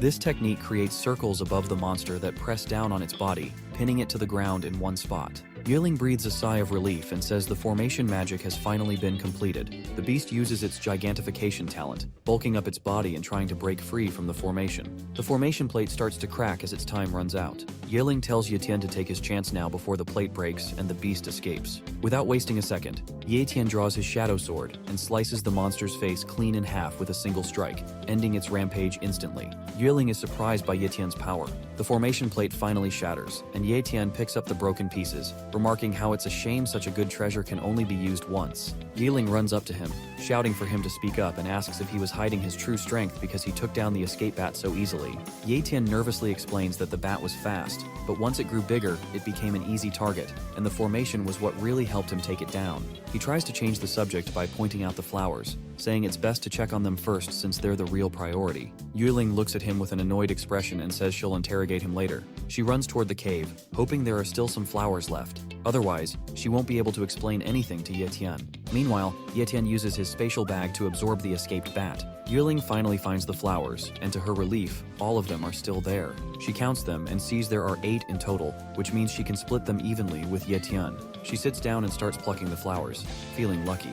Ye Tian stands behind her, waiting patiently as she gathers them, and notices a familiar scent in the air. Ye Ling hands him his share, and he stores the flowers in his spatial bag. Ye Tian's nose twitches as he realizes this scent is the same one Xiao Jin followed when leading him to the spiritual fruit. He tells Yue Ling there must be another treasure nearby and begins searching. Yue Ling reminds him that they already have the heavenly soul flowers, and it's time to leave. But Ye Tian is determined to find the other treasure and tells her to go ahead if she's in a hurry. He will catch up soon. Yue Ling warns him to be content with what they have, as greed is a dangerous taboo when it comes to treasure hunting. Ye Tian says nothing and keeps looking. He eventually notices a small patch on the wall, strikes it with his fist, and reveals a hidden chamber inside the cave. Yue Ling is surprised there was a secret chamber, but even more stunned when she sees the treasure hidden inside, the Earth Surge Gold Lotus. Ye Tian grins and says this is the treasure he had been searching for all along. Ye Tian asks Yue Ling if she knows anything about the plant. She says she does and identifies it as the Earth Surge Golden Lotus, which is even rarer than the Heavenly Soul Flowers. However, despite being incredibly valuable, it's considered unmarketable. Ye Tian looks confused and asks what she means by something being invaluable yet unmarketable. She explains that while the lotus can influence a person's innate talent, it doesn't upgrade it like a heavenly flower does. Instead, it allows the talent to develop new tricks. But whether those tricks are useful depends entirely on the talent itself. The effects are usually minor, and only in rare cases, maybe 1 in 1,000, it can make a skill more efficient. That's why only the wealthy are willing to buy it to test their luck, making it precious but not easy to sell. Ye Tian thinks about his copy talent and gets curious about what new tricks it might learn. He tells Yue Ling it's time to talk business, then asks her to wait as he jumps down to retrieve the lotus. When he comes back, Yue Ling demands to know how he could just grab the flower without asking, and insists she deserves a share. Ye Tian assures her that of course she'll get her share, but since the lotus is of no use to her and they both own half of it, he proposes a trade, 3 heavenly soul flowers in exchange for the lotus. Yue Ling thinks to herself that 3 flowers are way too much for that lotus and considers Ye Tian completely brain dead. She chuckles quietly and decides that, as a shrewd businesswoman, she'll teach him a lesson. Playing it cool, she tells Ye Tian that since he worked hard, she'll consider accepting the deal. In her mind, she's thrilled, thinking she just got 3 heavenly soul flowers for free, and now has a total of 7 flowers from this trip. She also starts thinking about a man she has a deal with and figures that the number of flowers she has now should be enough to hold up her end of the bargain. Meanwhile, Ye Tian sits down and begins to meditate, focusing on using the lotus. As the lotus activates, waves of yellow energy ripple through the air, and suddenly, Ye Tian's status window appears. It reveals that he has successfully unlocked the second copy function. Ye Tian realizes this means he can now copy a second time without delay, which is a major boost to his ability. Considering he used to wait an entire month before copying another ability, this new upgrade feels like a game changer. He checks the range from which he can now copy abilities, and is amazed to see it has increased drastically, up to 500 meters. He thinks to himself that the double copy function and the extended range are such valuable improvements that even 10 heavenly soul flowers would have been worth it, so giving up 3 was nothing. Then he takes out the escape bat's corpse from his spatial bag, and his system window pops up, confirming that the middle-level spatial talent has been successfully copied. He integrates the ability into himself and smiles, letting out a satisfied huff. Ye Tian huffs in exhaustion as he finally completes his cultivation, saying that the teleportation magic is the strongest ability he's ever encountered. It includes teleportation, spatial perception, spatial mark, and a pocket inventory. He opens the pocket inventory, moves his spatial bag into it, and feels ready to begin a new round of treasure hunting. As he steps out of the cave, he finds Yue Ling sleeping outside. He looks at her and thinks how much she resembles Ye Yu, wondering how his sister must be doing. Yue Ling wakes up, dusts herself off, and asks if he's done cultivating as she reattaches her weapon. Ye Tian thanks her for keeping watch while he was busy. Yue Ling says she's obtained the item she came for and plans to leave the secret realm soon. Ye Tian tells her that he wants to stay a little longer to search for more treasures, curious about what else might be hidden in the secret realm. Yue Ling scolds him, warning that he's unfamiliar with the area, and it's far too dangerous to survive alone. But Ye Tian assures her that he's strong enough to take care of himself, and will be just fine. He adds that he'll escort her to the teleportation waypoint, and if they leave now, they should reach it before daybreak. Yue Ling sighs and thinks to herself that she needs to find a way to convince Ye Tian to leave the secret realm with her. The two of them start running toward the waypoint when suddenly they hear a massive explosion. It turns out there are people fighting in the distance. Yue Ling says they're probably fighting over some treasure, though it's a shame they can't see clearly who they are since they're too far away. Ye Tian, on the other hand, sees it as the perfect chance to test his newly acquired talent and activates his spatial perception. Using his skill, he sees that 2 humans are locked in combat, even though the monster in the area has already been killed. The real fight is over a hidden treasure nearby. Ye Ling and Ye Tian move in closer, and Ye Tian tells her that the fighters are Li Kang and Zhang Kai. Ye Ling is surprised and asks why they would fight, considering the Li and Zhang families have always been on good terms. Ye Tian figures they must have discovered a treasure and started fighting over it, so he uses his spatial perception again to try and locate the hidden item. At first, he doesn't see anything unusual, but then he notices something inside the mouth of the fallen calamity beast. A flower burning with a bright red glow, clearly a rare treasure. Both fighters, Zhang Kai and Li Kang, land fatal blows on each other at the same time, resulting in their simultaneous deaths. Yue Ling points out that it looks like both of them died together and rushes down toward the scene. Ye Tian asks where she's going, reminding her she was supposed to head to the gate. Yue Ling replies that there's free loot lying around, and only a fool would miss a chance like this. Ye Tian follows her down, telling her that whatever they find this time will belong to the one who picks it up, no sharing. Yue Ling agrees and warns him not to regret it later. Ye Tian accepts the terms and thinks to himself that he'll admit defeat if she manages to find the stalk of the spirit grass. Yue Ling speeds up and tells Ye Tian not to blame her for getting a head start. Both of them rush toward the corpses, and Yue Ling immediately grabs the spatial bags from both fighters, thinking she just hit the jackpot. Meanwhile, Ye Tian heads straight for the Calamity Beast's corpse and sits on it. He asks Yue Ling if she wants it, but she replies that the Calamity Beast isn't worth much on the market, and it's too big for her to carry, so he can have it if he wants. Ye Tian asks if she's really sure about that. Slightly annoyed, Yue Ling tells him again that she already said she doesn't want it, and he can do whatever he wants with it. Ye Tian smiles and tells her that the corpse belongs to him now, asking her not to regret it later. She tells him to stop being so naggy as she picks up a sword from the corpses and repeats that she has no interest in the monster's corpse. Meanwhile, Ye Tian opens the Calamity Beast's mouth wide and finds a glowing flower hidden inside. Yue Ling drops the sword in shock as she sees the flower and rushes over to Ye Tian. He grins and says he's incredibly lucky to have found a rare spiritual grass stalk hidden in the beast's mouth. Yue Ling hurries to his side and asks to take a closer look at it. He refuses at first, saying it belongs to him, so why should he let her see it? But she doesn't listen and grabs his hand to get a better look. She immediately identifies it as the Flame Talent Spirit Grass. Ye Tian asks her if it's valuable, and she tells him to be very careful with it. Then, with a smile, she asks if he'd be interested in trading the item. Ye Tian tells her to explain first what spirit grass actually is, and why the Li and Zhang families were willing to kill each other over it. Yue Ling explains that the grass has a single, powerful ability. It allows the person who consumes it to gain flame talent. It doesn't seem all that interesting to Ye Tian, since he can already copy any talent he wants. But Yue Ling explains that the idea of adding an entirely new skill is incredibly valuable. Even some monarch-level experts are just cultivators with high potential, not necessarily people with unique talents like this. For powerful families, a high-level attack-type talent such as Flame is a rare treasure, which makes it extremely sought after. Ye Tian still feels that, for him personally, the flower is basically useless since he can copy any talent without relying on it. Yue Ling then mentions that even the monarch rank ancestor in the Yue family is desperate for a unique talent like this. He needs something powerful to drastically boost his battle strength, and this flame talent could increase it tenfold. Ye Tian offers her the grass and tells her she can have it since she wants it so badly. Ye Ling is surprised and asks if he's really giving it to her. Ye Dan nods and says yes, of course, he can't use it, and neither can Ye Yu, so it makes sense to give it to someone who actually needs it. He starts walking away, saying he's going to look around for something that might be useful to him. Yue Ling smiles to herself, thinking this is the difference between Ye Tian and others. Some people would see that grass as a treasure worth dying for, while others like him remain completely unaffected by it. She says to herself that Ye Tian is truly someone destined for greatness, and even wonders if he might be some kind of angel. But Ye Tian has his own reasons for giving her the grass. In his mind, the grass is useless to him, and by giving it to Yue Ling, he earns her favor. If he tried to sell it in the market or to a martial artist, it would come with complications or a heavy price, so he chose profit over hassle. That's why he handed it over without hesitation. They continue their journey and eventually arrive at the massive spiraling gate that leads out of the secret realm, standing together before it. Yue Ling asks Ye Tian one last time if he wants to leave the secret realm with her, but he shakes his head and says he's staying behind. She sighs and hands him another flower along with the spatial bags, saying that since he's choosing to stay and gather more rewards, she can't accept something from him without giving something in return.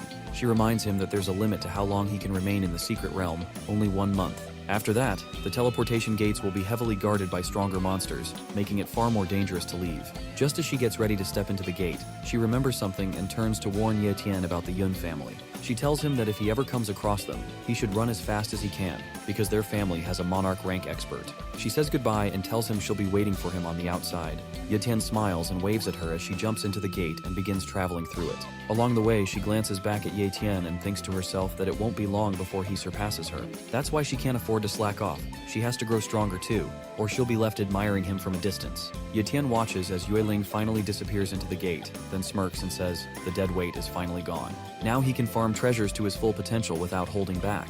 He gets ready to leap off and start exploring again. Meanwhile, back in the real world, the gate begins to ripple as someone starts to emerge. The crowd nearby assumes it's a weak martial artist returning after only 2 days, unable to handle the secret realm.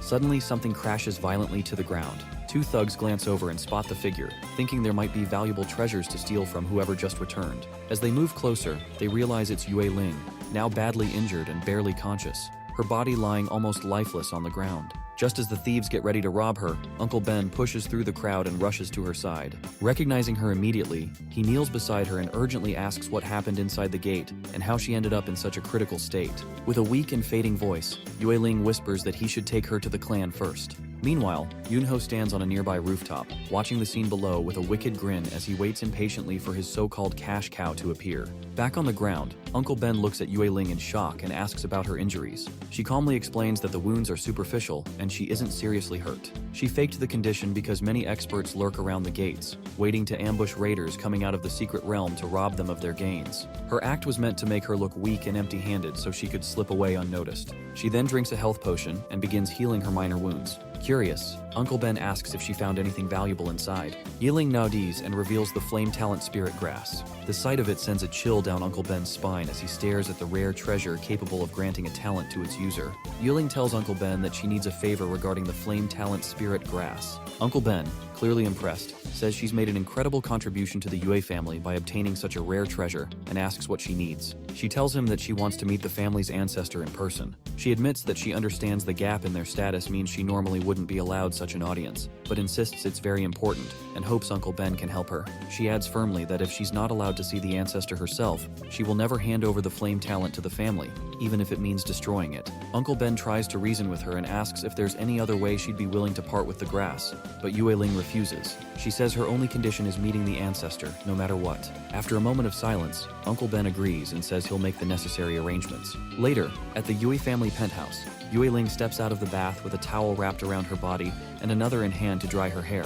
As she stands by the door, she stretches slightly and thinks to herself that it's been a long time since she enjoyed a proper bath. Her mind then drifts to Ye Tian, and she wonders what he might be up to right now. Meanwhile, in the secret realm, Ye sits atop a pile of monster corpses with a knife in his hand, looking completely unbothered. He mutters that things are getting boring since there's no one left who can put up a real fight against him.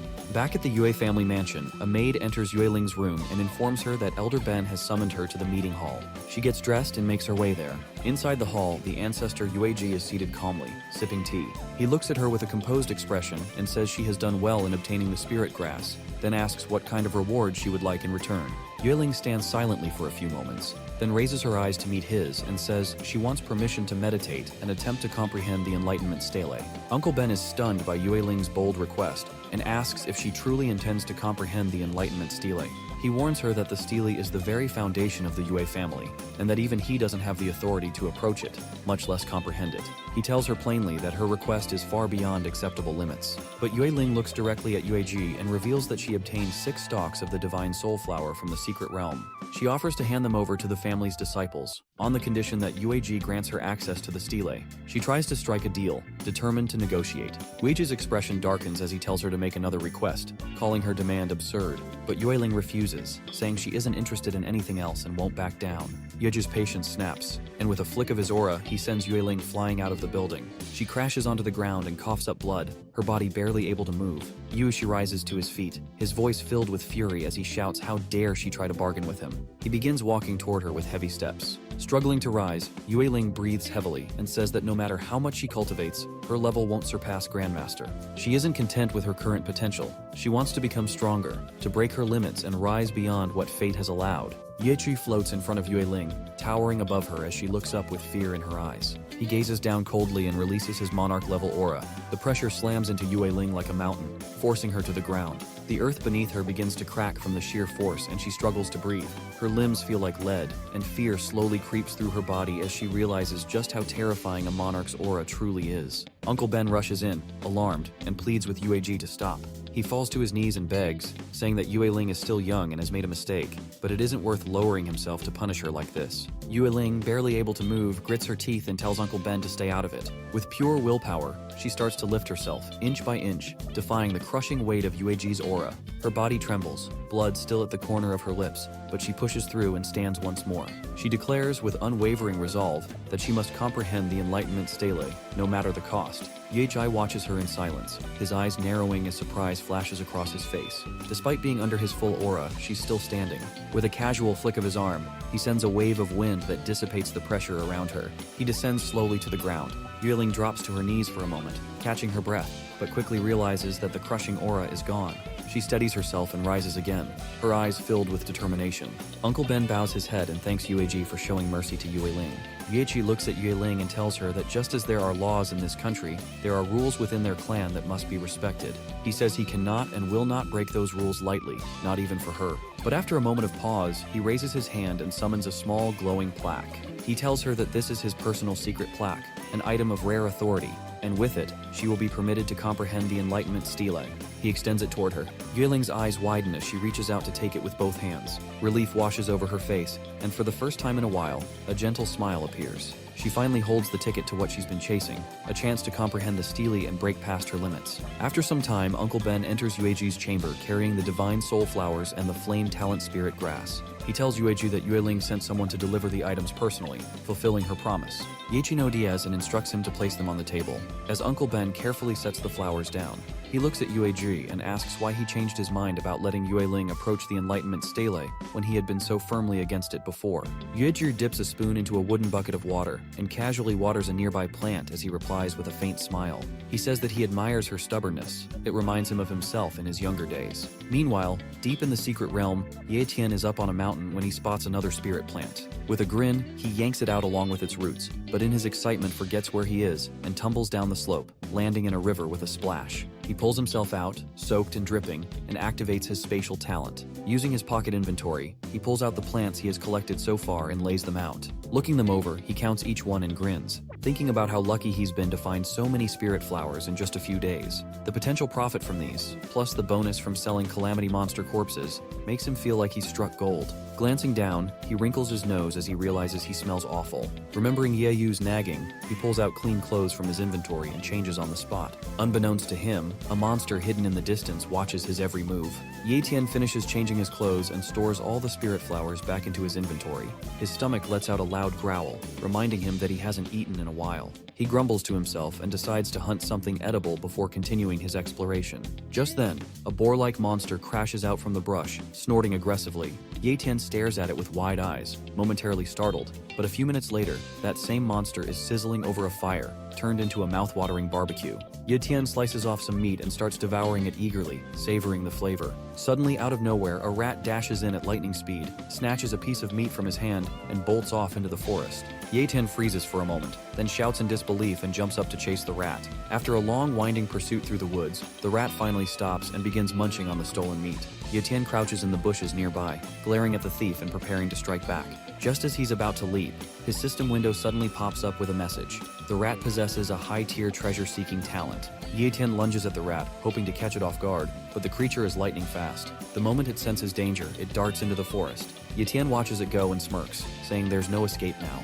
He activates his spatial teleportation talent and in a blink, appears right in front of the rat, grabbing it before it can run again. To his surprise, the rat suddenly speaks, yelling at him to let go. From the pitch of the voice, Ye Tian realizes it's a female rat. She squeaks in protest, calling him a pervert for staring at her, and wriggles violently to break free, but it's no use. Ye Tian calmly pulls out his knife and threatens her, telling her to either become his pet or get turned into grilled meat. The rat panics and begs for her life, agreeing to become his pet. Since Ye Tian has already used his copy ability twice and can't copy her treasure hunting talent right now, he chooses to form a soul-light contract instead. Once the contract is complete, he names her Little Purple after her vibrant fur. He grins to himself, knowing that purple treasure hunting rats possess apex tier talent, and she will be a valuable asset. As he pets his new companion, Ye Tian recalls what Yue Ling once told him. The most valuable hidden treasure in the entire secret realm is the energy stone mine that the Yun family is after. Ye Tian thinks to himself that even though the Yun family is powerful and influential, he now has a treasure hunting mouse, so why not try his luck at finding the mine? He asks Little Purple if she knows where the energy stone mine is. The mouse proudly says that she absolutely does, thanks to her apex tier treasure hunting talent, which allows her to pinpoint the exact location. Ye Tian is thrilled and tells her to take him there immediately. Little Purple agrees and climbs onto his arm, ready to lead the way. Ye Tian apologizes in his heart to Yue Ling, remembering how she warned him not to mess with the Yun family, but he knows now that clashing with them is bound to happen. He grins and says he's going to steal everything from right under their noses. With that, he and Little Purple head out, moving swiftly through the forest as she guides him toward the mine. After a while, Little Purple tells Ye Tian that they are close, but she also smells other humans nearby and warns that it's possible the mine has already been taken over. This puts Ye Tian on edge. He quickly uses his spatial talent, spatial sensing, to scout ahead. As he scans the area, he spots several human corpses scattered across the ground. Without wasting time, he activates spatial teleportation and instantly appears near the scene, but he quickly ducks behind a rock to observe the battle. The fight is still raging on. Suddenly, Heliambi unleashes his earth elemental forbidden curse, Rockfall, sending a barrage of massive rocks crashing down on the enemies, wiping them out in an instant. Just as the dust settles, one survivor attempts a sneak attack, but Heliambi counters with Earth Spike, impaling the attacker with brutal precision. Watching all this, Yunfeng grins and praises Heliambi for his impressive skills, saying she can't believe he took out so many Yun family members on his own. She then draws her weapon and, with a spark of excitement in her eyes, declares that it's her turn to have some fun with him. Yunfeng dashes toward Heliambi, declaring that the treasure in his possession rightfully belongs to the Yun family. Heliambi braces for the attack, calmly replying that they'll see if she's strong enough to take it back. He slams his hand on the ground and casts his earth element forbidden spell, King Kong Wall, raising a massive barrier between them. But Yunfeng pulls her sword back and unleashes her technique, Wind-Shattering Slice, cutting through the wall like it was made of paper. Heliambi watches in disbelief as his strongest defense crumbles to rubble. His mind races, trying to understand how she infused her weapon with wind talent and sliced through the King Kong Wall so effortlessly. Caught up in his thoughts, he doesn't notice the incoming danger until it's too late. Yunling appears in a blur, her foot smashing into his face with such force that it breaks the sound barrier and launches him backward into a stone wall. Groaning, Heliambi pushes himself up and retaliates with Rockfall, hurling a wave of sharp rock projectiles at Yunfeng. For a moment she's caught off guard, but she regains her footing and shatters the rocks with precise swings of her blade. She smirks and taunts him, asking if that's really all he's got. Heliambi activates his Greater Earth Forbidden spell, fallen skies, and a massive boulder begins descending from the sky toward Yunfeng. Her confident expression shifts to shock as she recognizes the danger. In her mind, she quickly identifies it as an apex-tier earth element skill. Without wasting a second, she taps into her speed talent and dashes out of harm's way just in time. Hyliambi stares in disbelief, questioning how she managed to dodge such a powerful attack. Yunfeng smirks and tells him it's time he experienced her own forbidden spell, Wind Speech, Pale Blade. She inhales deeply, then lets out a piercing screech that unleashes a torrent of wind blades. The barrage slams into Hyliambi, driving him to his knees and forcing him to drop his weapon. Yunfeng lands gracefully and asks if the mineral vein is hidden in the cave behind him. Bloodied and struggling, Hyliambi grabs his weapon to support himself as he slowly rises. With fierce determination in his eyes, he says that he spent 10 years searching for that mineral vein, and he won't let anyone else take it. Ye Tian watches the fight closely from his hiding spot, his interest piqued by the mention of the mineral vein. He tries using his spatial sensing to locate the mineral vein, but all he detects is a strange forbidden restriction blocking his ability. Back in the battle, Yunfeng laughs after hearing Hyliambi claim that he won't let anyone touch the vein. She mocks him, asking if he even has the strength left to defend it. She then pulls out a spiritual energy-enhancing grass and admits that she hadn't planned on using it here. Normally, consuming such a powerful item directly is extremely dangerous and often fatal, but she's so determined to kill him now that she throws caution to the wind. Without hesitation, she bites into the grass and swallows it whole. Ye Tian watches in shock from afar, thinking that she's gone insane. Consuming that kind of spiritual grass raw could easily make someone explode on the spot. As soon as she eats it, the veins on her neck bulge. Her eyes begin to glow a fierce pink, and her blood surges uncontrollably through her body. She collapses to the ground, screaming in agony as a beam of light shoots into the sky from her body. Moments later, she rises again, glowing with a powerful pink aura that leaves energy trails from both her body and her sword.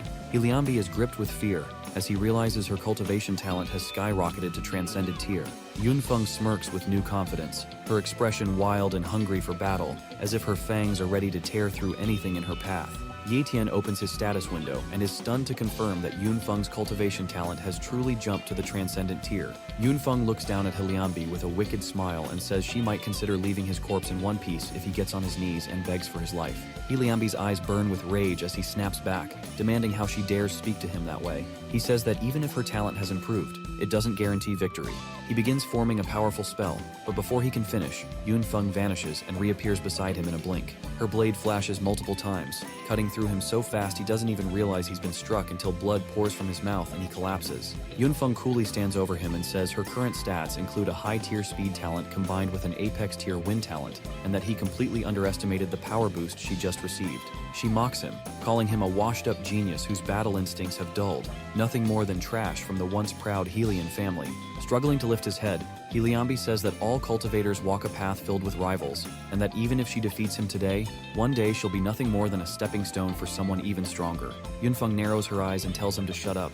He lost, and losers have no right to speak such delusional words.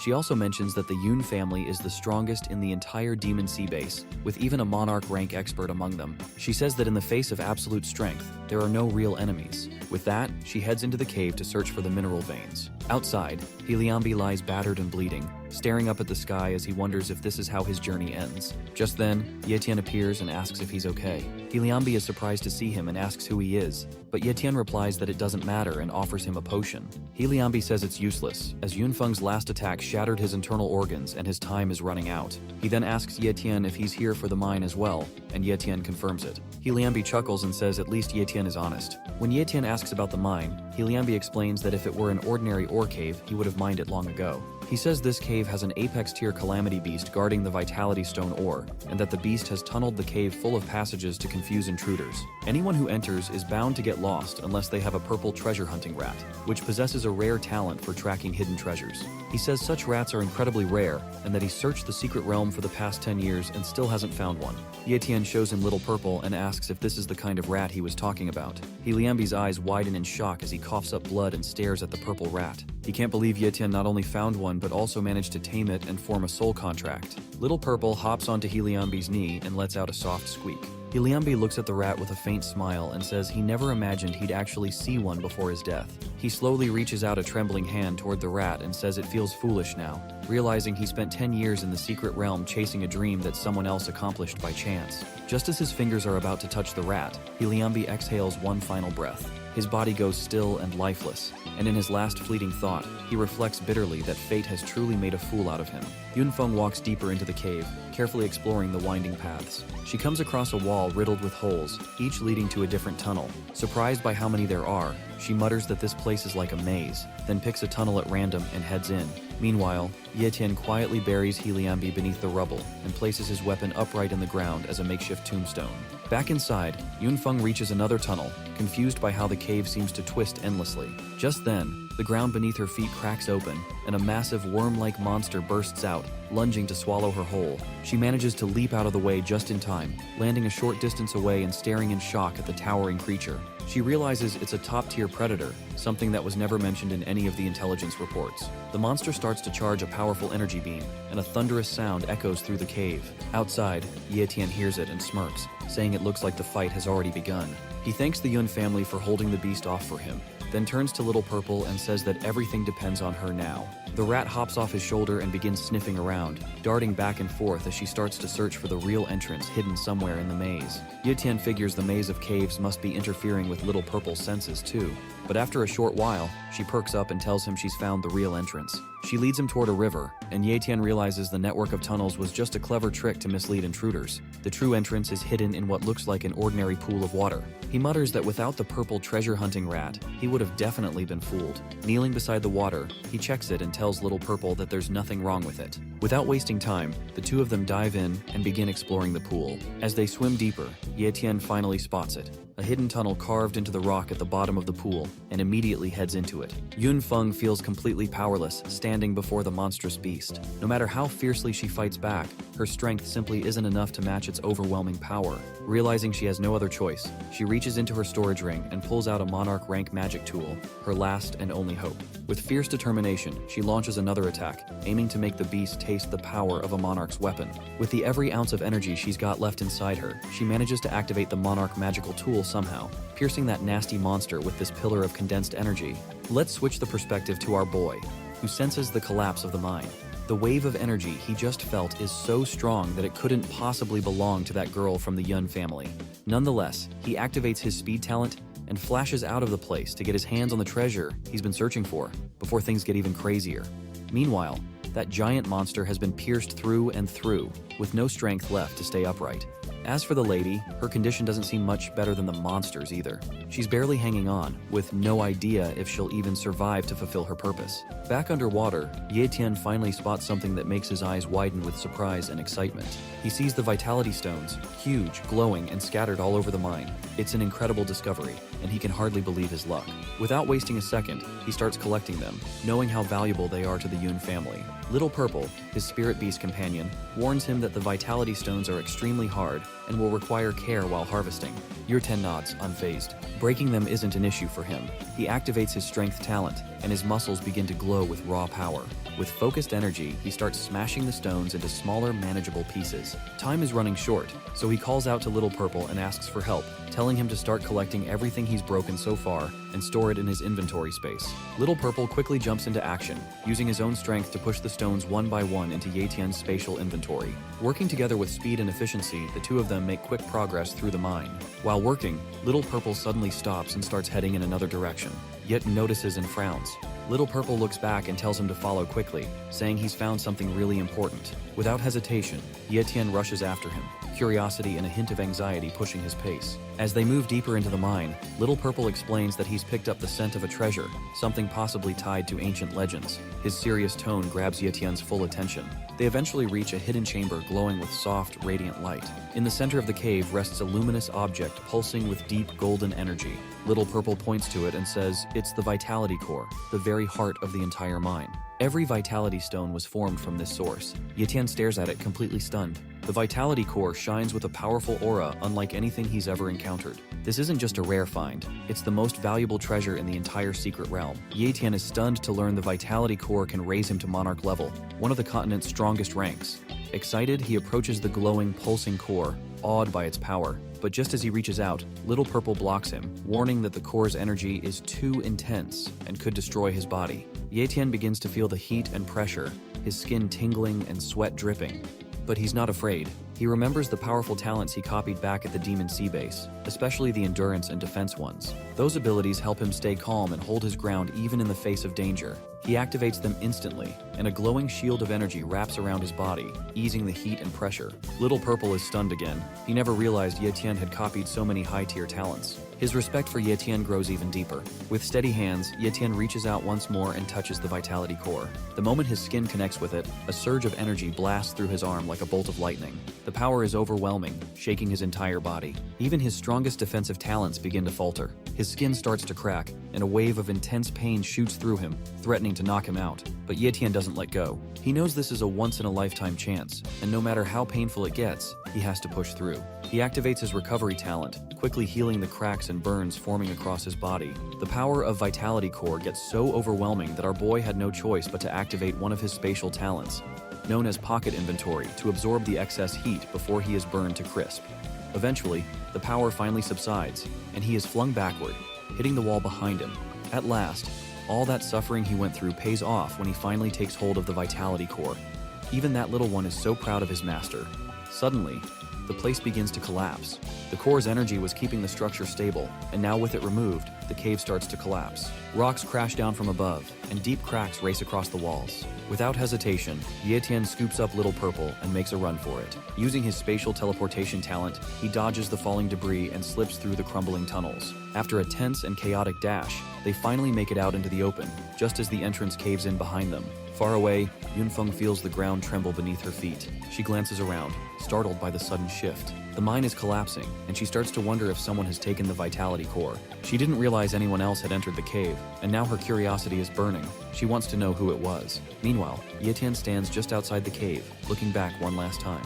He notices a number of smaller Vitality Stones scattered across the ground. These stones may not be as powerful as the core, but they're still incredibly valuable. Not wanting to waste a single opportunity, he rushes back in despite the danger. Using his talents to move quickly and stay safe, he begins picking up each stone and placing it into his pocket inventory. Yunfeng doesn't want anyone else in the mine but her. The thought that someone might have taken the Vitality Core makes her tense. She has worked so hard and taken so many risks just for this one opportunity. If someone else got to it first, everything she's done will be for nothing.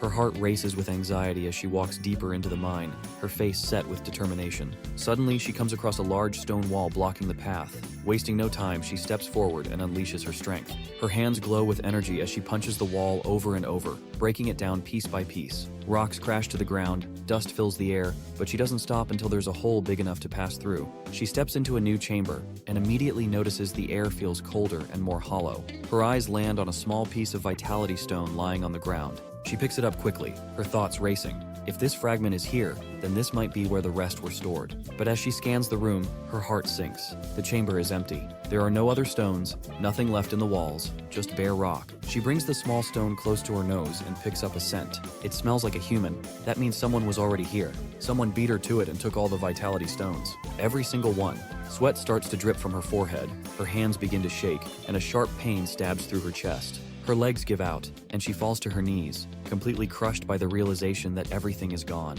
All the stones, even the core she risked her life for during her battle with the monster, have been taken. She knows going back empty-handed means punishment. The head of the Yun family had personally given her this mission, but then her expression shifts. The sorrow on her face hardens into rage. Her eyes narrow, her jaw tightens, and her fists clench with fury. She refuses to accept defeat like this. She swears she will find the person who stole from the Yun family, and when she does, she will show no mercy. That person will pay the price. Meanwhile, far away, Ye Tian feels a wave of gratitude as he looks at Little Purple. Without him, finding the Vitality Core and gathering so many stones might not have been possible. He smiles and pats his little companion on the head, saying he's lucky to have him by his side. But Little Purple laughs in his playful way and says it wasn't just him. His master has incredible luck. Even he didn't expect such a massive treasure to be hidden there. The two of them leave the area together, full of excitement for the next part of their journey. Meanwhile, back at the Yue family residence, peace is hard to find. A brown-haired girl walks quietly down the hallway, holding a food tray in her trembling hands. The tray carries a warm meal, but her fingers shake slightly. She is taking the food to the young miss, who has locked herself in her room and hasn't eaten in days. Her heart urges her to help, but her mind echoes Elder Yue Ben's strict command. No one is allowed to disturb the young miss, not even to bring food. The The young miss had been gathering some sort of energy for a long time, and now it finally begins to appear. After days of silence and isolation, a strange yet beautiful light starts to shine from her room. A soft glow spreads through the air, and soon, a butterfly made of pure energy gently flies out. It sparkles as it dances through the sky, rising higher and glowing brighter with every second. The energy spreads quickly, lighting up the entire sky and radiating from the Yue family residence. It draws the attention of many powerful individuals in the area. A man standing far away looks up, surprised by the glow. He senses that this kind of power can only belong to a grandmaster, and it seems that someone new has awakened. He thinks to himself that the Yue family is about to produce another famous figure, which amazes him. With such a strong legacy already, this new rise will only add to their fearsome reputation. Not far from there, an old bald man also watches the sky, his eyes narrowing as he studies the energy. He nods slowly, thinking that the young miss truly holds great talent and hidden potential. It may have been buried before, but now it is rising like a powerful wave. He is certain of one thing: she is no ordinary girl. Inside her room, the young miss remains calm as she slowly opens her eyes. She takes a deep breath, fully aware of the feeling of finally reaching the realm of a grandmaster. The power flowing through her is unlike anything she has ever experienced. Her body feels light yet incredibly strong, and her soul feels completely free. A faint smile appears on her face as she realizes there's no longer any need to sit and cultivate. Her body is now in perfect harmony with nature, effortlessly absorbing all the vital energy in the air. Her soul resonates naturally with the world itself, allowing her to sense everything around her with newfound clarity. Her senses have become sharper, more refined than ever before. Along with this, she now possesses all the physical abilities that come with the rank of a grandmaster. Her strength, speed, and awareness have reached an entirely new level. She knows that the next day is the last day before the entrance to the secret realm closes, and there's no time left to waste. She must leave soon. She has to find him before it's too late. At the entrance of the secret realm, people are already gathering again. The energy in the area hums with intensity, as many feel a powerful presence approaching. Everyone senses that someone is about to come out. Two jacked macho brothers finally drop down from the portal with style. The other believes that whoever just returned from the secret realm this time must have found great treasures, because only the strong and lucky ever make it back from a place like that. Among the crowd, the spiky-haired man stands with his brother, both wearing firm expressions. They had come to look around and now want to exchange the treasures they collected for a good price. As they walk toward a busy trading area filled with eager buyers searching for rare items, they spot a wealthy-looking trader who appears to be offering high prices. Thinking this might be their best shot, they approach him. The spiky-haired man pulls out a piece of spirit grass and presents it to the trader, asking for an estimate. The buyer examines it carefully, turning it over in his hands before speaking in a calm tone. He says that because the spirit grass is young and slightly damaged, he can only offer 10,000 gold coins. He clenches his fists and begins to raise his voice at the trader, unable to hold back his frustration. The buyer, however, remains calm and tells him that if he's unhappy with the offer, they can always negotiate. He explains that everything in the market is open for discussion, but the spiky-haired man doesn't want to talk anymore. His brother quickly steps in and stops him from saying anything more, reminding him that this isn't the place to start a fight. With so many powerful people around, causing trouble could bring serious consequences. They both decide it's best to walk away and look for another buyer, since there are still plenty of traders in the area who might offer a better price. At that same moment, Ye Tian suddenly appears. Using his spatial talent for teleportation, he quietly takes that same buyer away to another location without drawing attention. The buyer is shocked but doesn't resist, sensing that Ye Tian isn't someone to mess with. Once they're alone, Ye Tian turns to Little Purple and tells him to hide his presence completely and not to come out under any circumstance. He explains that his spatial talent allows him to sense the gaze of monarch-ranked experts, which means someone powerful could be watching from far away. If they're not careful, they could draw unwanted attention. One of the buyers makes an announcement, calling out in a loud voice for everyone to check out the latest items. He tries to catch people's attention by saying they can get rare items at a fair and great price, instead of overpaying for treasures from the secret realm. Ye Tian, meanwhile, thinks about watching the entrance of the secret realm to see who is coming out and what treasures they're bringing,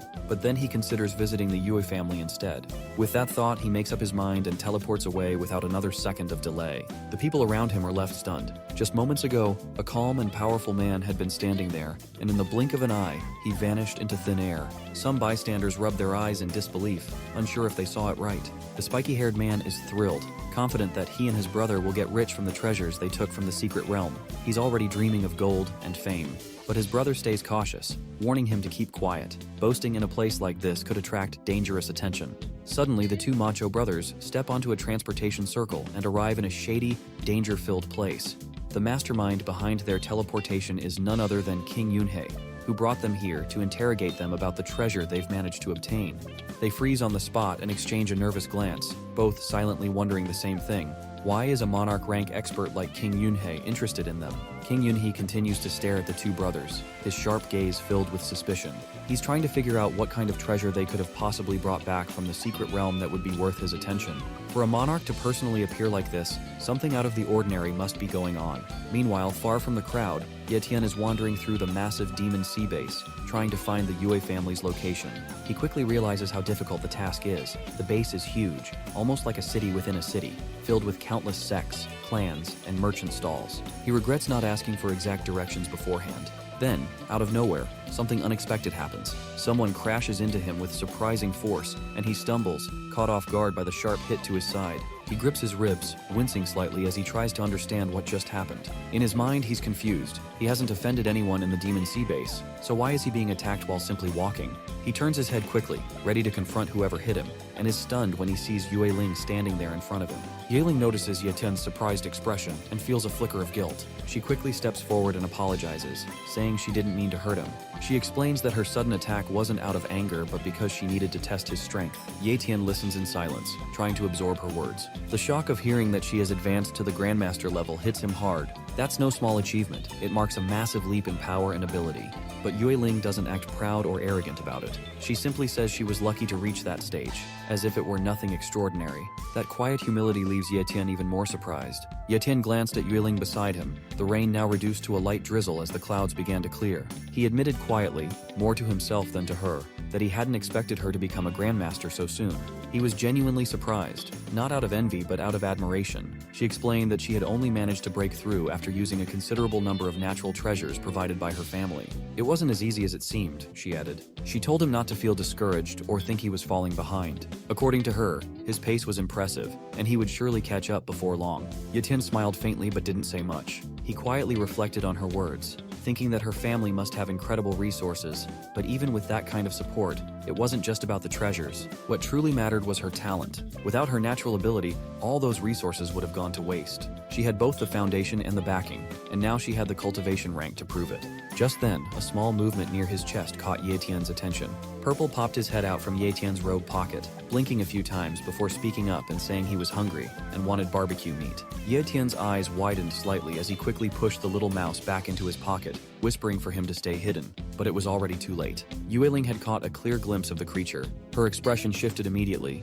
her eyes narrowing in recognition as she took a step forward. Ye Tian hesitated and asked how she recognized it. He wondered aloud if Purple was some kind of famous spirit beast. Treasure hunting mice were known across the continent for their unmatched ability to locate precious items, and their value in secret realms was immeasurable. She said she would be willing to buy it at any price, even suggesting he skip going to the Martial Pavilion to sell it, promising to handle the entire transaction herself. Purple immediately let out a tiny whimper, his ears drooping as he clung to Ye Tian's sleeve, silently begging not to be sold. His little eyes shimmered with tears, and he trembled in fear, expecting to be exchanged for gold or pills like a common object. Ye Tian looked at the mouse in his hand, then back at Yue Ling.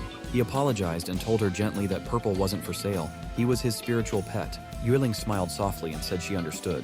No one in their right mind would sell something so valuable, and clearly, Ye Tian wasn't a fool. After a while, they arrived at the apartments where Ye Yu was staying. The building looked quiet, tucked away in a peaceful corner of the city. Ye Tian stopped at the foot of the stairs and turned to Yue Ling, asking if she wasn't going to come up. She shook her head and told him that it had been a long time since the siblings had time alone together, so it would be better for her to stay back and not intrude on their reunion. Before leaving, she promised to send someone from the Martial Pavilion the next day to collect the items he had obtained from the secret realm. He stepped forward and knocked on the apartment door, calling out to Ye Yu and asking her to open it for her brother. A few moments later, the door creaked open, revealing Ye Yu's annoyed face. She gave him a cold stare before slamming the door shut again, completely shocking Ye Tian. He blinked, then knocked again, reminding her that he was her older brother and asking what she was doing. From behind the door, Ye Yu's voice rose in frustration as she yelled that he had no right to act like a brother now. Since they had arrived in the city, he had disappeared to the secret realm without a word, leaving her alone to fend for herself in a completely unfamiliar place. Ye Tian sighed and apologized through the door, admitting that he realized it was his fault. But Ye Yu didn't respond positively. She told him to stay outside and never come back. Her voice trembled not from anger but from hurt. Ye Tian paused for a moment, considering her words, then thought of something. Without saying anything more, he activated his spatial teleportation ability and disappeared in a flicker of light, only to reappear inside the apartment a moment later. Ye-yu let out a loud shriek at the sudden intrusion. He calmly explained the ability to her, trying to ease the tension. Then, with a smile, he pulled Purple from his pocket and handed him to her as a gift. Ye-yu took the mouse, her expression softening as she held it in her palms. She smiled quietly and remarked that it was indeed unique. Ye-tian nodded and said that the mouse was now hers to take care of. Just as things were beginning to calm down, Jin, the spirit cat, emerged from one of the rooms. He looked at Purple with a sulking expression and muttered about Ye-tian getting another pet. His eyes narrowed at the little mouse's round belly, clearly unimpressed. He poked it and commented on how fat it was, questioning how it could ever hope to fight in its current state. Purple shrunk back, clearly intimidated, while Jin puffed up his chest and declared himself the boss from now on.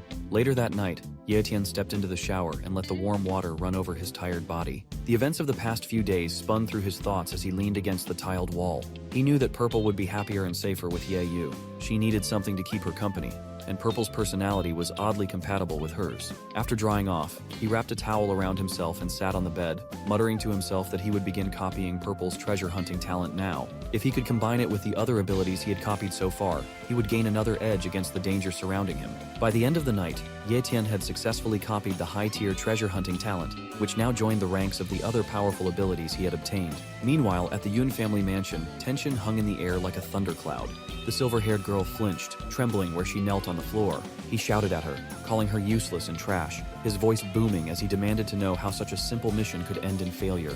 Her voice shook as she tried to explain that she had been tricked. She told him someone had taken advantage of her while she was distracted during the battle with the Calamity Beast. In that moment, an unknown individual had managed to steal not just the Vitality Core, but all the surrounding Vitality Stones as well. The ancestor's eyes narrowed as he asked if she had at least seen the person. She lowered her head even more and admitted that the man's speed was unbelievable. She hadn't even been able to confront him directly, and by the time she realized what had happened, he was already gone.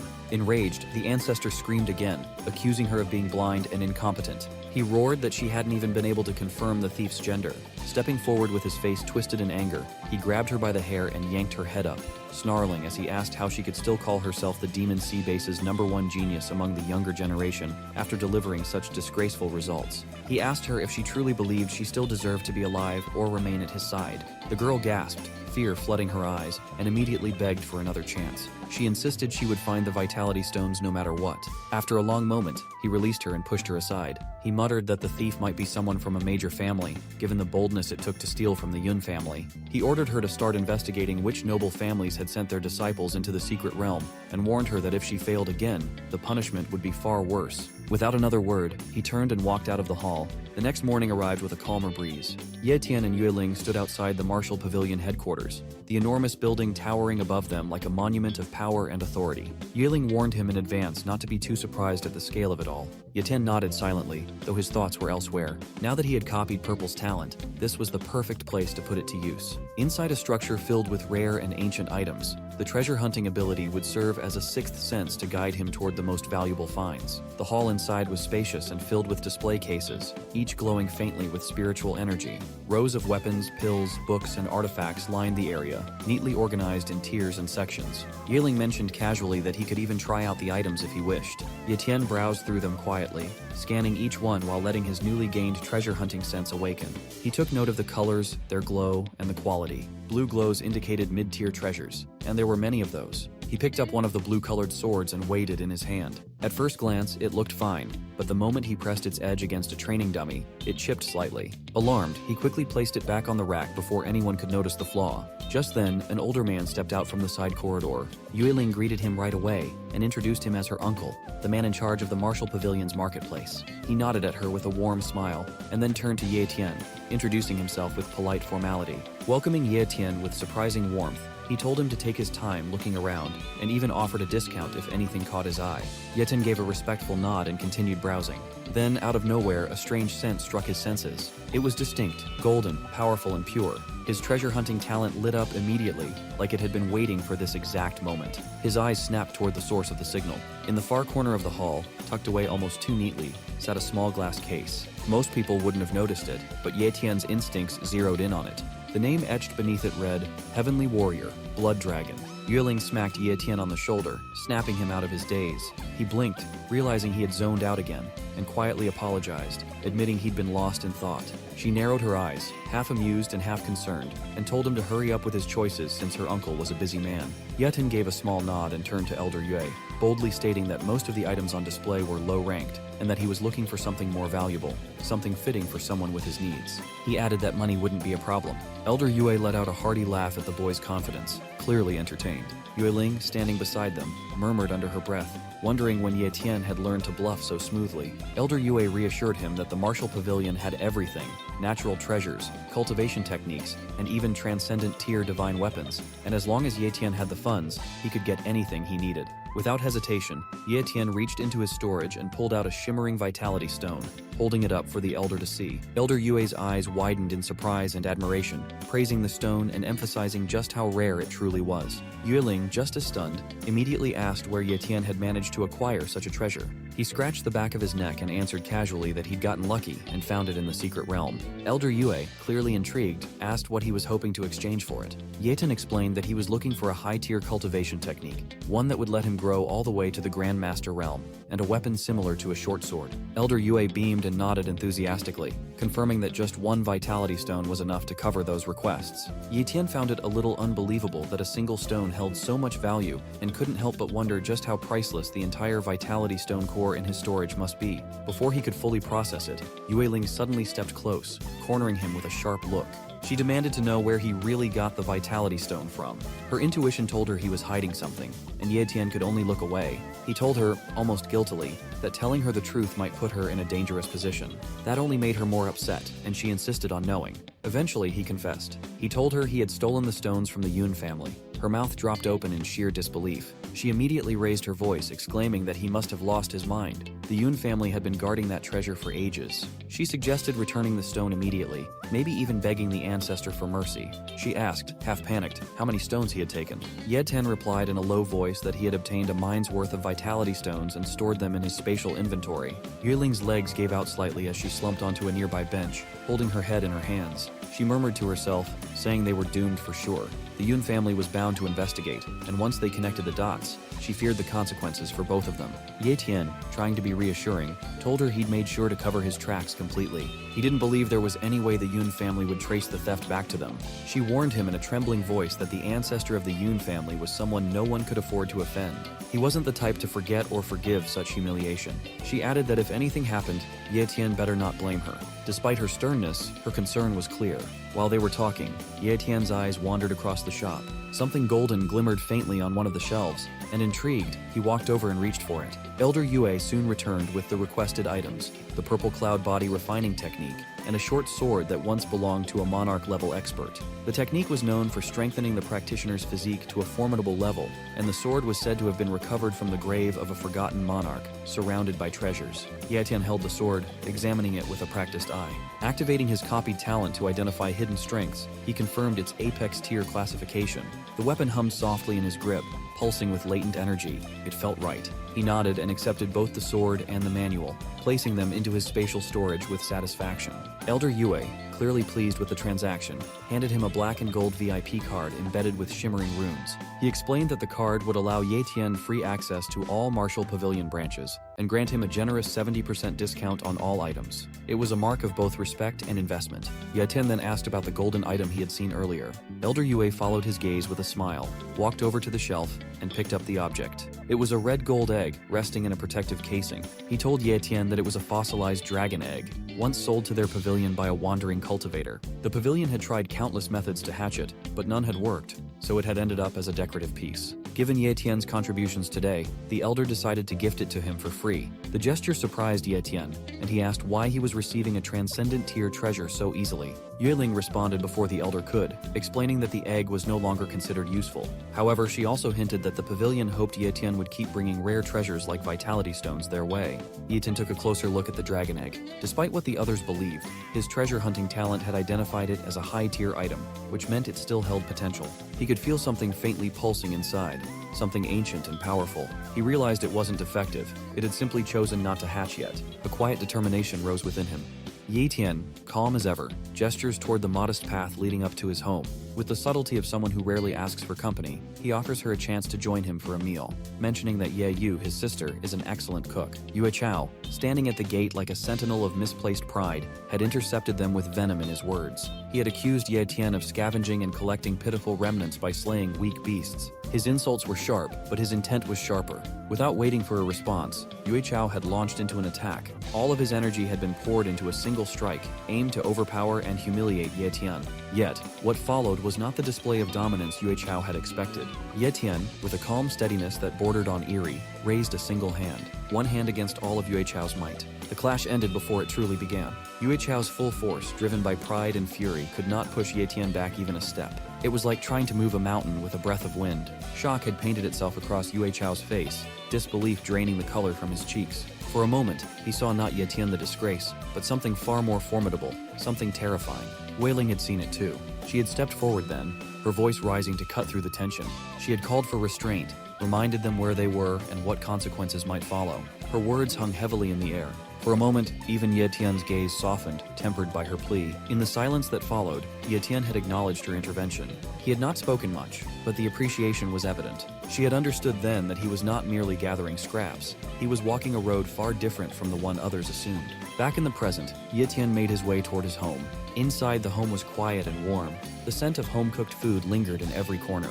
Ye Yu, ever the dutiful sister, stood at the stove, working with practiced hands. Without a word, Ye Tian slipped into his seat, soaking in the peaceful domesticity. As the meal cooked, he reached into his inventory and pulled out a peculiar object wrapped in cloth. He unwrapped it carefully, revealing the dragon egg.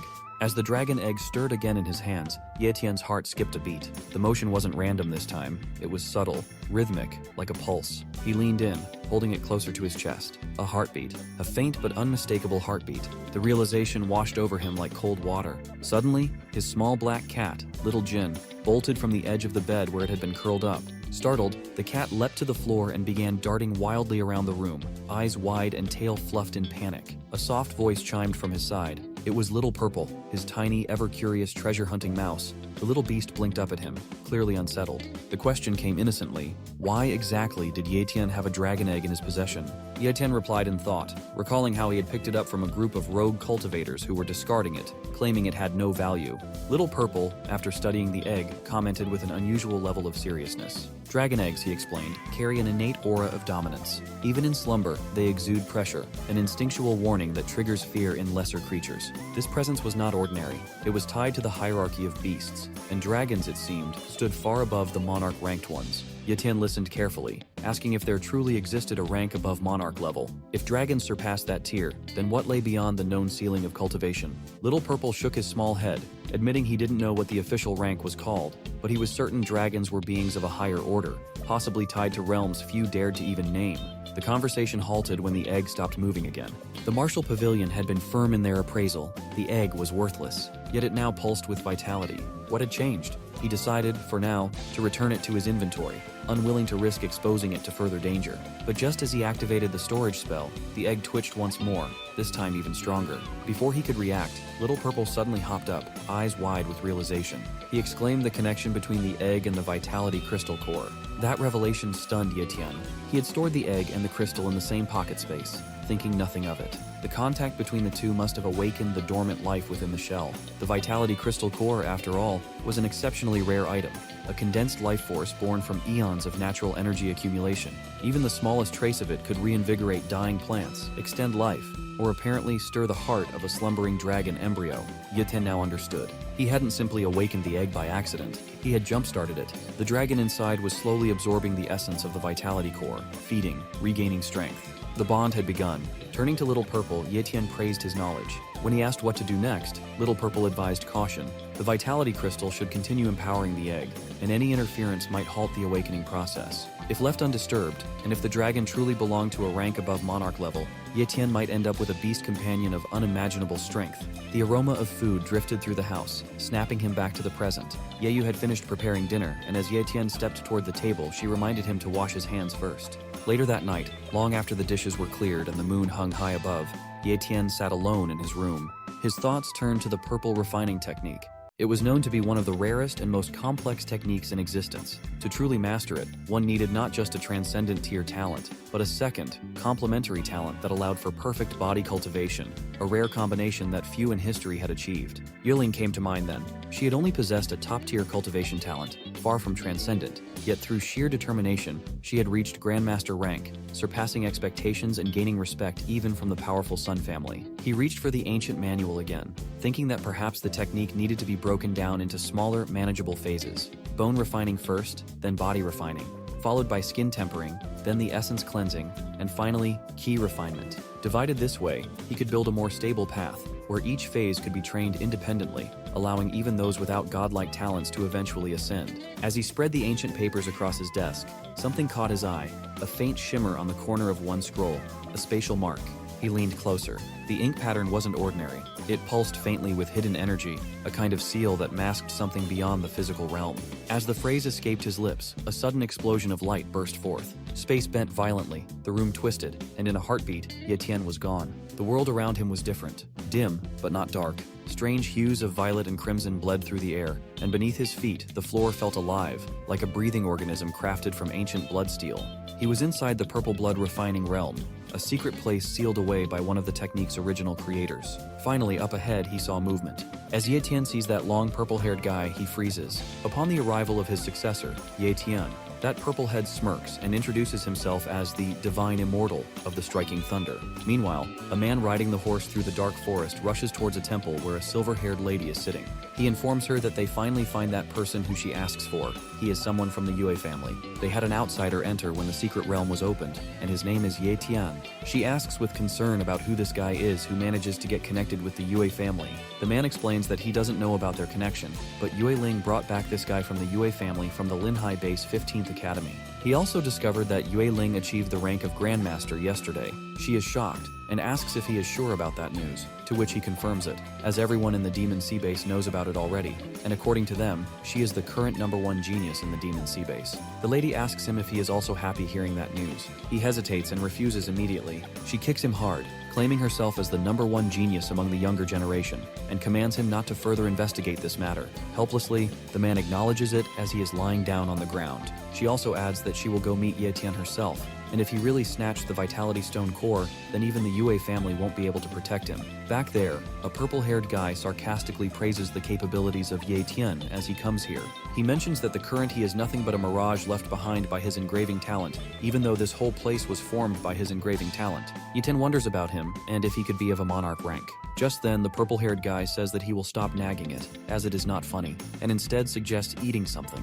With that, he advances towards Ye Tian and punches him as hard as he can. Ye Tian falls down, and his eyes widen as he realizes that this guy is stronger than that of a monarch rank King Yunhei. His aura is terrifying. Again, the purple-haired guy mentions that he will check if he is worthy or not to receive his legacy. As he scans Ye Tian, his eyes widen with shock as he senses a lot of talent on one body. Ye Tian smiles and says that he is in disbelief that he has discovered this secret of his. Ye Tian stands up, mocking the divine being, remarking how he never would have imagined that he would be able to detect his secret and see through his talents. The divine being, however, calmly responds, saying there's no need for him to be nervous. It's rare enough to possess multiple talents. It's all about the luck and opportunities that each cultivator receives while walking their own unique path. He also reassures Ye Tian that he has no interest in uncovering his secret. Curious, Ye Tian then inquires why the divine being referred to him as his successor and questions his rank, noting that he doesn't seem to possess the aura of a monarch expert. The divine being responds plainly, reiterating that, as he already mentioned, he has no interest in Ye Tian's secrets,